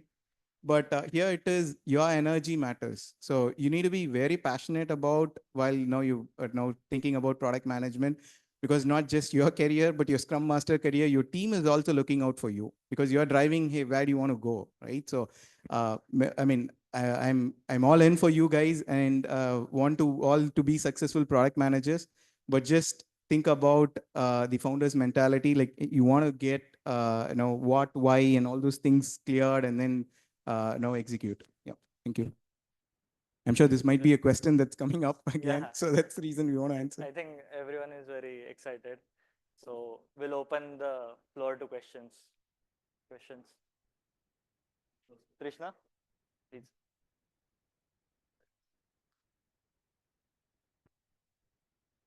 Hi, I'm audible. Yeah. Good afternoon. This is Trishna. I have about 6+ years of experience with EY. Thank you for the insights, and my question is open to all of you. So, when we actually talk about strategizing for long term with respect to a product, we actually do it from the perspective of a customer. But the customer, most of the times, truly are not able to communicate what they want. We rely on feedback, we rely on research. So, what is the kind of caution that we exercise before actually developing strategies around the feedback or the insights that we get from them, since it might not be communicated well to us? Ankur, you want to take? See, a couple of dimensions I can just call out. So something we call about MVP, right? Most valuable, minimum viable product, right? But we sometimes forget about the customer. It should be focused on the initial feature, which like a set of customer wants to use it, try to use it. And then lately we can see there is a trend coming up in terms of a scale agile and all. So there is a iterative development, there is a lean product development coming up. So whenever you build the MVP, you roll it out to the customers, we call it the beta phase, and then you open to the feedback loops right away. And then as and when you make the iterative development there, you start taking the feedbacks and you can quickly adopt to that, like what exactly the customer changing needs. So there are frameworks coming in there, but it's just the thought process, the mindset, which you have to keep changing in there. So that's what it is. And No, there is a very... Sorry. One more thing to add to it is when you say that we are not able to understand what customer feedback is at actually. So we have to understand what's the between the line, because most of the time he's irritated, but for what reason he's irritated, we have to find it out. And what he's writing, maybe that's his feeling, but in the back end, something which you have delivered is not working. So, and why that is not working, that needs to be checked, because as Praveen mentioned earlier, that from floppy we move to CD-ROM to USB. The underlying thread all along is I want storage and I want more storage. It's not that my CD's color is not good or like something like that. It's not the case, but I want storage. So that between the lines, if we are able to read, then it helps us not just to solving immediate problem which customer has asked for, but it might give us a use case for long term also. That yeah, there is an issue and we should look into it. So yeah. Oh, there's this very famous quote, right, which says that if I would have asked my customer what you want, they would have asked for faster horses, right, for Ford. Right. But so at times what they are telling you and what they want is not the same, right? And it's not that intentionally they are telling you something wrong. It's just that they have not discovered themselves yet. And that's where as product managers, we need to understand that forget what they're telling, what they want, right? The product which I was telling earlier in my example, when I went and we talked to the salespeople, they were telling, sir, here is the Excel, just automate this for us and our life will be sorted. And we knew this is wrong, right? How can you automate an Excel, life will be all good, right? So we understood their problem, we worked on it, and when we fixed it, they loved it, right? But if I just blindly go and say that, oh, they asked us to automate and let's figure it out how to automate, then that's a wrong thing, right? So just try to understand what they're not telling you, and then you will be successful. So I think if you talk about long-term strategy, like long-term strategy is more around that the step function, the impact it will bring to your customer in a business. If customer is telling you exactly this is something I need, can't be a long-term strategy around it. Yeah. This is a short-term goal that you're trying to achieve it. Either something a customer want, you're not able to deliver it, or something is like irritated with kind of an experience has been there. These are all your short-term goal, which will bring a sequential impact to the customer as well as business. It can't be a long-term aspects on those lines. Like I think Praveen talked about it.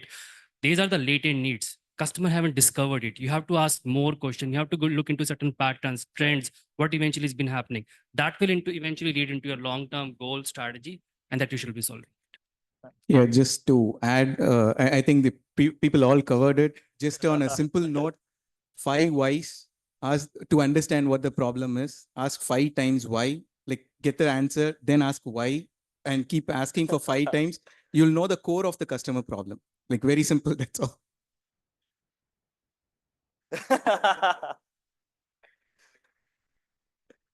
Isn't customer always right? Okay, moving on to the next question. Yeah, Arpita, please. Hi, panelists. My name is Arpita, and I have 6 years of experience in the IT industry. So my question will specifically be for Ram Prasad sir from PayPal. So what I wanted to ask is, as PayPal navigates the shifting landscape of fintech, so there is cryptocurrencies, there is decentralized finance, there is embedded finance. So how do you prioritize these innovations? Because in the short term, there is an immediate need for customer adoption, but there is also a need to maintain customer trust in the long run. So how do you balance these out? Sure, a great question. And very related to PayPal. Thanks for asking that. And I think the earlier example that I gave, right? The landscape changes, right? And 20 years before, yeah, moving money from one account to other account was not easy, and it was like time consuming, right? And the cross-border, again, the current landscape cross-border is like doing great, and now you're able to establish the same trust. Same with the crypto. Coming back to the crypto question, there is still like a lot of fluctuation and everything, and you need a stable currency there, hey, which I can bet on and things like that. And then you want a trusted platform to do it. And that's why PayPal is now innovating, and we have like our own cryptocurrency as well. And we primarily now power that for our cross borders. Okay, so we kind of, that reduces your transaction fee, your conversion fee and everything, and then make it very simple. And coming back to like, hey, what is the short term versus long term? I think the long term is still like, what problem are you trying to solve? Money movement, right? Whether it is a cross border or like a domestic, or how do you make it simple, secure, safe for customer to do it? And adopted, like, crypto wasn't there before. Now it's evolved and then kind of stable a little bit. And then PayPal experimented a couple of years, and now we have kind of taking it mainstream for the cross borders, which is eventually it is making it fast and less cost as well compared to the other players. So that's how you kind of, you still address your long term of the problem is like money movement, faster, secure, and you kind of adopt the technology, you test it, and then build the trust on the crypto space as well. Yeah. Thank you, sir. Next question, please. Yeah. Yeah. Hi, I'm Shubhendu. I have about 8+ years of experience, and I have worked in startups as well. One of the problems that we actually usually faced was that when we are facing sudden changes in the industry or like consumer habits, okay, for example, like changes in economic conditions, and what are the immediate changes or measures do you actually, as a product manager, I should enforce, okay, so that we can sustain our long-term goal? And should we have something already in buffer for that reason? Yes. Anybody would like to say that? Sorry, can you repeat the question? Suddenly, for example, we face some sudden changes in our spending habits. Okay. And our users, they change their habits suddenly. Okay, means spending habits or like their consuming habits. So what kind of immediate measures or like precautions should we implement or avoid? Like, so as a product manager, how do you instance gratification compared to your long term? How do you do it? Is that the question? Okay. What is currently going on? You have to ride the trend out. Okay.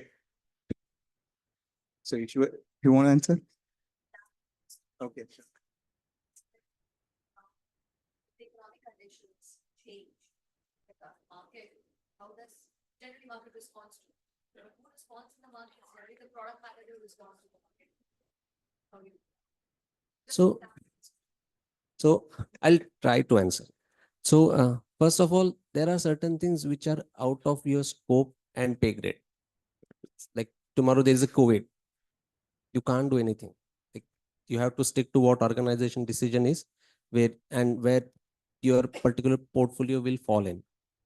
Having said that, if your users' behavior is changing, then it's more of a question for a product manager that you are not able to factor in users' behavior. So these are two different things if you look at it. So economic condition like a black swan event, again, COVID. Nobody can predict it. Nobody knows what's going to happen. So we can discuss however we want, but there is no answer to it. At least I don't have answer. But if your users' behavior is changing, then it's a matter of concern that you are not able to gauge it. And then you have missed something really like from outside competition or from inside what you are delivering to the user. And that you have to relook that since when your users' behavior is, you're observing that. And I hope that you have some metric to measure it. If it's not there, then it's even more scarier. But let's say you have that metric to measure it, that user behavior is changing. Then since when it is changing and what I have done in those days or in the past that make it happen. And then do I need to revert it or revise it, enhance it, whatever it is. So I guess that's the one way to look at it. Yep. So, So one quick thing you can understand this from some time back, few years back, we had on TV Nirma ad coming all the time, right? Washing powder Nirma and all of it. They had almost like 70% market capture. Their strategy was that we will continue to be in that mid to upper segment where they were, right? But suddenly the purchasing power increased. People had more money. They never increased the price. They thought that, oh no, we will be successfully doing the same thing. And then Surf Excel came, where they positioned themselves as a better brand on a higher price. So all those people who had more purchasing power, they thought that, oh, buying Nirma probably is like not a cool thing. We will go to Surf Excel. So the upper segment moved to Surf Excel, and then came the Ghari detergent, where they said that, okay, now we are cheaper than Nirma. So now Nirma is not in upper segment, not in lower segment, it's nowhere, right? It lots all its markets here. So if you're not responding to the changing spending behavior or the changing market need, that's what will happen. You have to continuously looking your strategy and figure it out. That how you can adjust. Continuously evaluate. And I think just I wanted to add what I was trying to say. Like when the customer behavior changes, it happened gradually. And I think you already get at this particular point. Either your entire segment is changing or certain subset of a segment has been changing around it. And I think the example Praveen took about, the customer behavior was changing. They have a more spending power, okay, but not everybody is changing the spending power around it. Some set of users would be moving around the spending power more.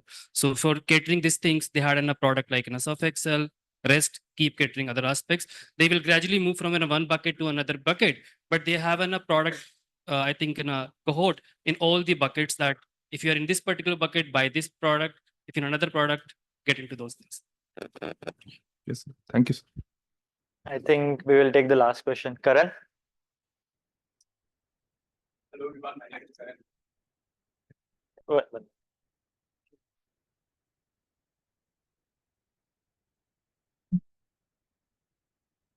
Hello, everyone. My name is Karan. So as Yash talked about sustainable competitive advantage and strategy. So what we have studied so far is that it is not necessary that being a leader in something is going to bear fruit for you. Sometimes or many a times being a follower also makes you win, right? As product managers, I believe that you guys are at the forefront of technology, innovation, creativity. So how do you guys navigate this space, being a leader or being a follower? What are the key strategic points, or what are the decision-making, matrices or points that go in your mind while you come up with the answer that whether we are going to imitate a competitor or are we going to go in first? that's an interesting question. Whether to be leader or a follower. See, it depends when you enter into the market, right? If you are somebody who is entering into the market where the market is not saturated enough, you have enough space in that market, then you can be a market leader, right? If you are somebody who is a late entrant into the market, Windows Phone is a classic example, right? We already had iOS, we already had Android, and then we came with Windows Phone by purchasing Nokia and all. And soon we realized that, oh man, there's no space, right? We cannot build that whole brand for Windows Phone. And we closed that whole division, right? So at times, even you're following, it's okay, but we need to figure it out that do we have the right kind of a strategy? Do we have the right kind of appetite in that market segment where you can enter into it? Other example is this whole AI stuff where Microsoft is leading now. We are not following anybody, right? Now other people are following with ChatGPT and all those kind of stuff which is happening. So it's a new market. It's like a completely unexplored market where you can be the leader. So it depends on the timing and it depends on the segment that when you are entering into that market.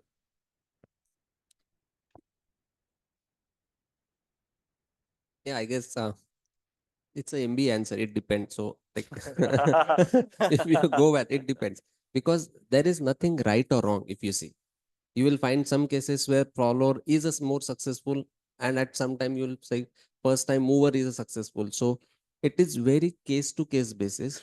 It's just that at times your audience is not ready for kind of product you are bringing in.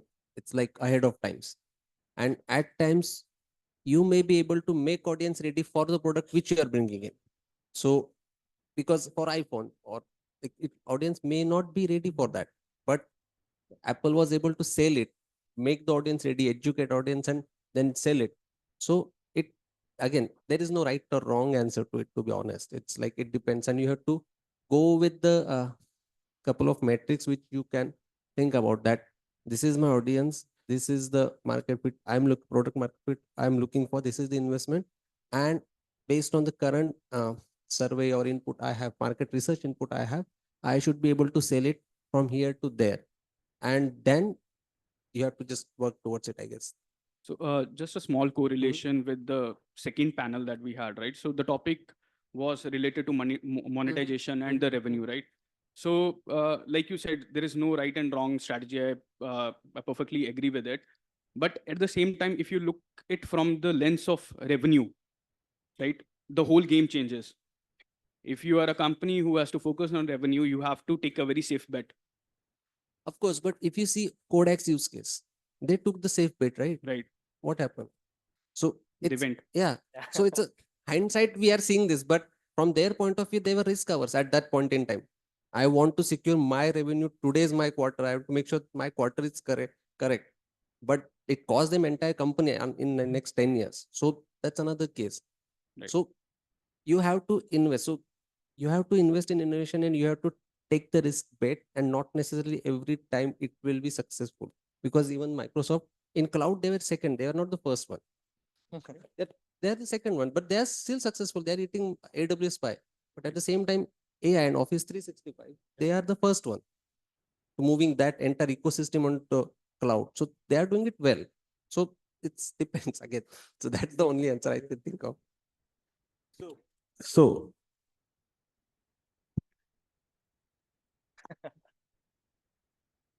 So, a quick addition on that, while you stated the monetization strategy, I know it actually links with the monetization strategy to actually, why do people wish to become a laggard as well? Like, why do you want to follow a headwind? Because you want to capitalize that market. Now, we have heard about the Bharat QR code thingy, right? Yeah. COVID hit. There was no one actually using that Bharat QR before COVID. Sure. What happened? It just changed everything. And we started knowing the name of the person who created it. Right? So having said that, it's like he was not the first one to bring it. I think first ones will be the Paytm who got Paytm it. were the first, they did Right? second. But he capitalized it. So if you link it with the right time to market, so one of the gentlemen mentioned it, if it is right time and you can capitalize that, then it doesn't matter whether you're first or the second into the market, it actually automatically get monetized. I mean, just two minor aspects to it. Like sometimes it's also linked to the political factors. So you know what happened to American Express in India?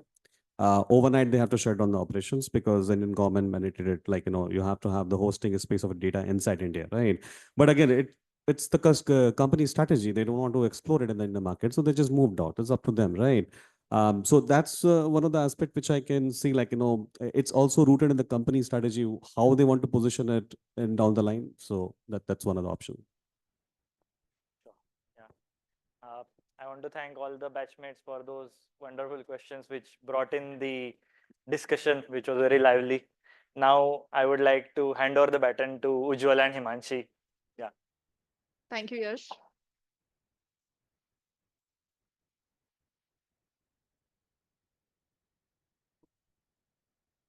Yeah. Wow, what an enlightening discussion we have had.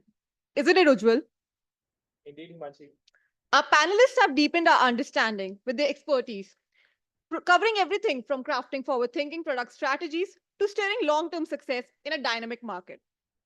We have learned that building a robust product strategy is like constructing a well-designed blueprint. It's about aligning vision, innovation, and execution. And of course, executing the strategy effectively is a key to achieving sustainable growth. A big thank you to our panelists for sharing their valuable insights and enriching our knowledge. Not just the two of us, but the entire batch is now equipped and excited to apply these strategies throughout and beyond our journey here at Xlri. Absolutely, Himanshi. I couldn't agree more. Now, to show our heartfelt appreciation, we'd like to invite Professor Ganagraj to please come and present mementos to our esteemed guests. I'd like to invite Mr. Virendra Natkar.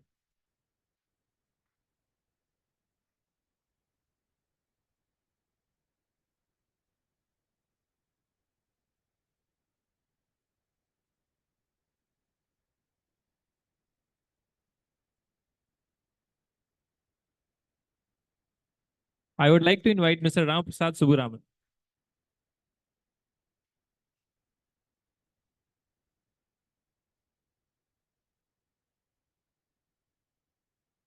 I would like to invite Mr. Saurabh Kumar.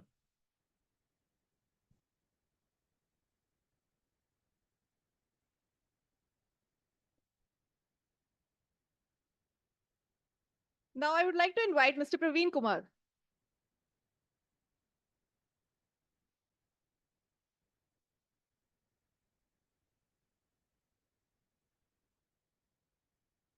Please welcome Mr. Ankur Bansal.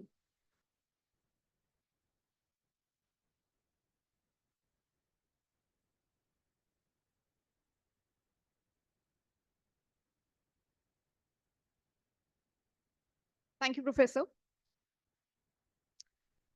Thank you, everyone. We appreciate your patience. As we prepare for a break, we encourage you all to reflect on the wealth of knowledge shared in this session and consider how these insights might shape your approach for the future. We will now take a short break to refresh ourselves before our exciting next panel. The break will last for 10 minutes, and we kindly request everyone to return to their seats by 3:35 p.m. Thank you. Thank you.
but I maybe delve into that later in Q&A or something. But the point is that this is not a contradiction in a sense that user needs and business goals are often tied to each other.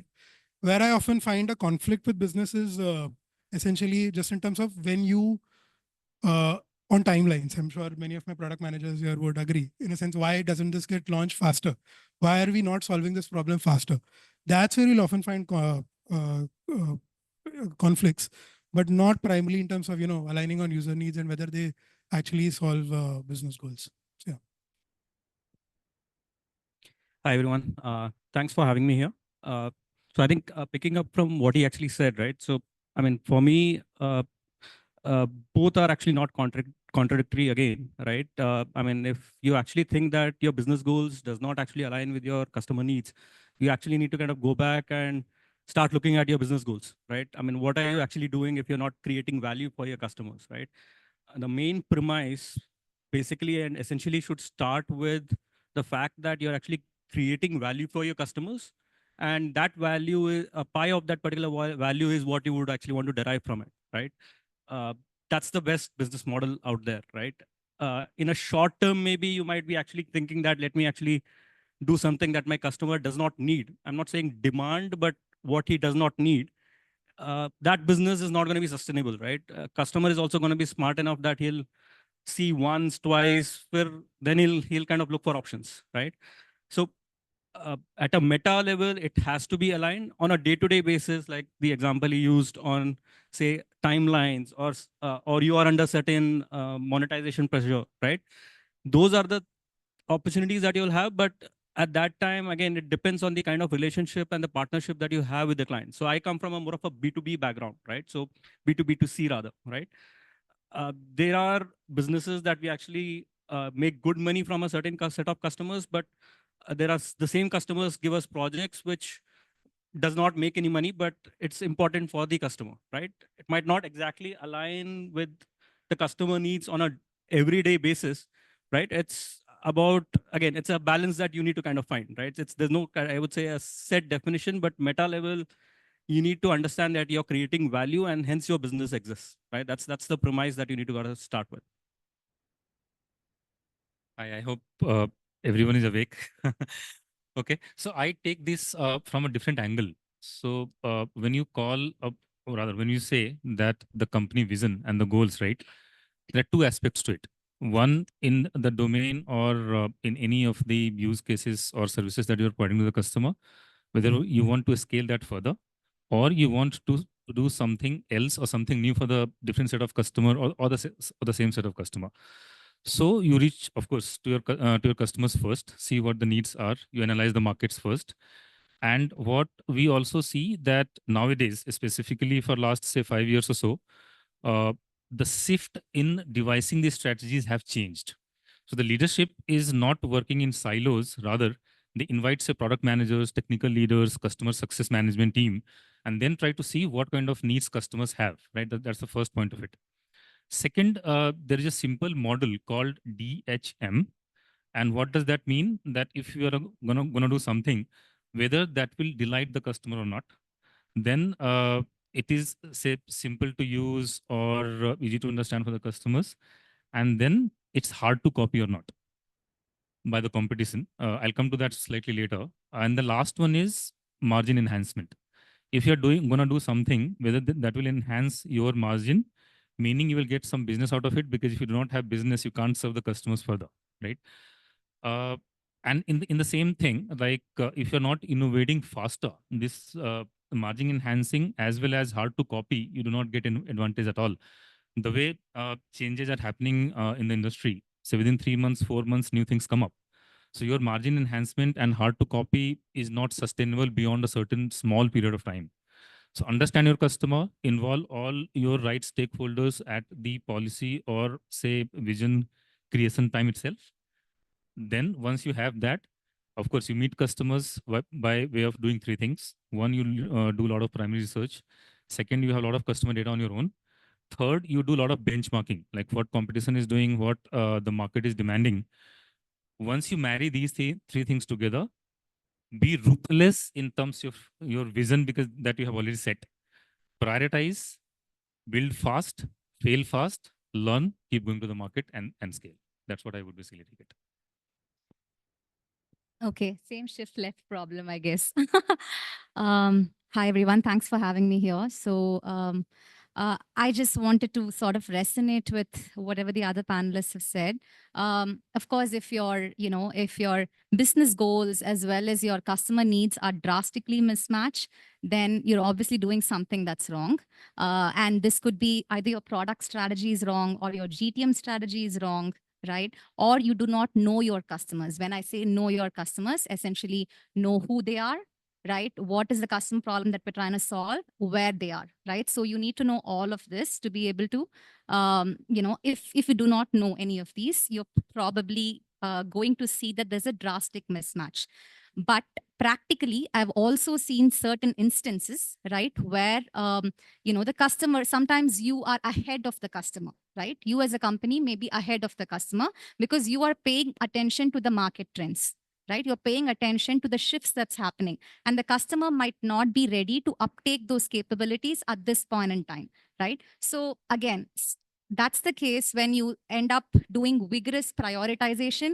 Typically, people would have like a percentage allocation in their roadmap for these long-term strategic projects. Like for example, I want to uptake AI capabilities. Maybe your customer is not even on, he's still on-prem. For example, I deal with some customers on manufacturing sector who have not even moved from on-prem to cloud, right? So AI is a far cry, right? But obviously you need to also be ahead. You need to, sometimes you'd start developing for something that would become the norm 2 years after, right? You need to start developing ahead.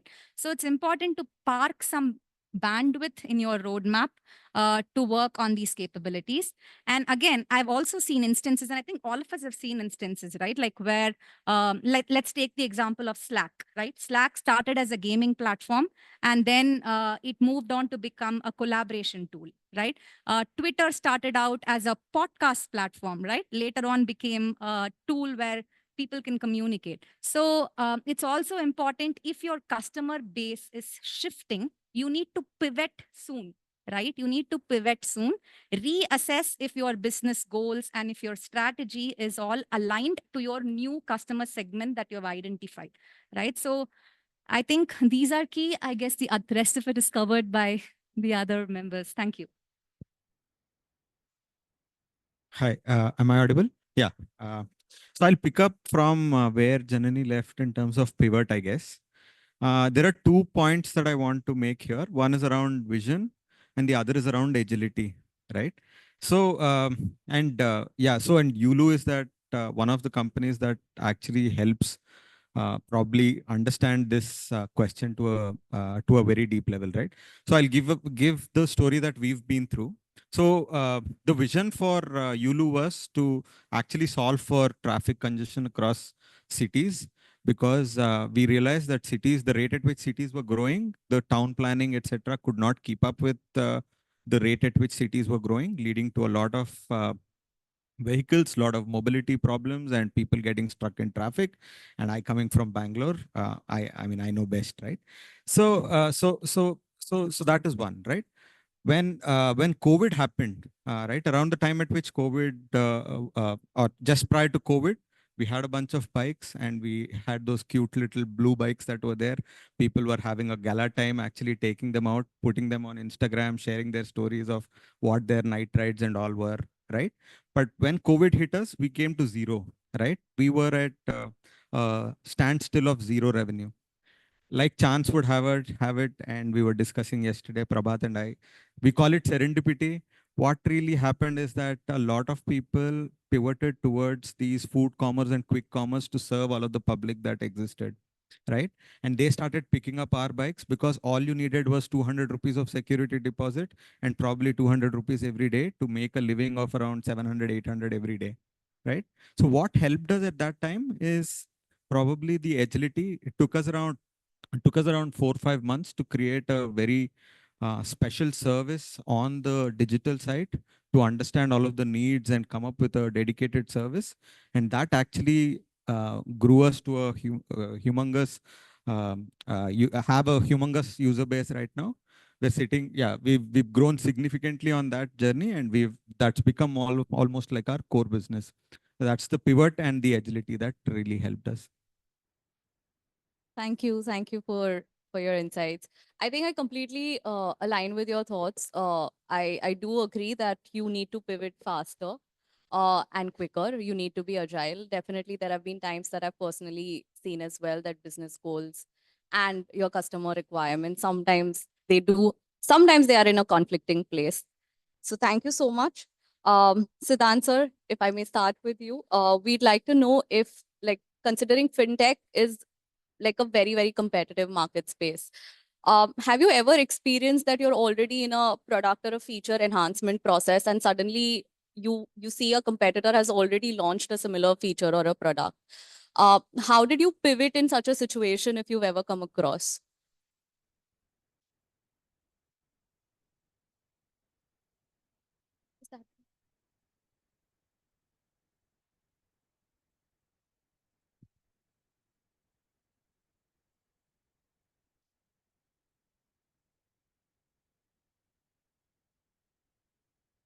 So whether we've pivoted, I don't recollect any instance where we have stopped working on something and we've pivoted. But the thing about the current product that I look at is we are in some sense the market leader. So in certain things we have seen competition actually copying us, but there have been cases where we have actually taken inspiration from competition as well, but not like pivoted or any of those things. That hasn't come to fore as such. And especially because Paytm caters to such a diverse set of users, right? Right from small merchants to large enterprises. How do you ensure product features cater to varying needs while delivering a consistent and a seamless user experience? It may not be possible every time for you to develop a new feature, right? For a B2B or a B2C customer.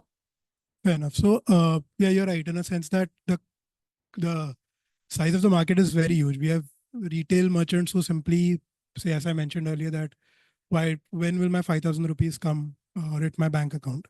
And then there are other enterprise merchants whose problems scale to the fact that, hey, why doesn't this report get downloaded in 15 minutes? So that's true. The important point for product managers here is to be able to continue to have and identify those user segments and their pain points really well, to be on top of those things. So that's something that we do consistently. But just if you look at the product architecture that we have, there is a certain core architecture which remains stable, which is more modular in nature. Like there's a payments module and refund settlement, so on and so forth, which powers the front end of each of those various users.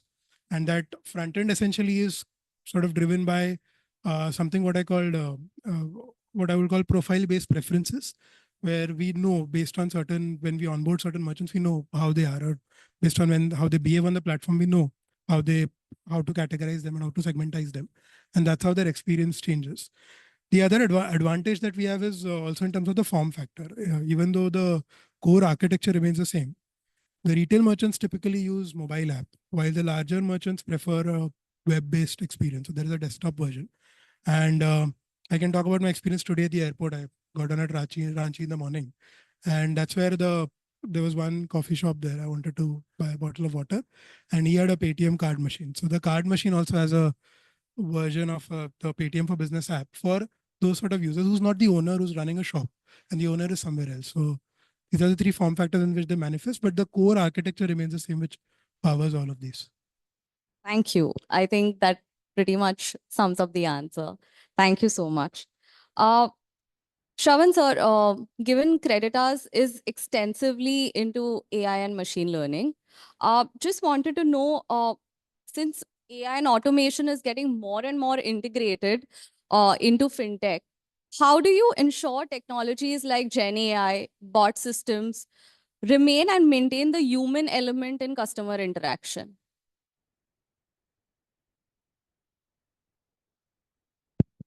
I think that's the $1 million question right now, right? So that's the most tough part, right? But I mean, we've been kind of, so just to give you a brief about Creditas, right? So we build digital banking solutions for banks. We primarily work with banks and BFCs who actually, I mean, and then that technology is used to cater to their clients. And this is primarily in the retail banking space, right? We also work on digital debt collections, which basically people who say default on their credit cards, loans, etc., we collect from them digitally, right? Now, the use cases for AI, specifically, I mean, something that we've been kind of playing along or experimenting a lot with is primarily on the digital debt collection, right? Which is basically we have built AI voice bots that actually calls customers and then kind of convinces them on why they need to pay, right? Again, the started off primarily, we have a call center also with a lot of people actually doing these calls, but now we have kind of identified specific areas where we can actually deploy these voice bots, which are probably the low-hanging fruit. Uh, and then kind of it escalates to where agents come in, where tough conversations need to be had, right? Because again, with the latest LLM models that are out there, you can actually convince these LLM models to, I mean, so the customer actually owes you money. You can convince the bot that the bot owes you money, right? That's the kind of extent it can actually go to, right? So humanistic, yes.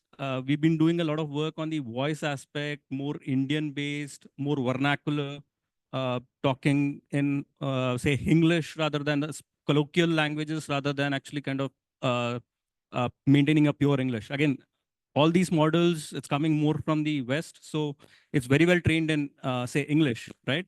But we are also working with, say, certain gold loan companies from Kerala, right? Over there, the Malayalam spoken in the north of Kerala in Kasargod is very different from what is spoken in Cochin, right?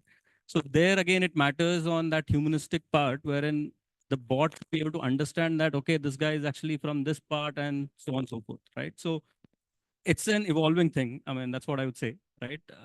And it's a constant endeavor to kind of make it humanistic, make it more empathetic, right? Again, using an example of the collections part, there are customers who say that, look, I was hospitalized, there was death in the family, and I can't pay. You can't have the bot go that, no, no, no, give me the money, right? It has to kind of sympathize with them, saying that, okay, but here's what's going to happen to your credit score. We suggest that you actually pay us first, or pay just the minimum amount so that your credit score does not hurt, right? That's the kind of training that kind of needs to evolve. Empathy and is another major part in that. So yeah. Wow, that's a new learning that I think we can gain from your bots are actually learning to empathize as well. So bots are definitely here to stay for long. Prabhat sir, you know, when developing financial products, I'm sure there are certain key features that, you know, you include in the MVP section. So to ensure it effectively addresses the core user needs, how do you identify which features you'd like to first roll out? And is there any validation process that you particularly use for the same?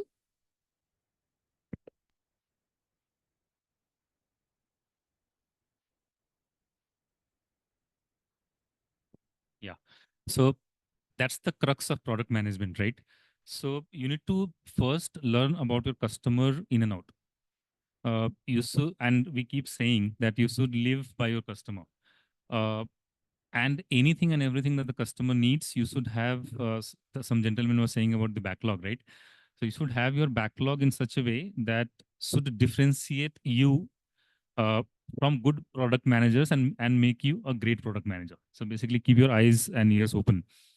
Once we have all of these things, I call it simply to my team members that have a complete laundry list, and then validate few of those, because see, you cannot go to customers always to validate, say, hundreds of features we develop almost on a quarterly basis, but identify, say, top 20% of the features or the use cases. And I'm sure that all of you might be knowing about Pareto rules, right?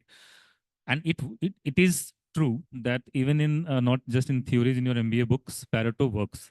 So in professional world, or the customer problems that we solve, definitely 20% of the problems that we solve gives you 80% or more, either revenue or customer base or active customer, whatever way you can call it. Then you define all the success matrices, maybe one North Star, which is the driving factor for everything. And then set of core input metrics that again some gentleman was talking about in the earlier sessions. Those are very, very crucial and important. So once you have all of these mapping done, what I always tell my team members to do first a simple prototype test, or rather you can, again, if you want to use some jargons, that's called low fidelity tests, right? There are multiple tools available in the market. Simple ones are like Figma, Maze. You can call your product designers, they will create a simple journey. And there is a tool called Maze, which can then give you a complete customer journey without even writing a single line of code. You go to your say target customers. You ask them to do certain activities. So one of your batchmates asked about the question: how do you basically gauge customers' insight? At least in my 15 years career, I have found this as the best tool, or rather the best method, because now you are not relying on customers in a completely open-ended situation. What you want to achieve based upon insights, you give customers to perform the task in the way they want to. And then this tool basically gives you the complete heat map. And how, say for example, you just can say customers go send money 50 rupees to your say father, right? Then that particular activity, once your customer, they opens the app, if it's UPI, then UPI, if not, he adds his father's account number, IFSC code, whatnot, then you can easily check what method your customer has taken. It gives you so much insight, and then you can come up with another intuitive design, which can then make your app and the customer journey very simple. Because until your customer journey is simple, intuitive, your customers are not going to stay with you. All of the products that we are into, whether it's a fintech or say, all of these are commoditized as of now. One bad experience, one simple extra cognitive load on the customer's mind, you already lost the customer. So until you have not done these things, your journey is not intuitive enough, you're gone, right? So again, to answer your question in summary, yes, you need to understand your customers. You have to put customers at the center of all the innovation that you do. Create low fidelity prototypes without writing a single code. Reach out, learn the behavior, go back, iterate, test again. Once that gets validated, then go and tell your tech team members, of course, this will be part of your journey. But then you can go and start telling them that, look, this looks fine now. Let's do a solution and see how fast we can go to the customer again as the actual app or actual solution. Thank you. I think the entire batch is going to agree with me. We learned like a new tool and a very cost-effective way to actually test maybe any of the future product or feature that future product managers would like to develop. Thank you. Yeah. It's a daily go-to. Janni ma'am, so ServiceNow really helps organization to manage the digital flows very efficiently. And all the solutions that you all offer are often mission critical for your customers. How do you handle competing priorities when customer feedback demands different, sometimes conflicting feature developments?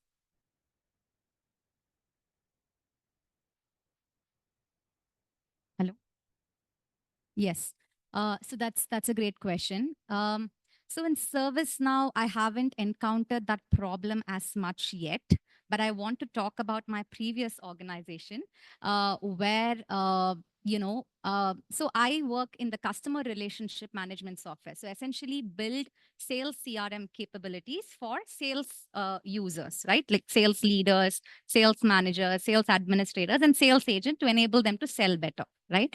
Now, in my previous organization, we had about 40,000 to 50,000 customers, okay?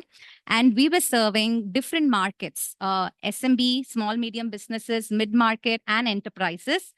We were also serving B2B industries. CRM is a big platform because everybody needs to sell, right? So we were also serving B2B industries. We were also serving B2C industries, right? So one of the things that we identified, right, often is that because you have such a large customer base, right? At any given point in time, you need to be able to narrow down your ICP to be able to, go faster to achieve your business goals for that particular quarter or that particular year, right? But you need to understand and narrow down your ICP better. This is my personal experience, because if you do not do that, you are going to get a host of requests from all these different segments, right? And you just do not know how to handle, right? Obviously, you're going to do, you're going to do all these due diligences that you've already learned, right? Like, for example, find the frequency of requests, like how many customers are asking for this, understand what's the business value that these customers are going to bring. Is it serving the majority of your customer base? All of that due diligence you would do. But the problem still remains that, for example, I'll give you an example, right? So at one point, we had sold to a lot of B2C customers, but then we decided that we'd focus on B2B because, again, we all know B2B is where the big money is. So we said we'd focus on B2B. Once that happens, now you have these B2C customers that you've sold to, and they have some product requests. Like, for example, I'll tell you, in sales in B2C, the time to sell is very, very critical, right? The time that it takes for you to contact the lead, right, to convert into an opportunity is a very short duration. But B2B sales cycles are very long, right? So in a B2C world, if you're selling to a B2C customer who's using our sales CRM, we have to solve for how do we make all these productivity features available in a way such that they can contact this customer at the earliest, right? In B2B, that's not as big a problem, right? So when we got these requests coming in, because we had identified that this would be our ICP that we would focus on for this given point in time, we ended up, building the B2B capabilities more, right? But then again, you have to also think about, there are some high value customers. Now, let's say there is a B2C customer that you've sold who is probably, in most of these organizations, by the way, which are like SMB first organization, one of the biggest problems is the majority of the revenue is coming from 10 or 15 people, right? And if one of these big customer is there in that, who's actually a B2C guy, you cannot say no to him, right? So which is why you need to have your customer roadmap allocation done, right? Product roadmap is under your control. You allocate like 20% bandwidth for, like, I'm just giving some numbers, right? It really depends on your product at that point in time. So 20% for, high value customers, and then another, 20% for some long-term investments that you want to do. And then again, focused on driving maximum business value to meet your business goals, which would be your majority of your roadmap, right? So that sort of really helps, I think, right? So that's why I think having a very narrow ICP solves your problem much more easily, but not everybody has that luxury of also having the narrow ICP, right? Like, for example, ServiceNow only serves enterprise customers. We are focused primarily on B2B. We of course serve a lot of B2C customers as well, but then those decisions are easy to take when you are, an organization that's already established a name for itself and, has also the privilege of narrowing down its ICP, which cannot be the case for all industries and all, organizations. But I hope that answers your question. Yeah, it does. I think having that focused approach, sure. I'd like to add to it, right? So again, I'm not sure if this really works in a B2B setup, but a lot of another myth that a lot of people have is that product management is about building, let's say, an app or building a website or building something, right? So the idea is to actually be in love with the problem, try to solve for customers' problem, and the medium of the solution does not really matter. And that is where probably a little bit of innovation helps, right? For example, if there is a conflicting requirement and that happens to be noise in your head, right? Meaning that the business teams and the customer needs are not aligned and hence it becomes noise, right? Can you figure out alternate places that can be solved? Can data jump in, right? If typically it happens in, let's say, a company where your internal users have a lot of requests, right? Can you solve for them? Can you have other teams solve for something, right? Can you put in a macro? Can you figure out alternate solutions instead of actually corrupting or polluting the tech bandwidth if that is a very premium resource for you? That's another strategy that I thought could also be useful. And one more thing, if I may add, right? Sometimes this conflicting priorities is also, if you're just reading the customer feedback as such, right? That's also a problem. I think in one of the earlier panels, somebody mentioned that you need to read between the lines. It's very important to do that because customer feedback is a lot of noise, as is data, right? Data is a lot of noise, right? It's about what you do with the data, how do you filter it, how do you derive meaningful insights from it. So, often when we skim through customer feedback, it's just that they're asking for a feature, right? But they don't know what they're not talking about the problem. And most of your support guys who rise feature requests, right? What they end up doing is they just raise the feature request. There's no context about the customer problem at all.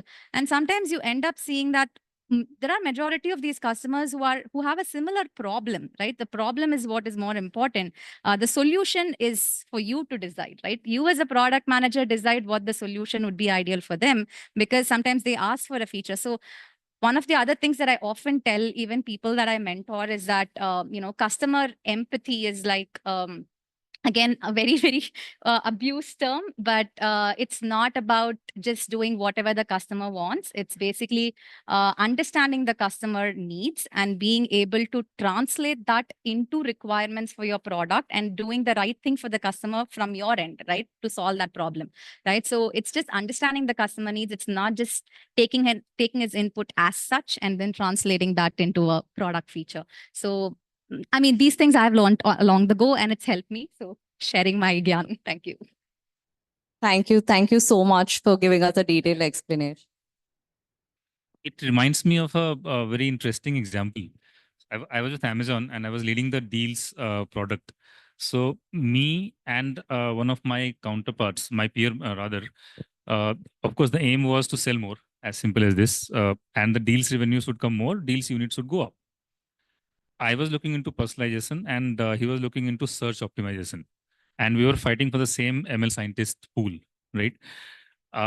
And my aim was to kill search, as simple as this. Because if I know my customers well, if I personalize what they want, they don't need to search. If they start searching, all customers are not having the same, say, IQ level or what they want to search, they might not get it. At the same time, my peer's point of view was, if I make search more intuitive, or if you start searching, you already know that once you start typing, start getting the recommendations, right? That can also be personalized for the customer's cohort. I said, but that still customer needs to search, right? But if customers goes to the deals, if you go to amazon.in/deals page, if you scroll through 3 or 4 pages, if I have understood my customers well, customers scroll 3, 4 pages before making a choice or before making a decision. Then why do we need to spend time and effort to do some kind of a search optimization, rather spend that for, say, personalizing it? And so, all of this conflicting goes back to the same example that I gave. We both had to run a simple prototype and we both won, say, of course, both of the A/B tests that we ran was successful. Then comes how much the leadership wants to put into what kind of bucket based upon the long-term goal that they have. And I could get 80% because the long-term goal was to move into personalization going forward, not just to deal, but to personalize the entire homepage experience itself. But that is how, having heard your discussions and points, it reminded me of this example. It just happened, say, about 3 years ago. So it's as relevant as that. Definitely the e-commerce era, definitely personalization has helped us a lot. Sir, if I may direct a question to you. Yulu has truly revolutionized the urban mobility, right, with convenience and sustainability. We see Yulu in so many urban cities as of today. So when expanding to a certain new region or a city, do you have to change your product strategy?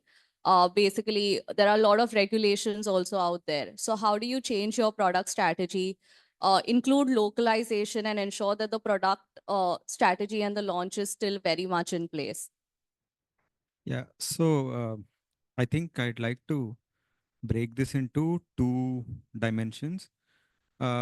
Expanding in a city within India and probably expanding outside of India to another country, right? And I don't think the solutions for both of these will be similar, right? And the first thing that a lot of people, so let's pick the first piece, right, which is expanding to a new city within India, right? The first thing that comes to a lot of people's mind when it comes to localization is, can I replace the language that is there on the app into the language that that is probably the state's language, right? Especially for country for a country like India, right? But I don't think that that's the way to do. And there is a beautiful example that happened in the industry of late. Around a couple of weeks or a month back, OK Credit, which happens to be in lending for small and medium businesses and that kind. So they had actually expanded to multiple languages and rolled back their language setup to only cater to English and Hinglish, right? Hindi being written in English is what English is, right? So they've rolled back, right? And that's a great story to learn from, right? So and I also think that if you look at the majority of the things that are available for customers, they don't really need a language as a tool to actually communicate. And this is where product design actually comes in a lot, right? So for example, elevators, go across the country, nobody says go up, nobody writes go up is that direction. And they just have a beautiful symbol that says that go up and go down. Similarly, bathrooms all over, right? You've traveled to a lot of countries. You would have seen airports across a lot of places. I don't think they write men, women everywhere, right? So they just have a symbol. There's an icon that actually enables people to understand understand what it needs to cater to, right? And that's what I think should be done. The problem that is left out is actually understanding the core value proposition of your customer that is actually trying to that you're trying to solve for, right? So when we're trying to solve for a mobility need, we are saying that there are migrant labor that is actually leaving their farms, leaving their weaving, that are coming to a city, and they want to actually earn money through one of these e-commerce, quick commerce, food commerce companies. Can we put a bike in their hand, right? So if you dumb it down to that level of a problem statement, I don't think the solution will be to actually work on the language, but to actually, like somebody said, work on the flow, ensure that it is actually intuitive, and given the commoditized nature of the business, make sure that there is no roadblock from the time a customer enters the app till his need is satisfied, right? So that's on the first segment of users, which is expanding to a city within India, right? The second is moving to another country. Now there are countries like Germany, China, where the major language that is spoken is not English. There you don't have an alternative. There obviously language and all of this comes into picture, right? But on language as well, there's a lot of nuance. It's not as easy as you hitting a couple of Google Translate APIs and getting a replacement word and using it as a substitute, right? There's a lot of context, there's a lot of emotion, there's a lot of emphasis that a user needs to be going through at a particular point in the journey. That needs to be understood. The words need to be pasted. The number of characters that you have, there are words that are small words in English which translate into bigger words in other languages. The real estate considerations, all of that needs to change. So it's a very complicated exercise if you're trying to move to a different country where the language of choice is not the original language with which you designed the app. Right? I think that's the user-based approach that we definitely need to take when we are entering into new geographies specifically. Thank you for addressing my questions. I would like to now open the floor for my friends. I'm sure they're really excited to ask a lot of questions to you all. So please, guys, if you all have any questions, feel free to ask.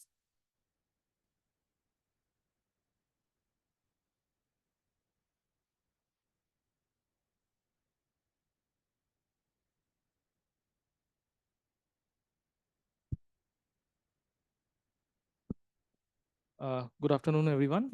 My name is Kushal Dey. So I have a experience in the oil and gas EPC sector for 5.5 years.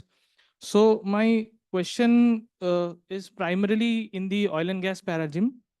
So the question is, typically as an instrumentation design engineer, which I was, what I have seen is that the company outsourced few of its softwares from typical product companies to cater to its various design aspects.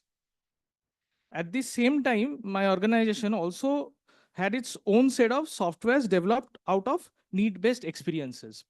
So these softwares also incorporated the characteristics of product that you all mentioned and discussed today. So my question is, if we think of business diversification to the B2B sector with such products, being an oil and gas player, how should it do? And also, should it go for a market standardization? Because that would mean derailing from its own specific requirement.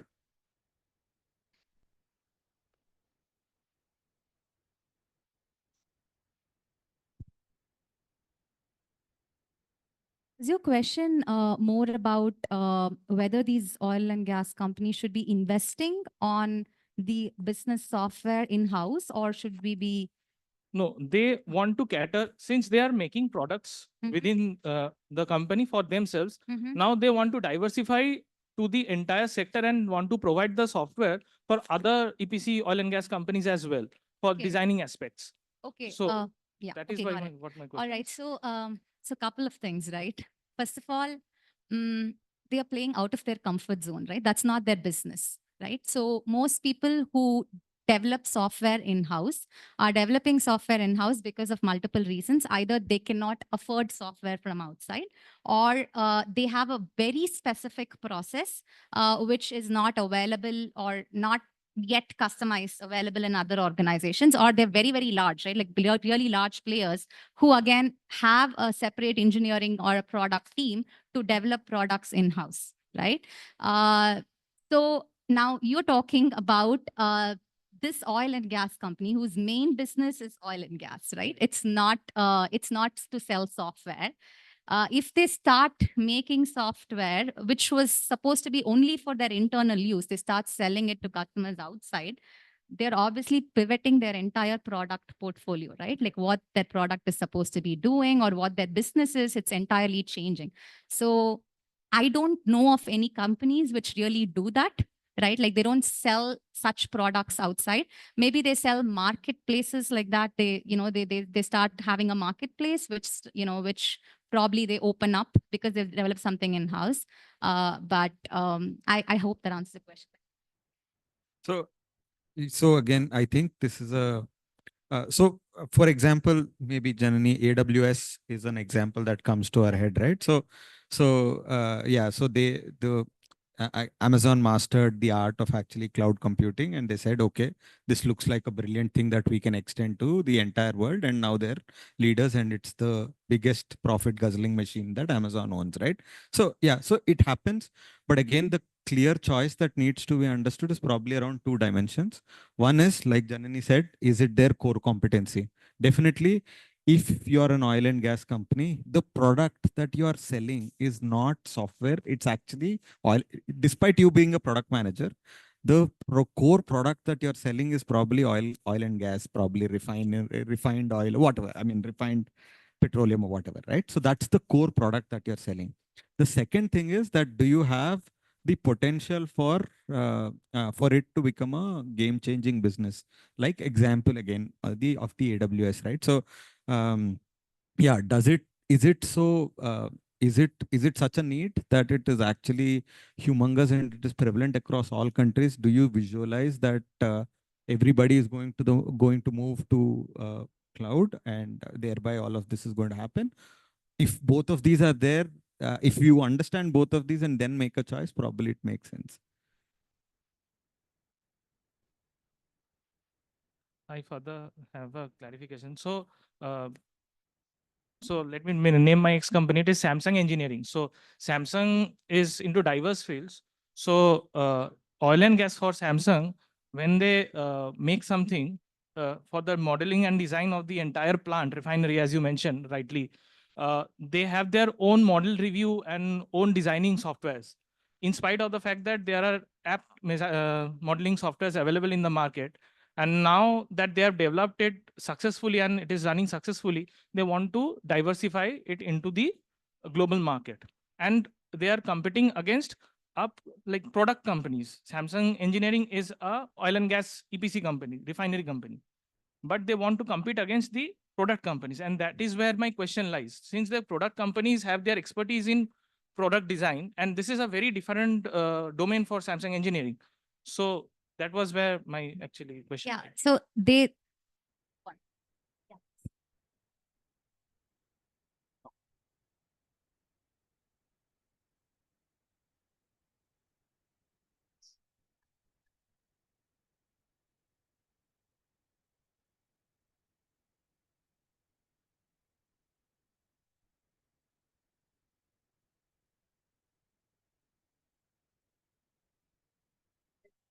Product of your own. Sorry, I have to start again. Yeah, so basically you created the product from scratch. Now, what the reason why you want to take to market is there can be two ways to do it. One, are you having the similar problem in other Samsung engineering use cases, oil and gas, transportation, rail, things like that? And if that is the case, then you know your domain very well. Okay, it's within the system and you're knowing that it's an ecosystem any which way. Okay, but if it is not the case, and if you're taking that product outside, and a classic example is G Predicts. Anyone knows what G Predicts is? See, no one knows it. It was the cloud ecosystem pioneered by G. Okay, they started that way long back in 2005, trying to compete with the AWSs and the Azures of the world, had a natural death. So you identify what your strengths are, like the panelists mentioned. And if the strengths can be applicable to adjacencies, that's the most important point, go ahead and replicate it. If they don't, stop. Thank you. Done. I think the question you drilled deep enough.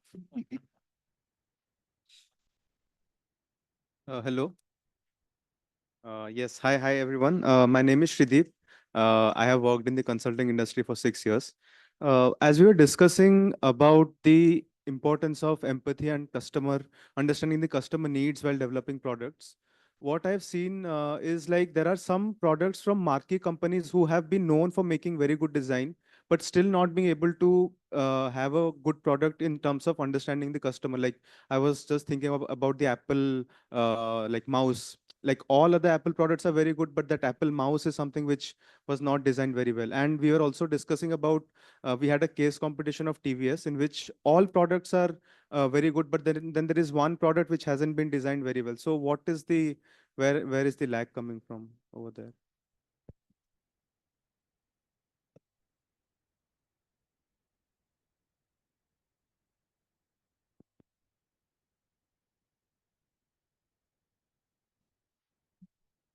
Yeah, it's a good question. So, first of all, we should see where the company's focus is, and how much time, effort, and the market conditions are to change that product. Okay, so if you take this Apple mouse example, Logitechs of the world or other companies, they created beautiful mouse, they created ergonomical mouse and everything, right? What Apple focused then was creating this as a differentiator, where they focused specifically on your gestures, right? Till the time they would have realized, I'm not into Apple, things had changed, right? Even if they want to change the product and make it as comparable or as competitive to other players in the market, and the product that customer may like, again, it's a gone case, if you ask me again. So rather than putting effort into something which they are good at, which Sweta was also talking about, they're not focusing there. But having said that, I know many people that they still love Apple mouse only because of the gestures, because they have, I guess, patented this technology, and not many can do that. And Apple, say MacBook owners or MacBook Pro who uses, they still like that because they're tuned to this. If you have shifted from Windows to Mac, or you are slightly older like me who likes to use, say, ergonomical mouse and everything, you may not like it. But they're just catering to certain segment of customers, I would say. Apart from that, they do not want to invest more. Also, if I may add, they would also be looking at, currently, again, right, changing is probably not their priority. That's primarily because Does anyone buy Apple for mouse? Right? Right. So they do not, right? So it's just an ancillary product, right? It's not blocking your sale, right? It's not the reason why people buy Apple. So why spend more time on it? Because people are still going to buy it, even if it's just an ancillary product that you give, right? So people are so people wouldn't be spending much time on that. Is what I And would think. there is one more point which I want to add. So if you see the other angle possibly is that from Apple point of view, they are selling their products. So they are not in a dire need to sell the mouse, right? They're not going to go bankrupt because of mouse. But as Prabhas has mentioned that if people who use that mouse get used to it, you are creating another hook for that customer in long term, so that he will keep coming back to the Apple for that usage or that experience. So in a way, you are creating a hook. So it's your strategy may not be selling mouse. Your strategy may be getting user connected and stay connected with the product. So that may be the another reason. So he may not be interested in selling the mouse in a way, or they may not be making the money as such, but it may be the other way around also. So I think, yeah. So you get hook them. So yeah.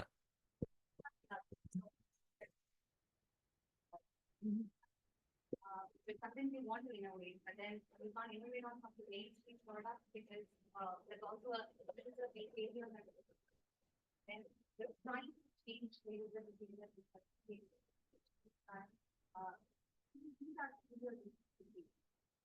So I have a bit of a contrarian view, right? In the sense that with, say, the mouse specifically, right? Uh, I mean, Apple is known for customer-centric design, going with actually kind of solving for the issues that people have and not exactly kind of trying to force fit a technology in that, right? So if you kind of remember the first iPhone, right? I mean, I actually got the first iPhone and I was flashing it around, but everybody else around me was teasing that it's only whatever 16 GB, mine is 256, whatever, it's expandable memory, music is free and all of that, right? Now, do you kind of say that that is actually bad design, or do you say that it's basically kind of they are going with certain first principles kind of a methodology there, right? With the mouse, I believe you're talking about the problem of the charging part, right? Now, again, if they're actually promising that the battery lasts you for an entire day, right? And it actually kind of is probably a technical feasibility that they couldn't place that charger anywhere else to give you that particular gesture, right? I think that's where I think, I mean, partly designs will improve. Apple iPhone 1 to the features that it offered to what 16 Pro now, there's a huge difference on the features that have been added, right? And I would say it's still probably not matching up to an Android, whatever the latest one is. I mean, I think the latest ones are these foldable screens and whatnot, right? So they will get there, but I think they have their own cycles, right? So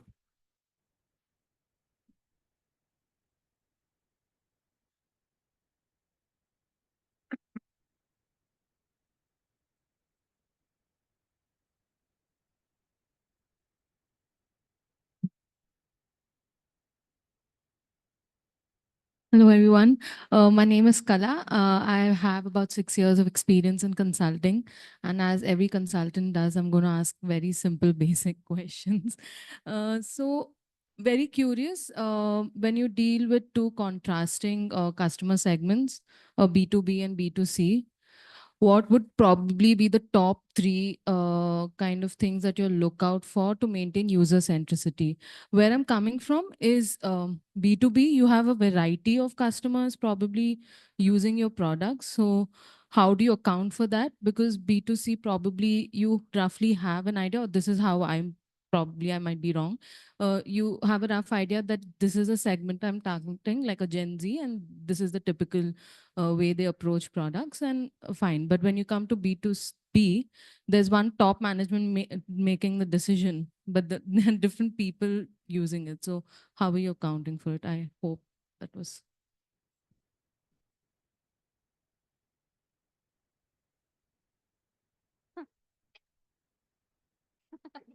Do you want to start? Sure. So I think in both of these kind of companies as well, I still think that customer centricity is key, right? B2B, the decision is probably in a B2B sale. And again, I with no experience, I'm just calling it out. Please pardon me if I'm wrong.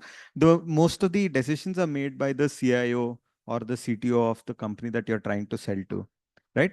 But they're also hooked on to a problem statement that actually is of relevance for them and is getting solved, right? So I think there are two competencies that come to my mind that probably help differentiate kind of product managers, or the depth that needs to be there in both of these competencies. On B2B, I think that given their larger lead times for sales, and then given that you're actually selling to an organization, the ability to think platform and cater to all of the use cases in a larger time frame and getting that right might become critical, which means you typically tend to be successful if you are very strong on platform thinking, ability to think of all of the corner cases and all of it. The case is completely different in B2C. In B2C, it is about launch, iterate, test, launch, test, iterate, and keep doing that in cycles, right? So there are no finished products ever, right? If you work with that kind of a philosophy, your ability to keep making these incremental improvements go a long way in actually solving for attracting customers in B2C, right? So a hustle culture and your ability to move fast is probably more appreciated there, versus in B2B, probably platform thinking is critical. So if your question was as a product manager, was it a question more about as a product manager, how do you kind of see? I think I'll go back to the same example that I was sharing earlier, right? So in my earlier organization, I have worked on a sales CRM, which was serving for B2B as well as B2B2C customers, right? Like people who are in B2C businesses. So now, see, one thing is first start by mapping out the customer journey. The customer journey is going to be different in B2B and B2C, right? So you need to like first understand, again, know your customer. The customer bases are different, but start with knowing your customer, mapping out the customer journey very clearly, right?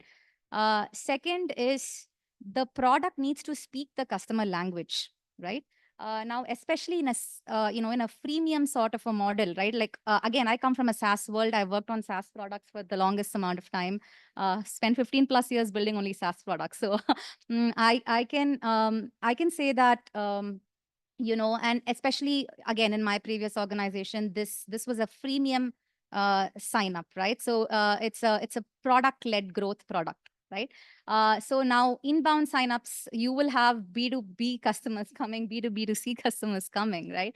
You need to be able to leverage all these fancy onboarding tools that are available. Right? I've used app queues, I've used command bar, a lot of really amazing tools that are out there solving the onboarding or making it easy for the customers to be able to customize or personalize. Hyper personalization is not just in the way that you build the product for your customers. It's also about recognizing your customers and then quickly being able to hyper personalize when customers are coming in to try your product, right? So understand the customer journey, understand who the customer is. If you don't know, ask, right? That's why you have a simple form that you ask when you get in. Hey, which industry do you belong to, right? You ask that question, and then you just tune the customer journey, guide him through through using the product in a way that makes most sense. Because sometimes you often, like I said, enterprise customers, you're actually building a product which has a lot of feature rich capabilities that serve enterprise customers, but only 20% of these capabilities are actually being used by these SMBs, right? So that's why it's important to have a guided onboarding journey. In a PLG product, it's done this way, but I think in sales-led and sales-led products, again, it'd be done differently because you have different sales teams focused on selling to these different segments. But I hope that answers your question. Wants to add?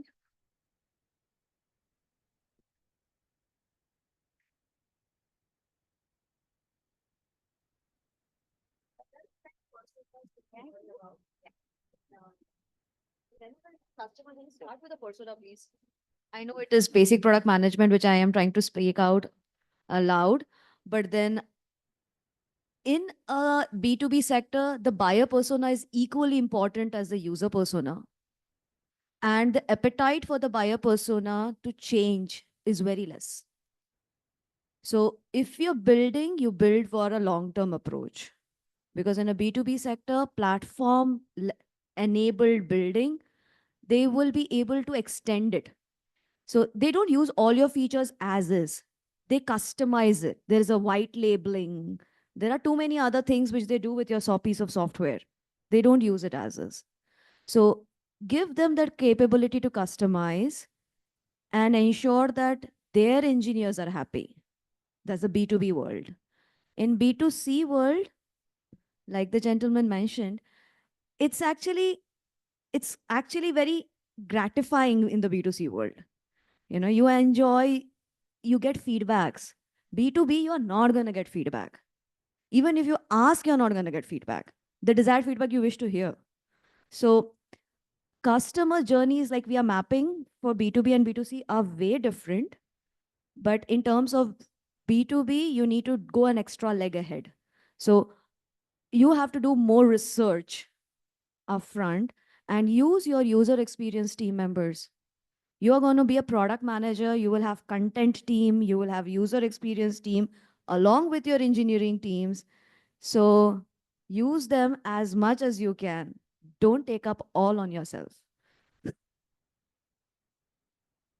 I was in a startup. I was all in one, but yeah. Yeah, but then if you're joining any B2B world, use everyone.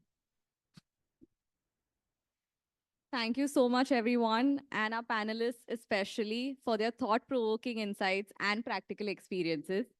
We've explored how focusing on customer needs can lead to more innovative and market-ready products. And I'm sure we all have valuable takeaways from this discussion. Thank you once again, everyone, and we are honored. We were really honored to have you here. Thank you.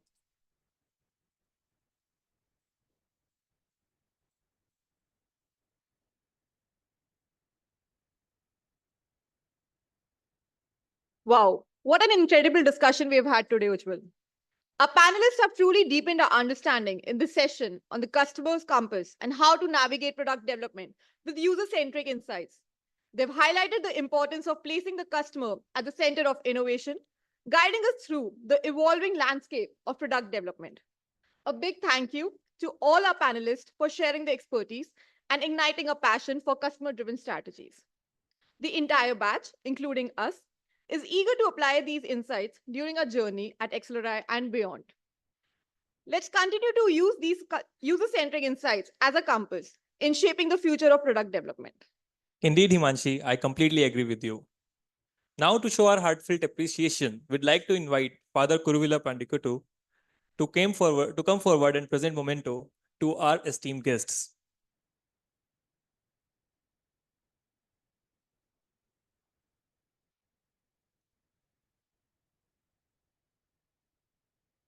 We would like to invite Mr. Siddhant Dalvi.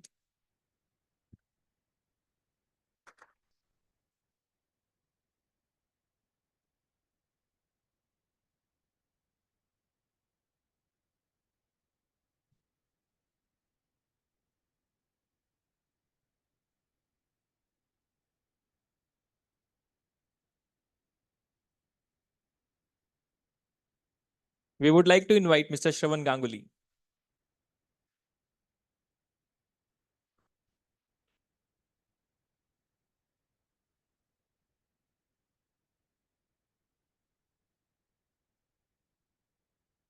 We would like to invite Mr. Prabhat Kumar.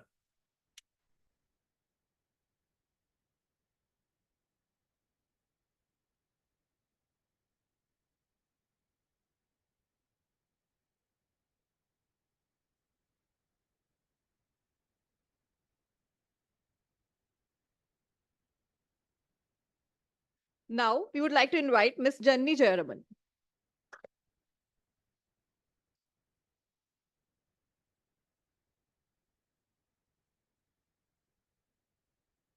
We would like to invite Mr. Sandilya Konduri.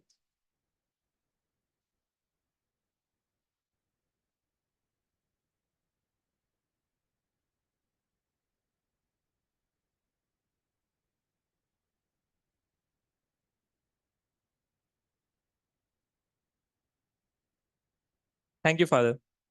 Ladies and gentlemen, along with the Aurora Conclave, we at Xlri are proud to announce the case competition, Future Forward, Leading Product Evolution in the Digital Era. We would now like to invite Sonal from the Corporate Competition Committee to share detailed updates and outcomes from the competition that has recently concluded. Over to you, Sonal.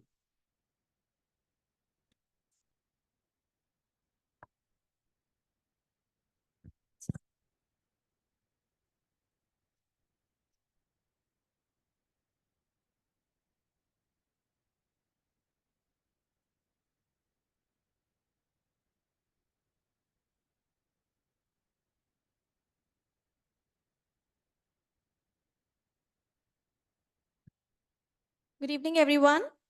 We, the Corporate Competition Committee, conducted the Aurora 2024 National Level Product Management Case Competition as a key event of the Aurora Symposium. The competition was held in 3 phases spanning over 20 days. We had an impressive number of participants, a total of 1,440, with the top 7 teams making it to the final leg of the competition, the case presentation on the 18th of September. This competition brought together participants from some of the most esteemed educational institutes of the country. It was inspiring to witness the high level of engagement and enthusiasm from all the participants. The level of talent, creativity, and strategic thinking displayed by them was truly remarkable. Now, it is our pleasure to announce the results of the case competition.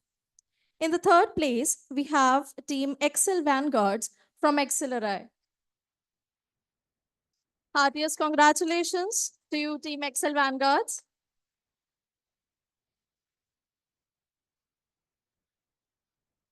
In the 2nd place, we have Team Mavericks from IIM Bangalore.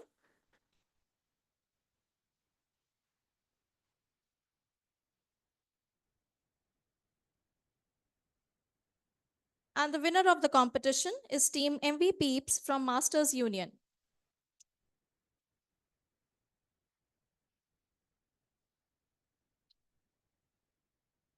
Although 2 of the winning teams are not present with us today, we want to acknowledge the outstanding work on the case. Their innovative solutions and thorough analysis truly stood out, and we congratulate them on their well-deserved victory.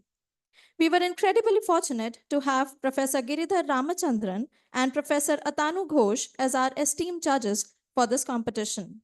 Their thoughtful feedback and insightful observations have greatly contributed to the success of this competition. We would also like to extend our heartfelt thanks to Professor Kanagraj, whose guidance was instrumental in organizing this competition.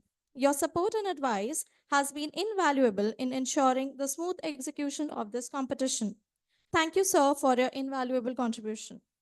Additionally, we are proud to acknowledge the product folks as the sponsor for this competition. We are thrilled to have TPF as a partner, and they have graciously sponsored product management courses for the winners, offering a valuable stepping stone into the world of product leadership. Thank you once again.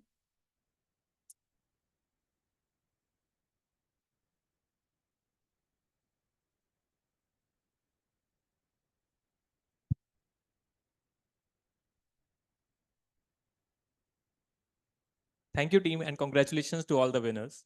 Now we take pleasure in inviting Professor Sunil Sarangi to enlighten us with his reflections on the importance of today's event. Professor, the floor is all yours.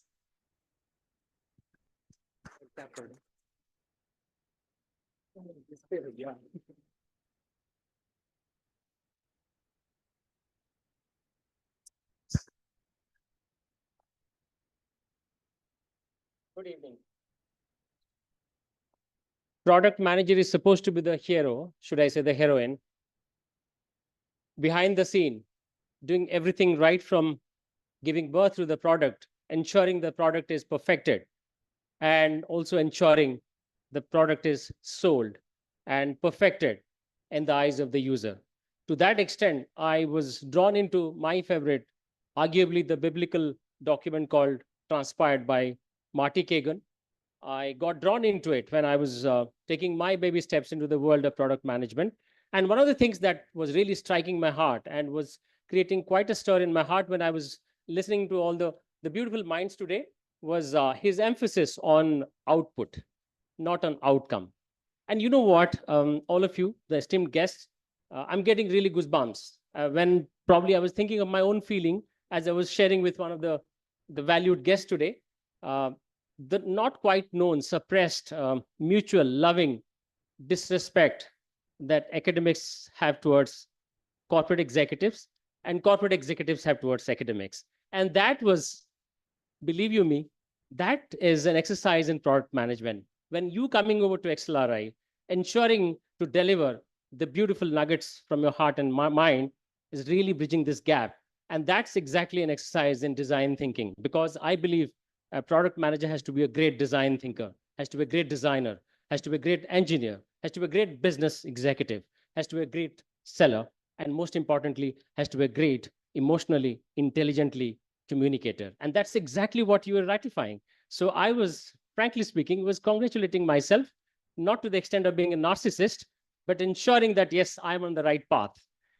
Yes, what I must also tell you, yes, thanks for ratifying the fact that as a product manager, one doesn't have to be a product manager. One doesn't have to really be interviewed to be a product manager.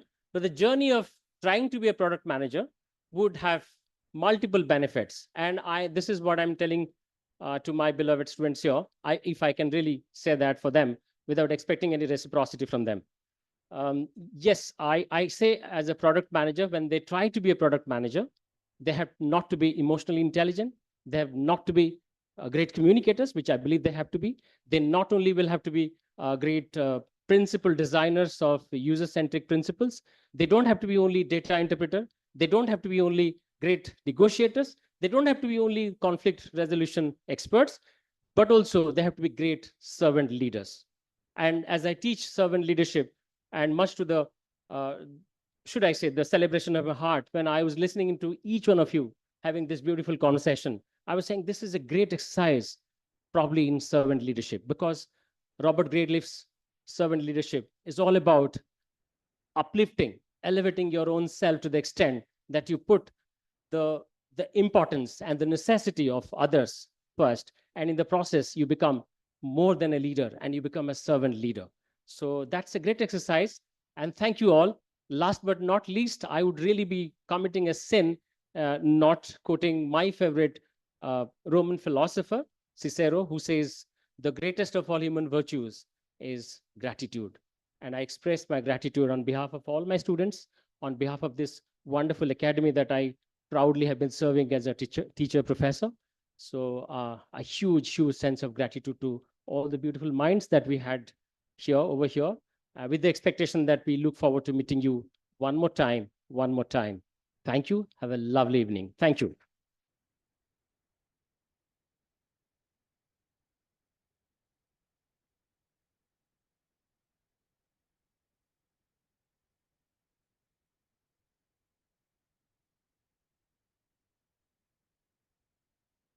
Thank you so much, sir, for your insightful words. Ladies and gentlemen, as we wrap up today's thought-provoking sessions, we want to extend a heartfelt gratitude to all the distinguished panelists. Your expert insights into intelligent innovations, revenue strategies, strategic product leadership, and user-centric development have greatly enriched our understanding of leading product evolution in the digital era. We have learned about the transformative impact of AI on product development, effective strategies for monetizing digital products, the importance of long-term strategic planning, and how to navigate product development with a customer-focused approach.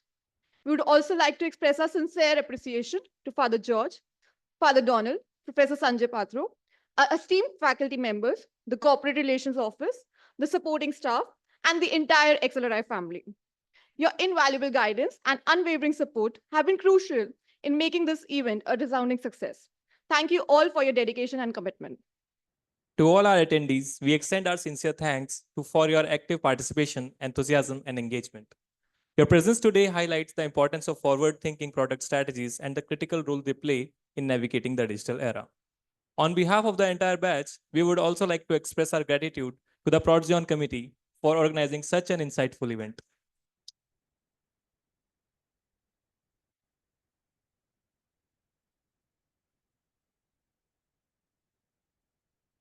As we conclude, let's carry forward the valuable insights we have gained throughout the day and let's implement these in the journey ahead. By leveraging AI, monetizing digital products, strategic planning, and customer insights, we can drive meaningful growth and shape the future of product development.